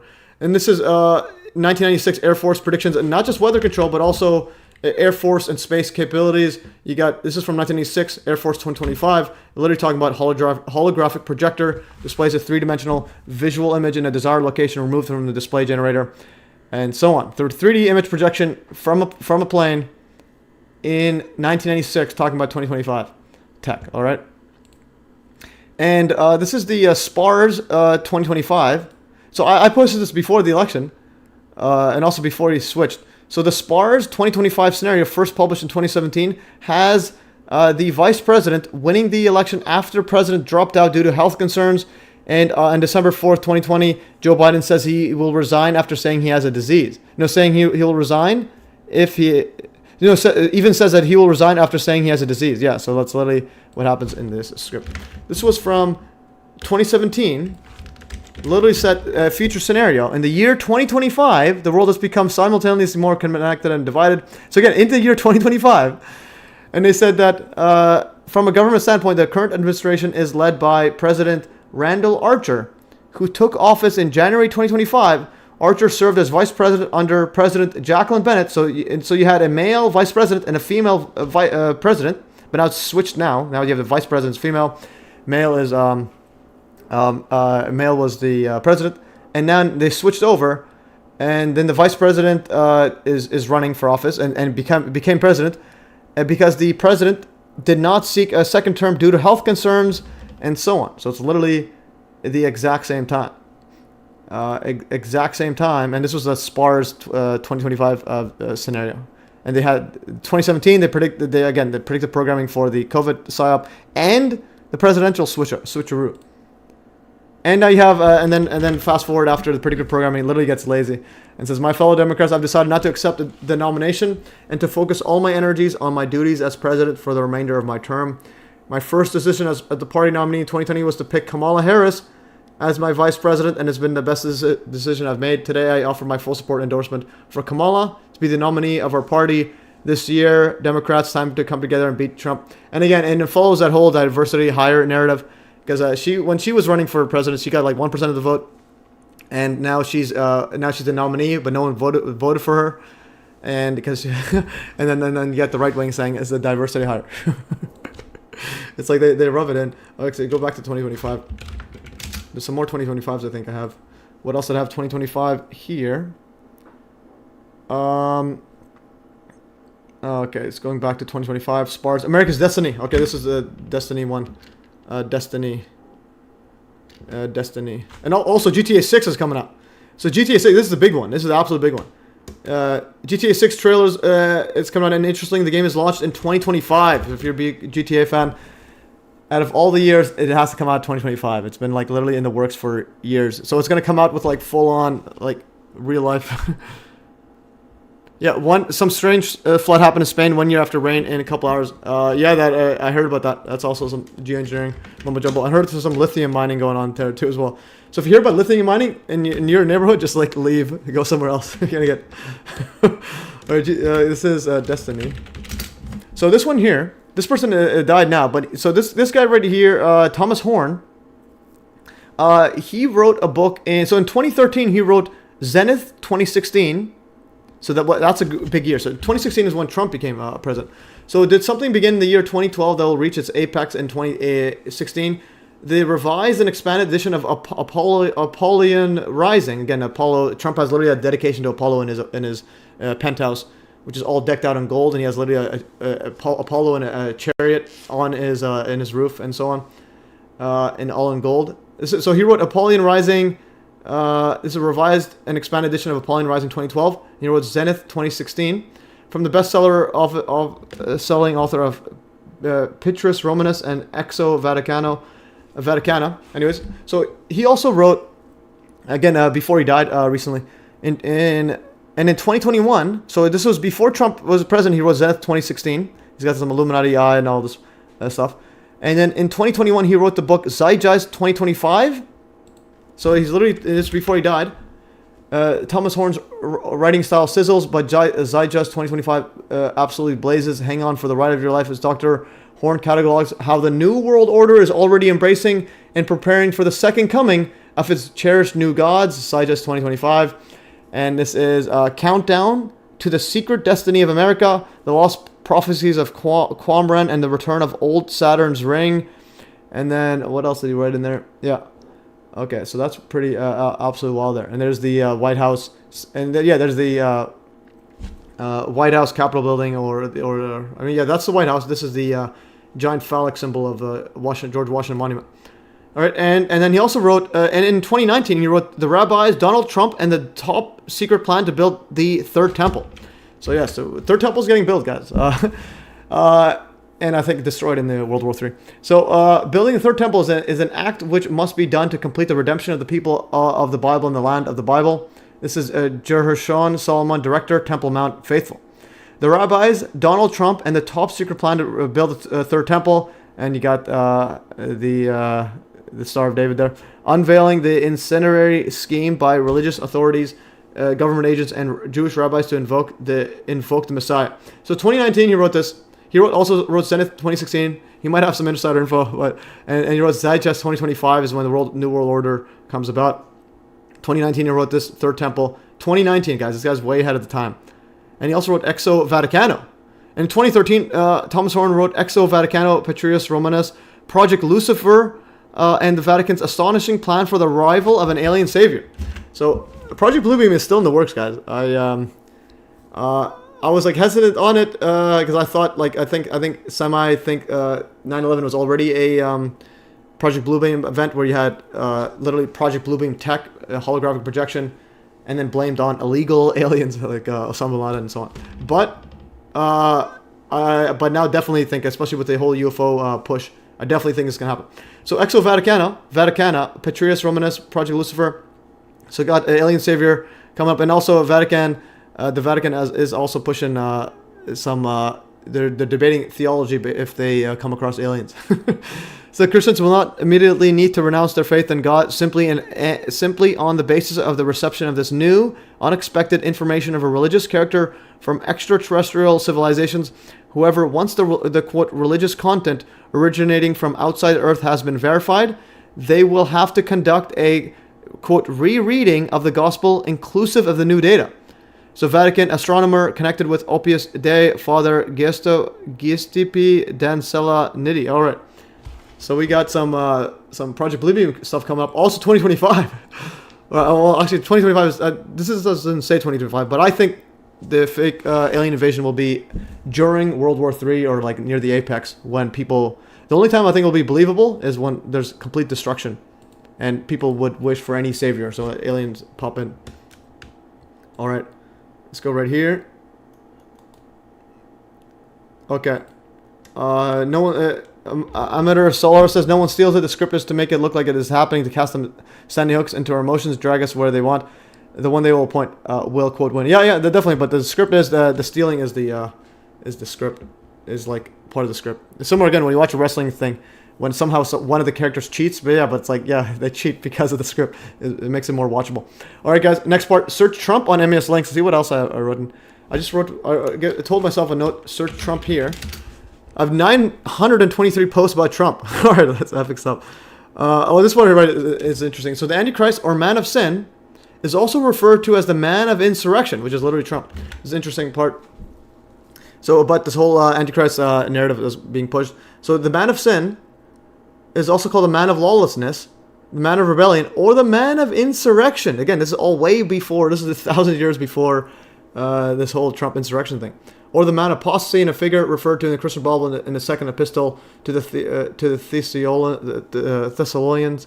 He is usually equated with the Antichrist in the Christian eschatology. I think it's like end times. And again, you look at mainstream headlines, insurrection, blah, blah, blah. It's all Trump insurrection. So he's man of insurrection. So that's another connection there. What else do we have here? This was the Australian news pushing there. Donnie Darko's back.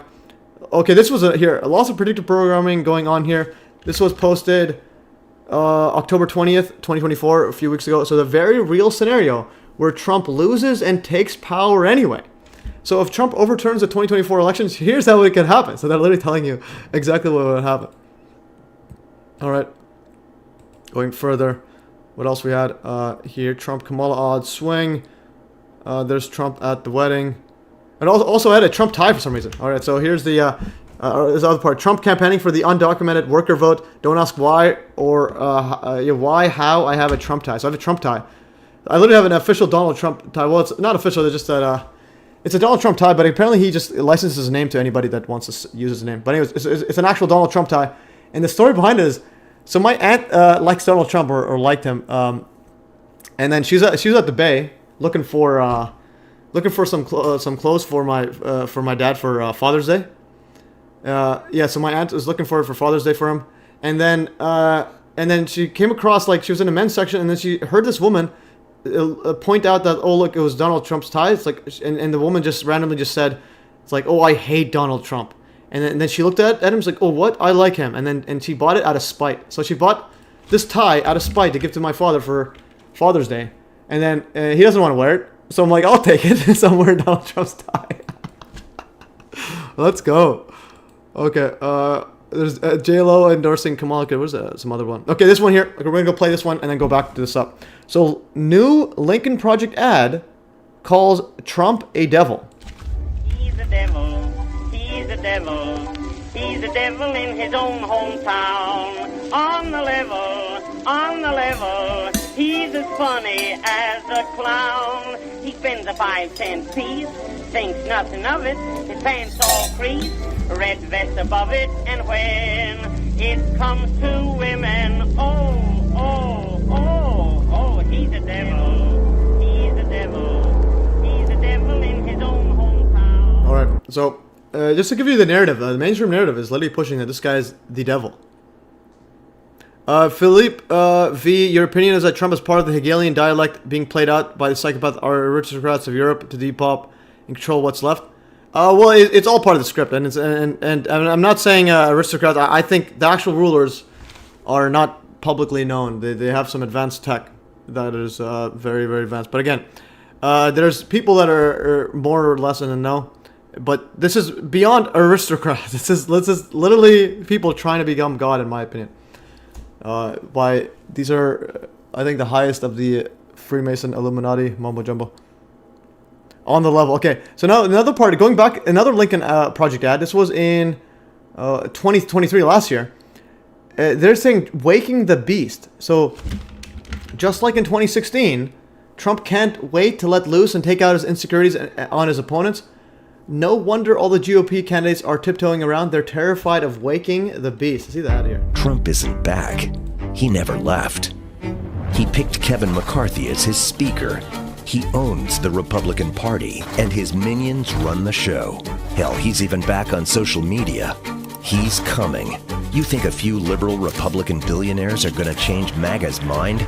Or weak DC consultants? We, in the end, will win. For all the noise about other Republicans, you know the truth.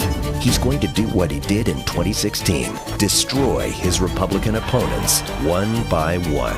Little Marco. Even this guy. Maybe especially this guy. Ron DeSanctimonious. The lies, the disgusting insults. Blood coming out of her, wherever. The racial provocations. Look at my African American. It's all coming back.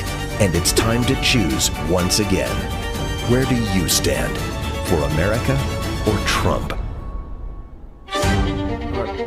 Yeah, but the other part where they tweeted waking up the beast, so that's very interesting. And also, yeah, on the level, that is an interesting line. But yeah, Philippe, interesting thing about your name, actually. So Philippe, I actually have a note about your name, Philippe, right here. Oh, no, okay, so I didn't put the name in this one. Day after, okay, blowing up. So, this one here, so day before election, and a man gets arrested for trying to blow up a Nashville energy facility, and again, he has your name. I'll go to Philippe. I think I have it posted. Okay, I have it scheduled. Yeah, so I have it scheduled for later today. So, day before the election, on November 4th, a man named Skylar Philippi, okay, so here's his Philippe, okay, close enough. There's an I at the end. Supposedly gets arrested for trying to blow up a Nashville energy facility. So, this is literally a day before, November 4th. Man arrested and charged with attempting to use a weapon of mass destruction and to destroy an energy facility in Nashville. Let's just read what it says. So, Skylar Philippi, 24, of Columbia, Tennessee, was arrested by federal agents and charged with attempting to use a weapon of mass destruction, attempting to destroy an energy facility. And yeah, so Philippe V says that's him. Oh, interesting. So it is him. So we have this guy's live chatting from jail in the live stream, MES live stream. Let's go. And going further, so what's interesting here is, interestingly, the name Philippi is famous for the Battle of Philippi, which was a Roman civil war to avenge Julius Caesar's assassination, as well as for the American Battle of Philippi during the American Civil War. So what in the world's going on here? And we're about to have a civil war right now.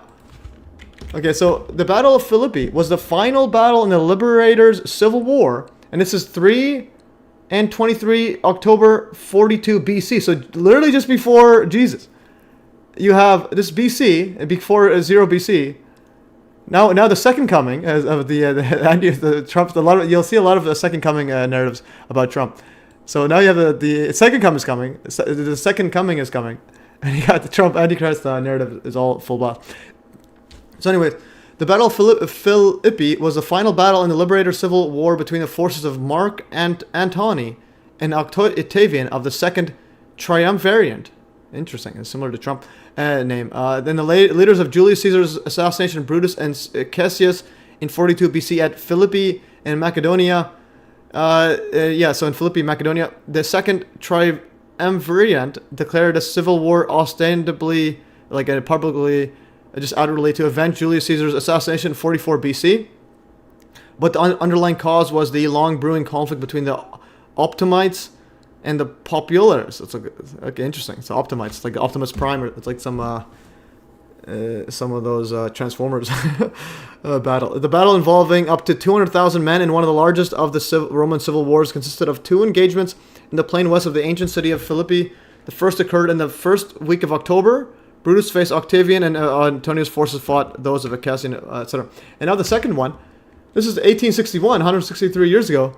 On June 3rd, the Battle of Philippi formed part of the Western Virginia campaign of the American Civil War and was fought in and around Philippi, Virginia, now West Virginia, on June 3rd, 1861. A Union Army victory. It was the first organized land of action of the war, though generally viewed as a scrimmage rather than a battle, etc. And also it was notable for the first battlefield amputations. So again, a lot of foreshadowing here. This is some occult symbology foreshadowing. And Philippi, and now this day before the election, we got some, just before the day before possible civil war. By aristocrats, I mean the people to whom Rothschilds are simply gophers, as laid out by John Coleman's Conspiratorial Hierarchy Story of Committee. Yeah, but again, I think even John Coleman might be possibly. Because a lot of these conspiracy peeps, I have a very, very, very strict setup. Like, talk about 9/11, directed energy weapons, advanced tech, free energy suppression, anti-gravity tech, and then like you have to account for that in your saying. So these aristocrats or these people that run it have technology and knowledge of reality far beyond any public notions of it. So it's like what can and can't they do is the question. Is more important than what actually are they like what power are they have over us? Like what can and can't they do, and what can we do? And can we replicate some of that free energy tech? They're going to explain the rapture of the church by saying it was alien abduction. That's when they'll use blue beam again. Yeah, that's one possible take on that. So it's going to be a lot of wild stuff going on. Anyways, going further. Okay, so the next one here. So January 6th is a major foreshadowing. Okay, so before we get to that, since we're on to this stuff happening around this day. So Capitol Building Visitor Center is closed. So we got right here, Justin, U.S. Capitol Visitor Center closed after a man whose, quote, smelled like fuel was arrested. He had a torch and a flare gun, and apparently the hunter's back on the crack. All right, let's go. So, yeah, the U.S. Capitol building's closed now. So we got a whole bunch of stuff going on. Steven's Truth Seekers in house. Hello, let's go. All right, so we got this. Let's have a quick break right here. So 47 congruent people here on the YouTube, 18 on Rumble. It's pretty good. And then 4 people in Odyssey. Let's go. We got 4 peeps on the show. Okay. Okay, so that's that. I just want to... Yeah, so basically this is closed. And we got a whole bunch of stuff going on. And yeah, so this guy definitely has something he knows. But also he's probably getting some YouTube views for his stuff there. Okay, I'm going to go... I'm going to do some quick searches of this stuff here. Search. Let's see what we could do. Trump... Nothing there. Or do you have to click enter? Trump. Okay, Baron Trump. Okay, there's a lot of Trump. Just referring to Baron Trump.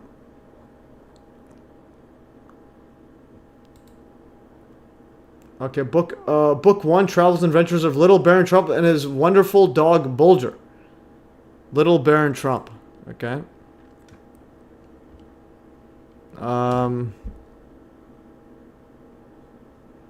Okay, Castle Trump. Anyways, yeah. So something with the name Trump. It's like they knew about it way back. Why is the world covered in thousands of pyramids? Type. Yeah, that's probably given a ode to the Freemason pyramid peeps. Okay, so let's see what the results are. Nothing here. Okay, CNBC is super bad. Not giving anything. Oh, we got 2939. But this is Fox News. Fox News has that. What's CBC? The Canadian one. What does his have? Okay, 63% popular vote of Trump so far. 300,000 votes are in for him. This one there. Let's put in this one. Okay, so still nothing in. 0 electoral college votes. And so on. Okay, there it is. See, this is these are Senate results. So 39-29, similar to this. This is Democrats seated 51 needed to win. Oh, that's the Senate. No, okay, that's Senate. Let's go back to presidential. So nothing's still here. 600,000 votes here, 800,000. Okay, they have more votes here than the other ones. All right, so we are in the stuff. You'll see how many. Okay, let's see. Let's try to power through this video and then just end it. Let's see. We have 3 hours in already, so let's try to go not too long. I'll go like another half hour ish or so, or a bit less.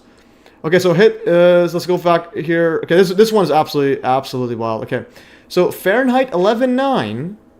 Notice again a lot of 9/11 stuff. So January 6th is 1/6 or just inverted 9 and 1. And Fahrenheit 11.9. That's when Michael Moore wrote that. So he did the documentary Fahrenheit 500 Fahrenheit 9/11, and then he made a Fahrenheit 11.9. And he also says Trump is last president, and this is because of the 2020 Trump trying to steal the election, according to the mainstream narrative. And but in it, he literally says Trump's last president, but also I put a note here. Note that June 16th or 6/16 or 616, aka Antichrist, alternative number of the beast, when Moore says last president. So I will click some of this stuff here. see what I wrote here. Let's just try to power through what I wrote in my notes. Okay, so so that's pretty good. So Michael Moore using my meme. I wrote right here. I made a meme years ago. This one here. So anti-vaxxers illegally drinking. Trudeau condemns white supremacists, denies wearing blackface. So here's this one here. I made that right there. I made that meme, but then this is actually Fahrenheit 9/11. I mean Fahrenheit 11/9. Michael Moore's Fahrenheit 11/9 official trailer in theaters 9/21. He literally has the Nazis celebrating like Nazism and the cross there and burning flag. Okay, I'm gonna play. Let's go back here. So that's Fahrenheit 9/11. So that was that one. Okay, it's last part. I'm gonna play this. Play the trailer. The trailer is really. So you got to realize, guys, the mainstream still governs what happens in reality. In other words, when you go and read the mainstream narrative on 9/11, that still governs what the majority of the people believe and what the airport, how the security is, and how the whole funding terrorism nonsense and the war on terror is still ongoing because the mainstream governs reality. So this is the mainstream. So Michael Moore's 11/9 official trailer 6 years ago on August 9th, 2018. And just look at the foreshadowing of what's going to happen. So that's if there's anything you take away from this stream today, is that basically the mainstream is giving away the script, and also key figures in the alternative media that probably have the insider info. The ones that keep quiet about 9/11, yet acting as if voting is going to change anything. If you keep quiet about 9/11, then that's just too much. Okay, let's play this one here. The did this happen? How the did this happen?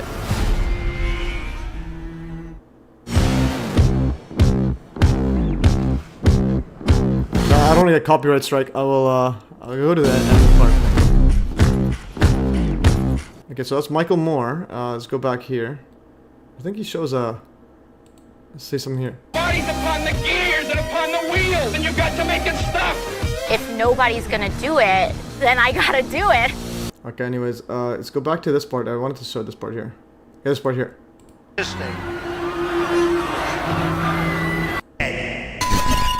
Stop resisting. The president's powers here are beyond question. Ladies and gentlemen, the last president of the United States.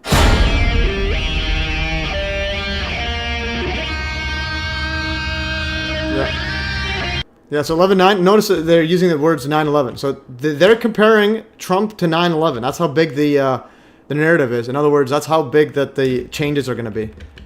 Okay, so going back here, notice what he says. The last president. I'll put this caption right here. So notice that when he says, why is it not president of the? Why isn't it just not showing? Move it. I move it. It just hides. Okay, there it is. United States. Sorry. Oh, I think I know why. Okay, I'll go back here. Okay, go back. Last president. United States. Okay, now I can move it. So, right here it says June 16, 2016, and then it says the last president. And if you go to, June is the 6th month, so 616. So, 616, Antichrist, number of beast. So this is like an alternative one. Apparently, this might have been actually the original one. Let's see right here. Number of the beast is associated with the beast of Revelation. The number is 666. And then Papyrus 145, which is the oldest preserved manuscript of Revelation as of 2016, as well as other ancient sources like Codus, Amphirius, Respiritus, give the number of the beast as XI, this one C. Translated Arabic numerals as 616, not 666. So we got a variant right here. So this is either... So most manuscripts, it says 666, but the earliest ones that they found was 616. Also, Crowley reversed 9/11 in his tarot cards. Interesting. So 616, and then he says last president at the exact same time as June 16, so 616, which is the actual number or the oldest number of the beast, at least publicly known. So that's interesting there. So that's some epic stuff there. And also, yeah, I was gonna say another thing, but they use a pyramid all the time. Because a pyramid, they're using a pyramid from the cross section as an equilateral triangle. Well, if they use that one, Basically, equilateral triangle has the angles 60 degrees in each angle, so that's 666. So in other words, equilateral triangle. Whoops, triangle spelled the wrong. But anyways, equilateral triangle. So if you go to an equilateral triangle, this is usually the symbol for the Illuminati mumbo jumbo with the eye inside. The angles are 60 degrees, 60 degrees, 60 degrees. In other words, 666. So it literally tells you right in your face. All right, and now we got a comment on Brave, guys. So Palantir stock is up 20%. Someone's expecting to have lots of work under the new regime. Is that a military contractor? Yeah, okay. So I'll put that back in. So that's interesting. Stock price. I think this is a military. Let's see. You might be onto something. Let's see. All. Oh yeah, so it's pumping. And what is Palantir Technologies? Palantir Technologies wiki. Okay, American software, big data analytics. Interesting. Oh, so it's about election stuff. So big data and analytics, and they're pumping. Their stock is 2023 was about $15. Now it's over 40. Interesting. Is a Book of Revelation their playbook? Yeah, there's something going on. It's like they're just following that script. On June 16th, 2015, the then Mongol announced his White House run. 4 years on, reporters who covered that Trump Tower speech were called lies and bombast that defined his presidency. No way. So Trump, even on June 16th, I think that's when he was. Yeah, June 16th, 2016. But on June 16th, 2015. Let's see, Trump, June 16th, 2015. Oh, no way, it's June 16th. Yeah, so on June 16th, Donald Trump announced his presidency. No way. We did it, guys. We did it. 16 June. Yeah, so announced June 15th. So on 616 day, he literally announced, and 2 days after his birthday.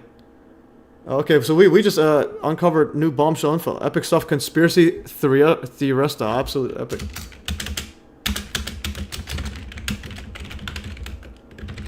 Presidency on June 16th, 2015. Wow, that's absolutely mind-boggling. Okay, we won, guys. We did it. Okay, so going further. Okay, so let's power through some more stuff. So Trump-Hitler narrative on full blast. Search Hitler on Telegram. You'll see absolutely epic stuff here. Right here. Okay, whoops. No.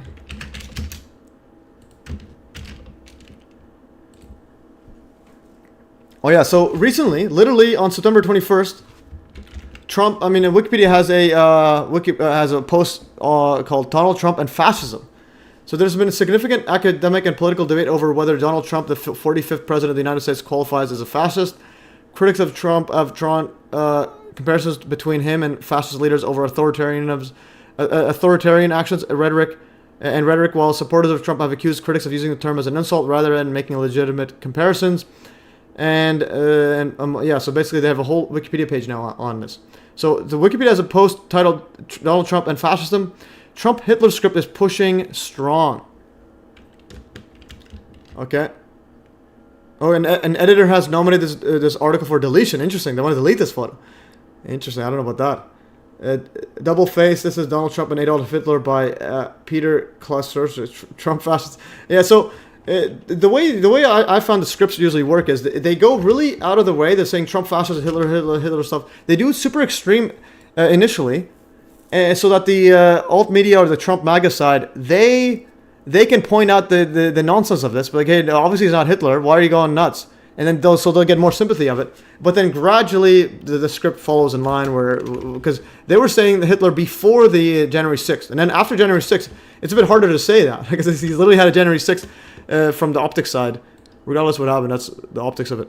And also, they named the corporation after the black orb, which reports back to the all-seeing eye in Sarn. Interesting. A bunch of these occultist Satanists all over the place.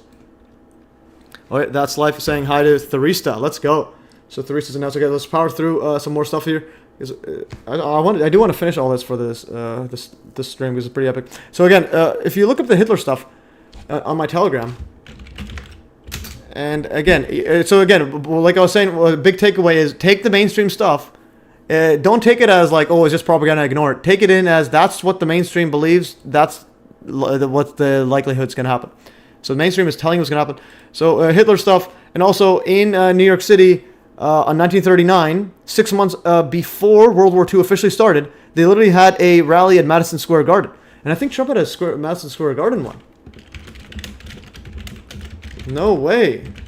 World War III is about to go off, guys. Okay, so Trump rallied at Madison Square Garden, and I don't know how many times he's done it.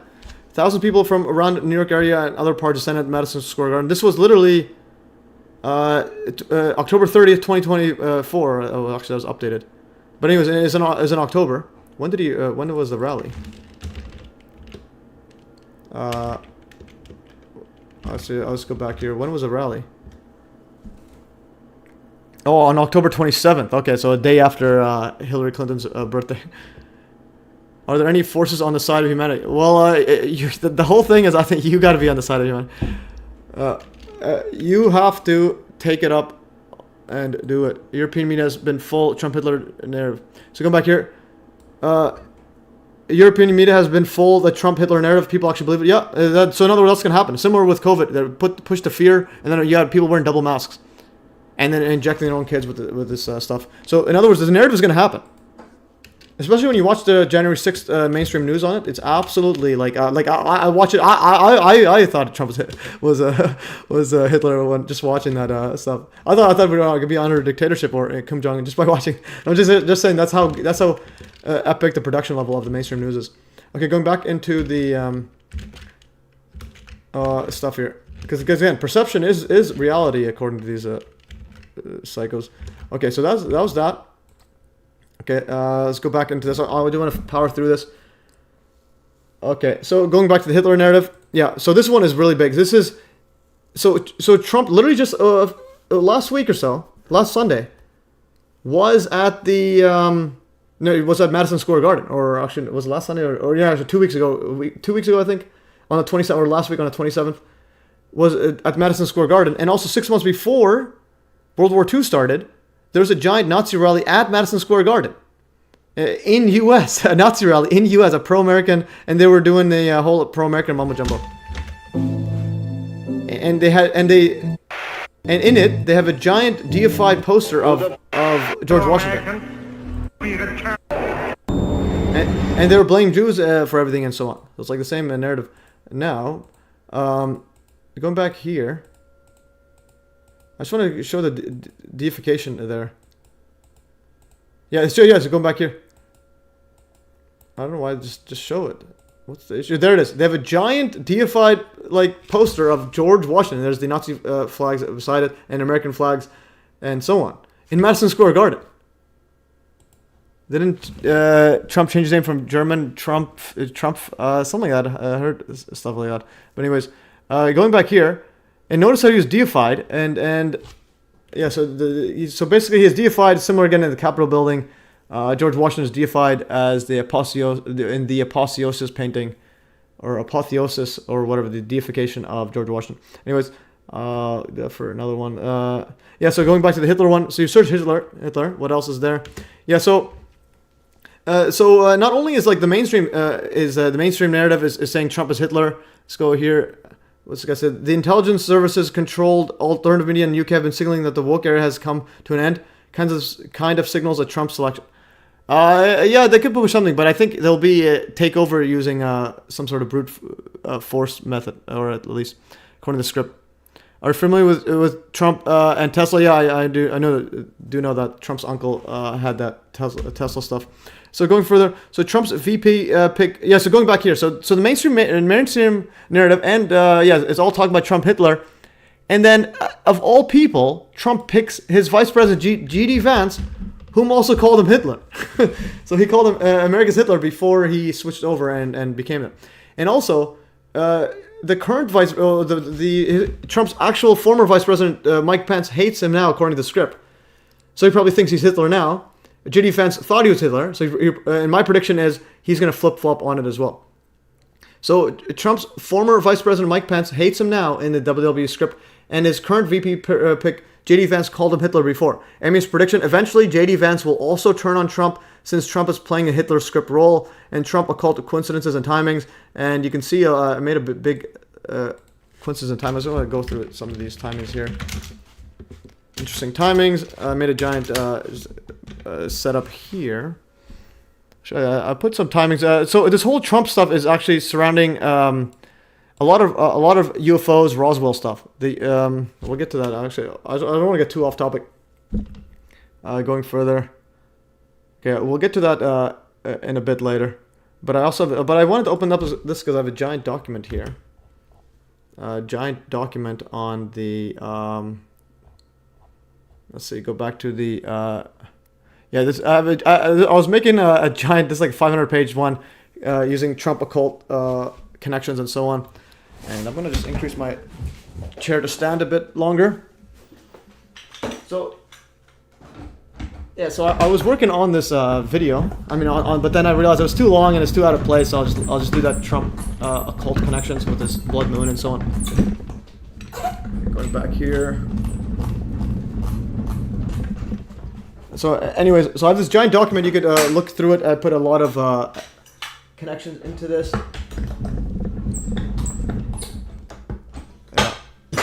So a lot of connections, and there's a lot of Hitler connections into this, anyways. And I'll open up this right here. This stream is becoming a marathon, but we will try to power through some of this Trump occult coincidences or predictive programming. Okay, this is a giant document read. I'll just open up here. Plus, I think MES says a lot of his family have the name Christ. Yeah, so Trump's entire generation goes 10 generations plus with the name Christ somewhere in there. Going back here. I'm gonna open up this stuff. Okay, while it's opening, it's a giant document. It was just too much time, and I will go view navigation. This again, I was working on this 2022 and before, and it included a fake assassination attempt, and I was also going over a lot of comparisons with World War I and II and Hitler and so on. There's a lot of similarities with the Trump's coup attempt, and Hitler had a coup as well. Very similar timings. So he did a coup, goes to jail, and then in the jail is when he gets his biggest publicity. The whole trial was like a show trial for him, and so on. And then obviously got the big lie comparisons and so on, and it keeps going on, and then it led to the Manhattan Project, and so on.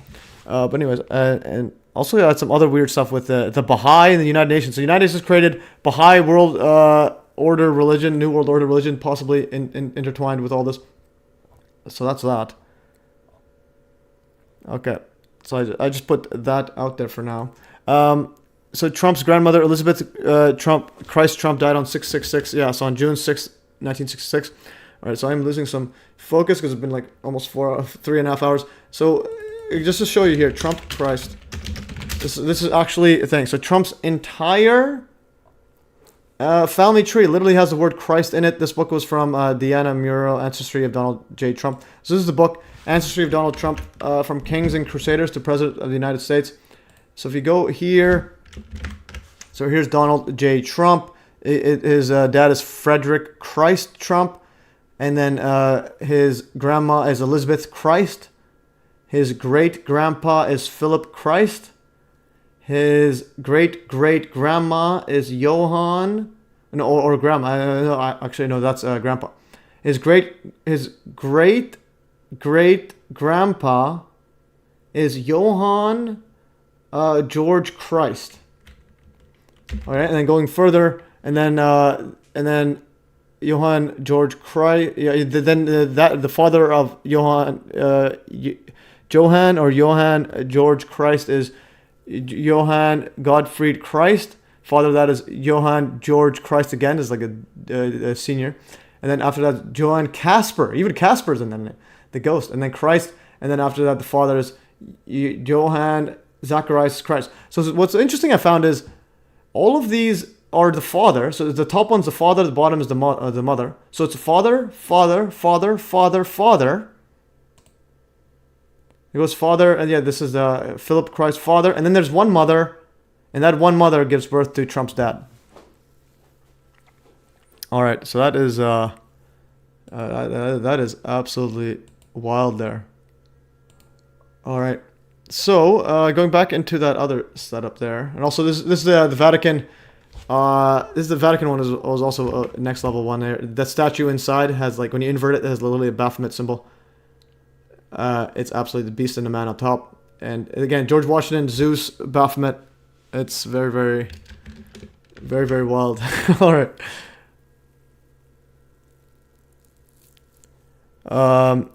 Timothy Sullivan, I still don't buy this particular name thing. I think it's simply a record of Christ things. But how do you find out? Although Wikipedia says Trump Christ. Trump Wiki. So you can go sue his mother. Oh, his father. Let's go to father. His father's Frederick. Yeah, Frederick. Yes, Fred Trump. So this was the middle name.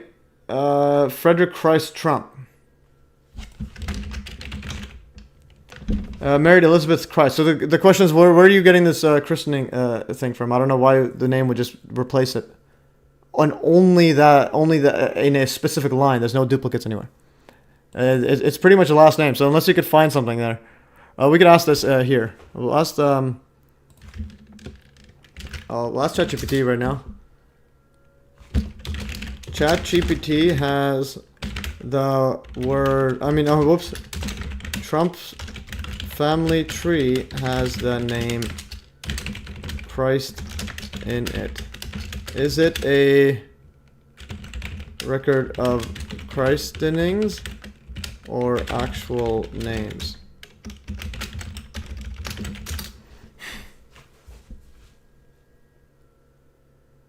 Yeah, so it says, ChatGPT says, in this case, Christ is indeed a family name not related to records of christening or religious references.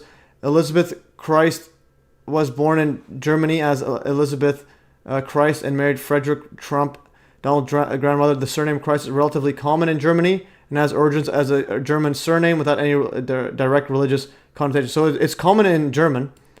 The surname has been traced back to German-speaking regions where it likely originated as a nickname or from a given name that was popular in the area rather than from religious practices like christening. And also the other part is, so his dad is named Frederick Christ Trump.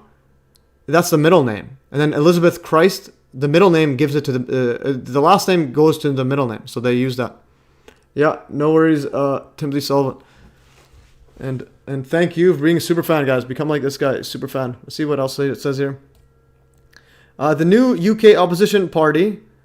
New UK opposition party leader, who is a black Nigerian, has been attacked as representing white supremacy in blackface. All Western nations seem to be going with the Nazi theme, even when it's obvious nonsense. Yeah, that's a good point as well. All countries pushing the same thing, like at least most of them. Similar to the COVID one, they all pushed the exact same lockdowns, and after 9/11, they all pushed the exact same security state and so on.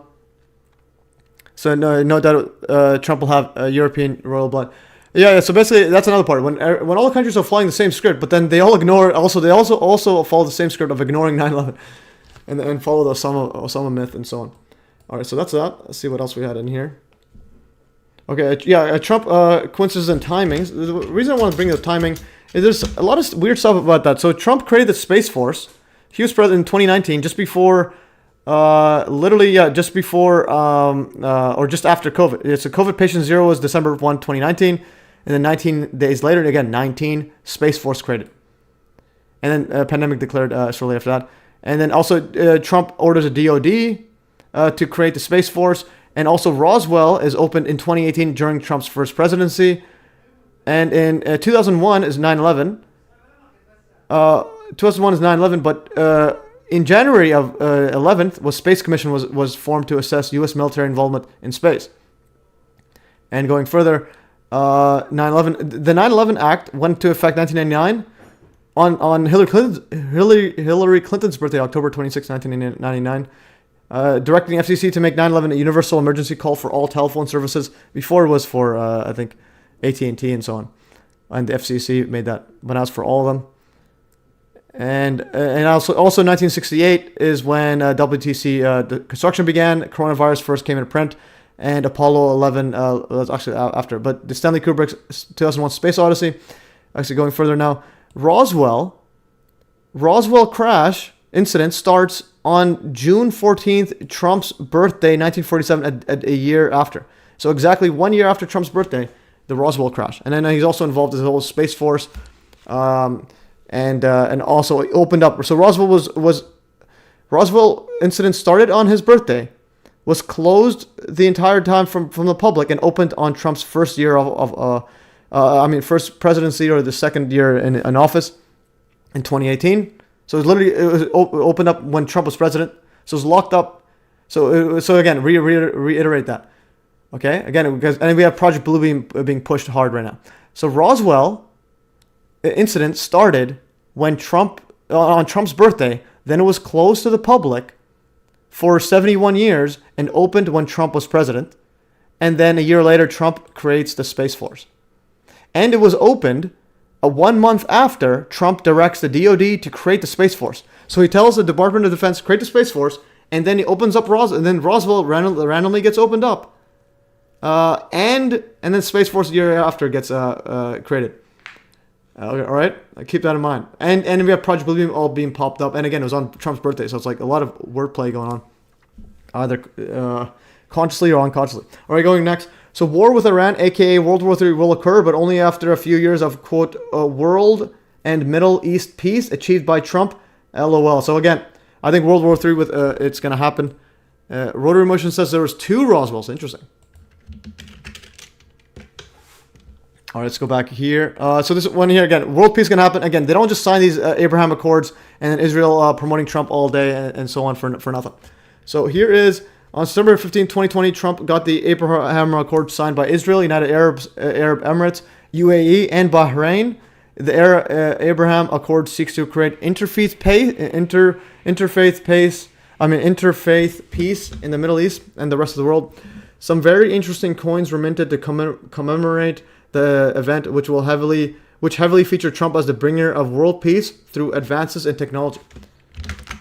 Again, when you think of advanced technology to create world peace, that's the Illuminati mumbo jumbo, and it's fake technology, because they can give you super advanced tech that you don't need any of this government.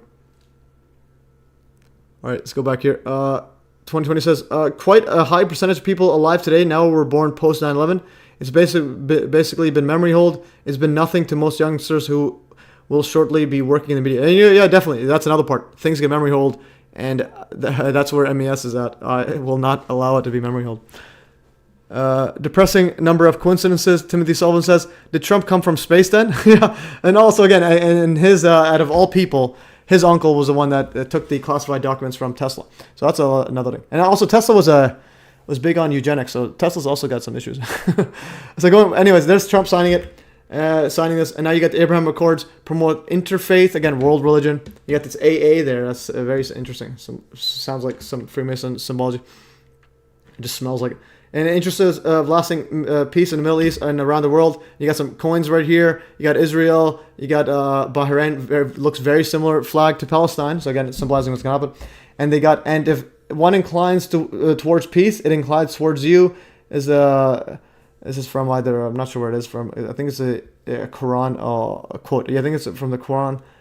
Yeah, this is a commemorative coin, features quotes from the Quran and Prophet Jeremiah encapsulating moral duty to seek out and embrace peace. And there's Donald J. Trump's signature, and you got technology, sword, vaccines, digital numbers, Saturn out of all planets, Saturn, and you got space travel, world peace, etc. And so that's that. But going further, right here, and again, this goes way beyond like just when Trump was president. This is going back here. Yeah, so this is from 1985. So Trump outlines, this is an interview, Trump, the ultimate deal. Trump outlines a desire to bring about world peace through nuclear disarmament. And at a time when he wanted to broker a peace deal between Israel and Palestine, Fast forward to 2020, and Trump signs the Abraham Accords, which currently has brokered a deal between Israel and neighboring countries Bahrain, UAE, Morocco, and Sudan. So increase even more people. Peace in the Middle East is Trump's ultimate deal fantasy. And fast forward to October 7th, 2023, and the Hamas attack on Israel, setting the stage for a future Trump peace deal and the biblical Antichrist covenant with many. So we got a whole bunch of stuff right here. So this is Trump's ultimate deal by Ron Rosenbaum. And this is he's holding the peace thing. It's 1985, guys. And there's Trump. And Trump's ultimate deal. And he wants, again, he wants to bring a peace negotiator between Israelis and Palestinians in 1985, all right? And interestingly, another part here, it says, Donald Trump's ultimate deal was written by Ron Rosenbaum. William Kupin, a project photographer, says, who shot Trump twice in New York City for Manhattan. So he shot, and he wrote, no, who shot Trump. And he wrote, I shot Trump twice. So in other words, a second bullet's coming for Trump. I think that's the script will have him get killed in the script, or either real or fake. It doesn't matter. But anyways, it's gonna happen. So there's signed December 15, 2020. So think about this: COVID's happening, COVID stops happening, and all of a sudden he's creating a space force and signing a Middle East peace deal. It's as if nothing hinders the script. Even a giant psyop will not hinder the bigger psyop under play. All right, and then October 7th happens, and they're all going to blame Biden and so on, and like, why are you allowing Israel to get attacked by all this mumbo jumbo? And then Saturn plays a big part in Illuminati symbolism. Yeah, definitely. Where's Musk to Howard Hughes as a front for DARPA and aerospace? Yeah, you can see the whole thing. He has a false prophet symbology. And also here's and you shall confirm the government with many for a week. So in other words, peace for a short while, so make a peace deal, and so on. And again, for those, the Musk one. So I have 118 posts about Musk. So you got Musk everywhere. And also he's tweeting about Pizzagate.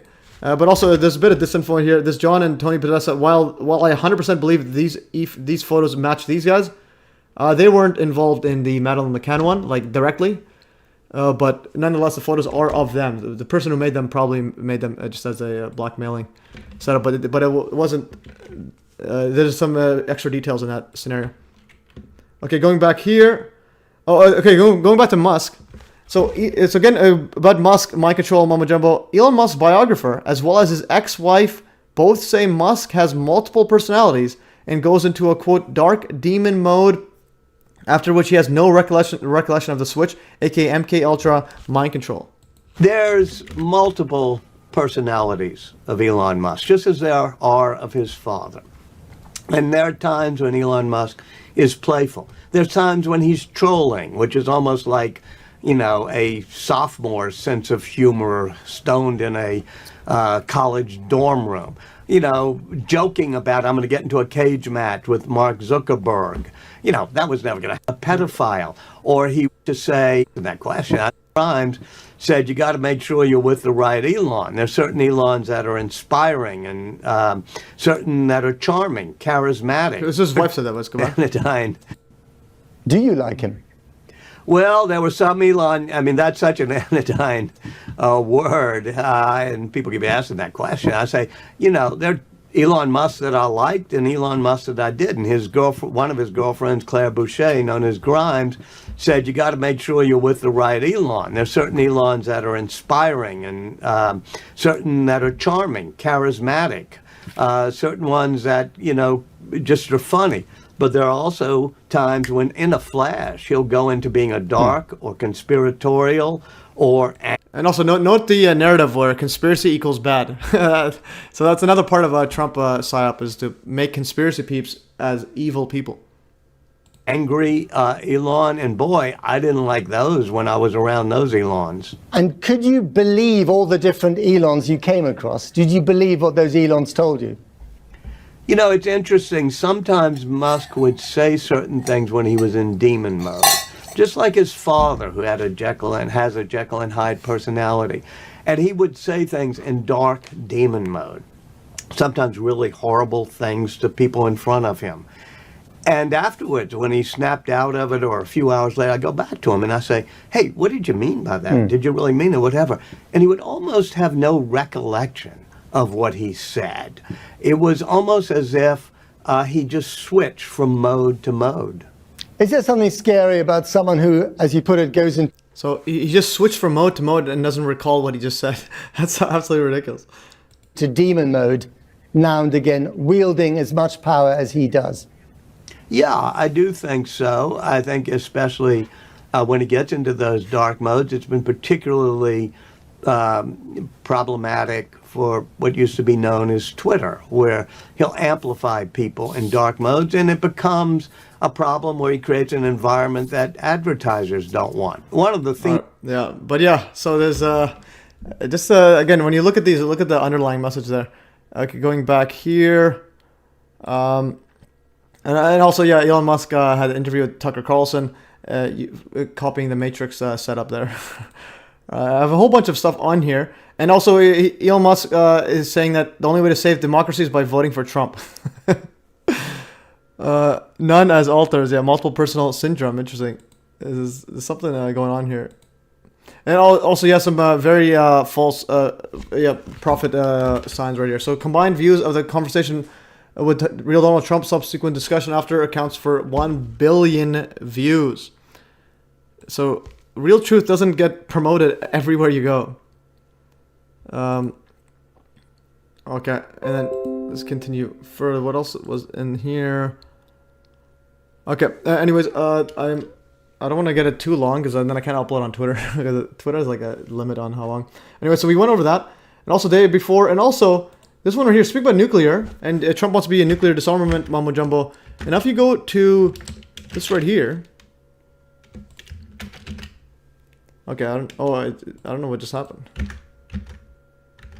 Why did it not testing? Okay, did I have it not shared? Okay.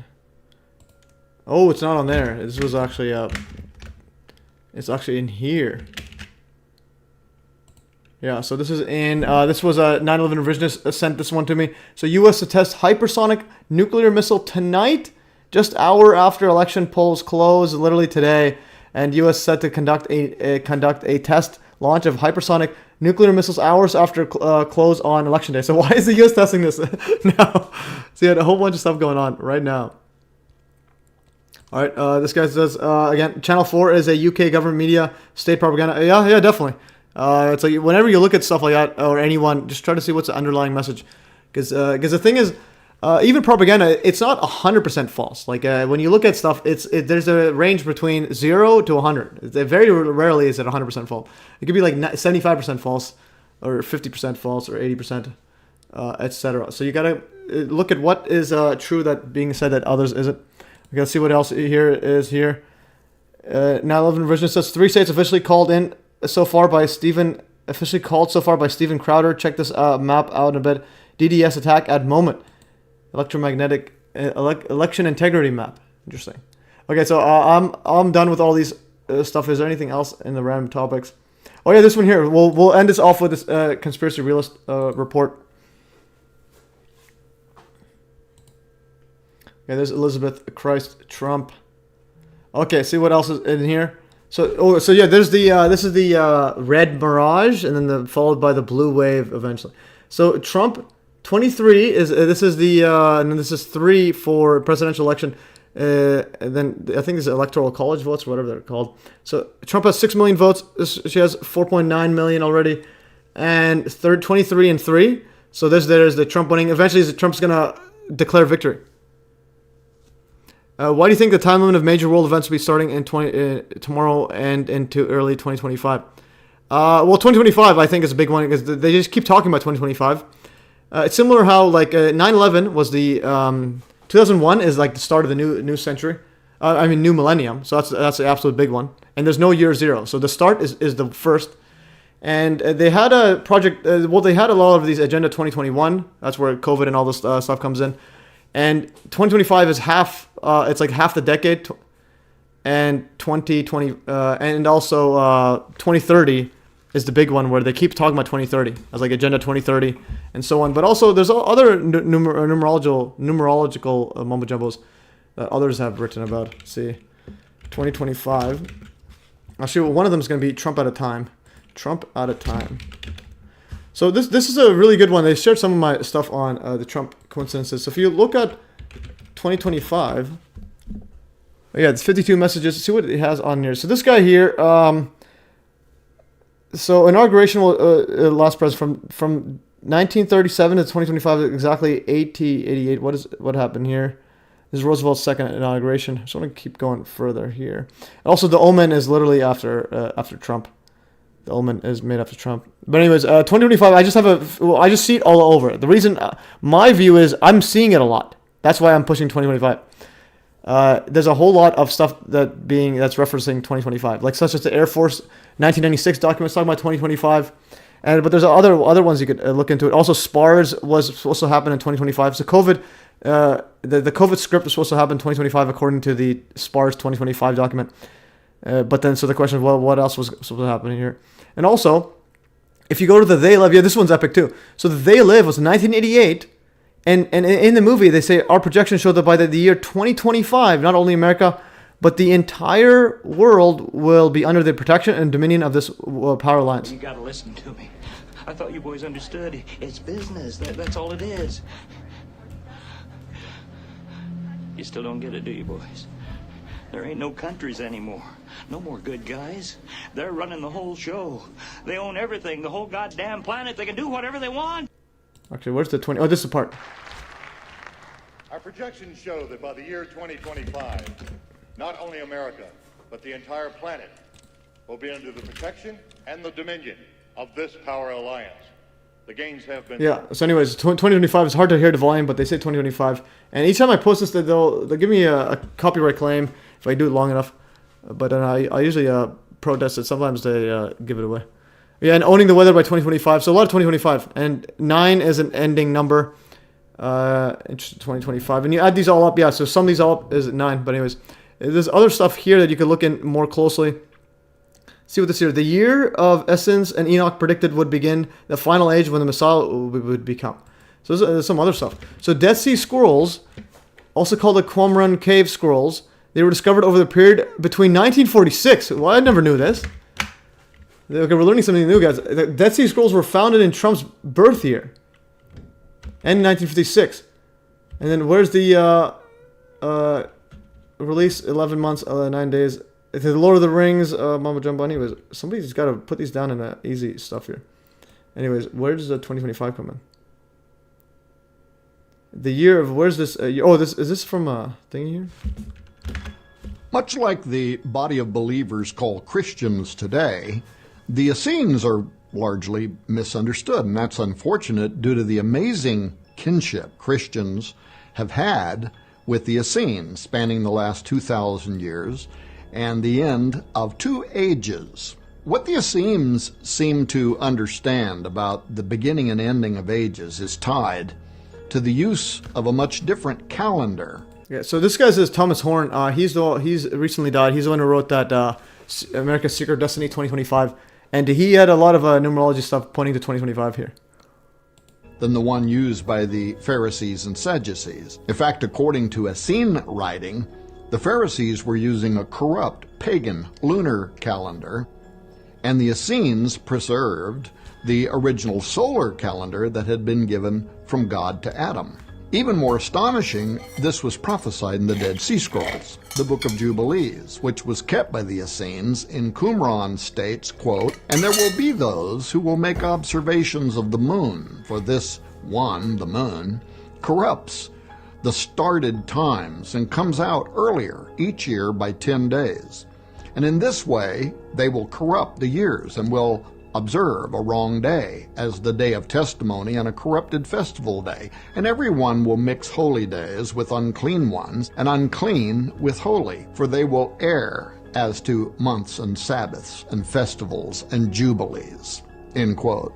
Now this corrupted calendar of the Pharisees would become the Hillel II calendar in the middle of the 3rd century, which is what modern Judaism uses today. The Essene calendar, however, is more mysterious to figure out, as much that was known about it in ancient times was lost, only to be rediscovered in the 1990s. Dr. Ken Johnson has done some amazing work with the Dead Sea Scrolls in an effort to restore the Essene calendar. And what he has turned up is nothing short of amazing. The Essene calendar is based on the 7-day week. Saturday is still the Sabbath, making Sunday the first, Monday the second, and so on. Interestingly, because the sun, moon, and stars were created on the 4th day, the Essene calendar has the beginning of every year start on a Wednesday. This emphasis on the 4th day continued even in the early church, as evidenced by some of the writings of the church fathers,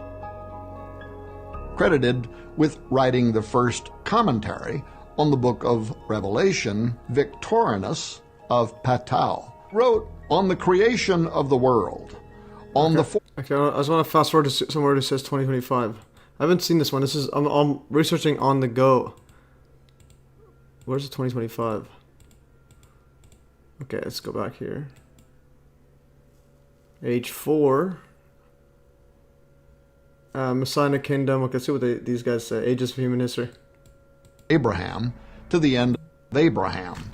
The first set of 2,000 years, or 1 a.m. to 2000 a.m. The second age was the age of Torah, lasting from the time of Abraham to the end of the sacrificial system, 2000 a.m. through 4000 a.m. The final age is called the Age of Grace, 4000 a.m. through 6000 a.m. Okay, well, I just want to find where's 2025. It's 2075.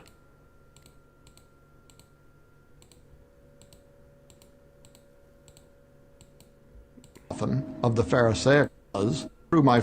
We're talking about an exact number. By the time of the exact year, everything that needs to be in place for the operation of the next stage should be in place. Here's an illustration of how this works. Let's say that we're going to have a birthday. Time in AD would say it started at his death, or his resurrection, or his ascension. Some would say it began at and the kingdom age, which team members. Okay, I just saw 2075. Did they make a mistake there? 20. Oh, okay, the year of essence. Okay, there's an actual post here, 2025. So, anyways, I'm just doing some live research on the go. Okay, so I'm gonna start closing some stuff. Oh, whoops! I'll open this up. I'm gonna start closing it. But again, 2025. I'd recommend looking at my channel for 2025 and this one right here, and also 2025 Maitreya's. Maitreyan World Teacher, Antichrist. Okay, you got even more stuff going on. Apparently, World Teacher is supposed to come in 2025. Alright, so going back to this blogspot. Why didn't it load up? I go to Web Archive. Alright, we're almost 4 hours in. Okay, it's Web Archive. Let's see this post. Right, we're powering through. Alright. Okay, so once it loads, I'll get back to it. But anyways, that's pretty much it. And also the last part here, put it in here. Okay, this one here, 9/11 Reality by Conspiracy Realist. So I made this. This is a giant article I'm making. I'm not done yet. I'm going to be posting it all on here. There's a 36-page report that a friend made. I refer to him as Conspiracy Realist. You could print out the whole PDF here, but he sent physical copies to these people. He sent it to Representative Thomas Massey, Representative August Pflogger, Representative Eli Crane, and he sent it to Senator John Kennedy, and Tulsi Gabbard, and Martin Armstrong, the economics guy. So he sent it to them, and literally telling about 9/11, and tell them the importance of it, and so on. And here's a PDF of it, and explains, basically summarizes a lot of the 9/11 stuff, and tells them the impossibility of the mainstream narrative and the alternative narrative, and pushing, obviously, the truth. There's a directed energy weapons there. Okay, so that's this part right here. When did this is the minimum. Truth has consequences. Okay, oh, there. Yeah, because that's where you put it. Okay, so yeah, I need to update some stuff. But anyways, I have like 10 pages in so far, 10 or 12. I'll update the more of it. And here's some cool stuff. So the Bible with the literally fused paper on the Bible, literally fused with steel without burnt. Like that's absolutely remarkable. And again, that's very little heat. And also, you get bent steel with no burn marks, nothing, just like literally just bent with no scorch marks, no actual like stretch marks on like the actual bending areas. Literally just smooth bends, no heat or anything. And again, to illustrate, I posted something here. We're just on a power trip right now. It's going to continue. Let's see, Bible. Actually, yeah, so here is what would happen. First of all, here's what happens, paper. Go paper. Let's go paper. Going back here. Yeah, here's a great demonstration. Here's a great demonstration of paper spontaneously igniting at 700 degrees Fahrenheit or 371 degrees Celsius. Actual self-ignition is 218 Celsius or 400 degrees Fahrenheit. So half of this one, it would still self-ignite. And steel melts at way higher temperatures. So imagine getting paper anywhere near a hot area. So here's paper, put in a furnace, and it auto burns. Yet on 9/11, there's millions and millions of paper everywhere. And I also have this right here. I think I posted it, or did I not post it? This great demonstration. Oh no, I don't think I posted this yet. Did I schedule it? Okay, I had to post. Oh no, phone book. This phone book. No, okay, so I don't know where it went. Okay, so I'll have to find it because I had a I made a molten. Oh, whoops. I could have sworn a book molten. Okay, so I have no idea where it went, but I think I just didn't post it. Molten book. Let's see. Metal ball, cold metal.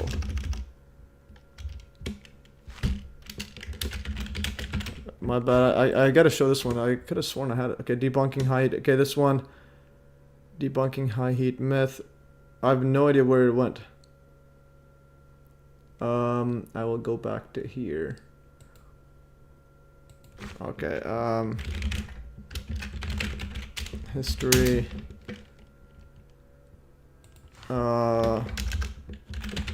Molten.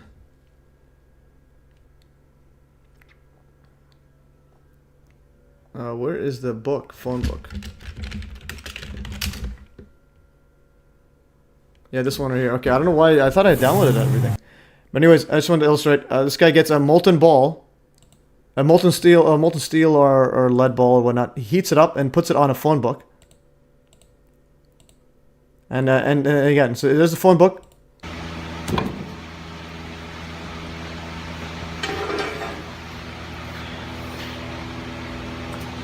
Yeah.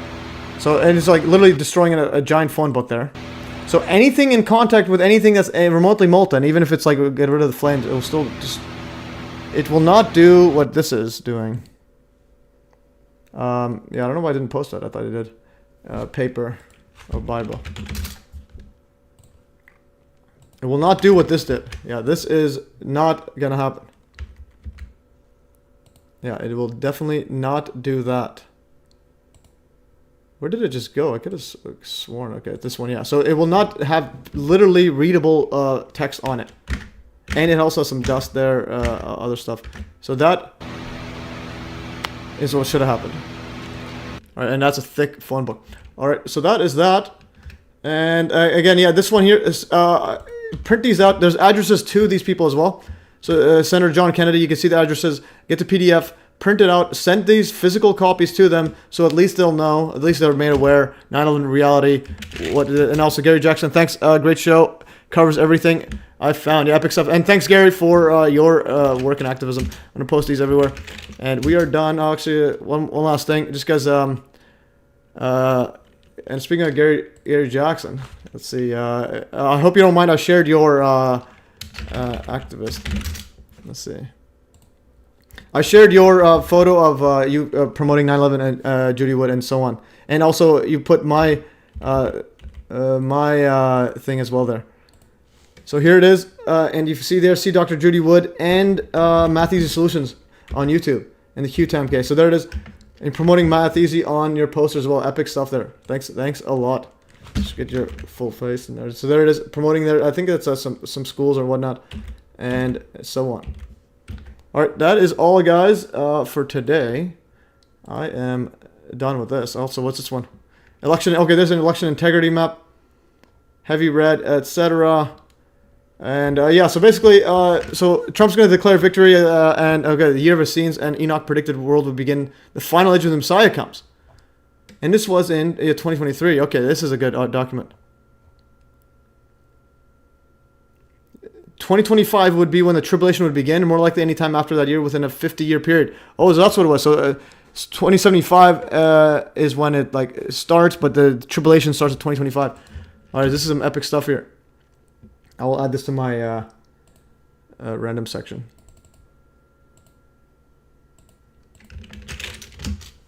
All right. So that is that. That's epic stuff. All right, and let's see. Trump's 32-3. Okay, let's stop the vote. Stop the steal. Let's go. All right, let's stop, guys. All right. Trump did it. He's going to declare victory, and apparently they're going to be like suing each other for a couple years. So you will not know the results, according to my intelligence briefing, for at least 2 weeks. The fake results, and then they're going to keep going on and on. As always. All right, guys, that is all for today. Thanks for watching, guys. And again, donate. Make sure to donate and subscribe and become super fans and so on. And I will post. Also, I'll do this instead. All right, guys, I'll go to this thing. Thanks for joining. And again, I won't be back this Saturday. So the next Saturday I'll be on a live stream because again, this takes a lot of energy out of me. Thanks for joining, and have a great and safe election. I'll copy and paste this everywhere. Yeah, no problem, Tim. Thanks for a lot of info you send me as well, and being a super fan. All right, guys, thanks for. Oh, I put Hanks for joining. Okay, guys, I'll update this one on this one.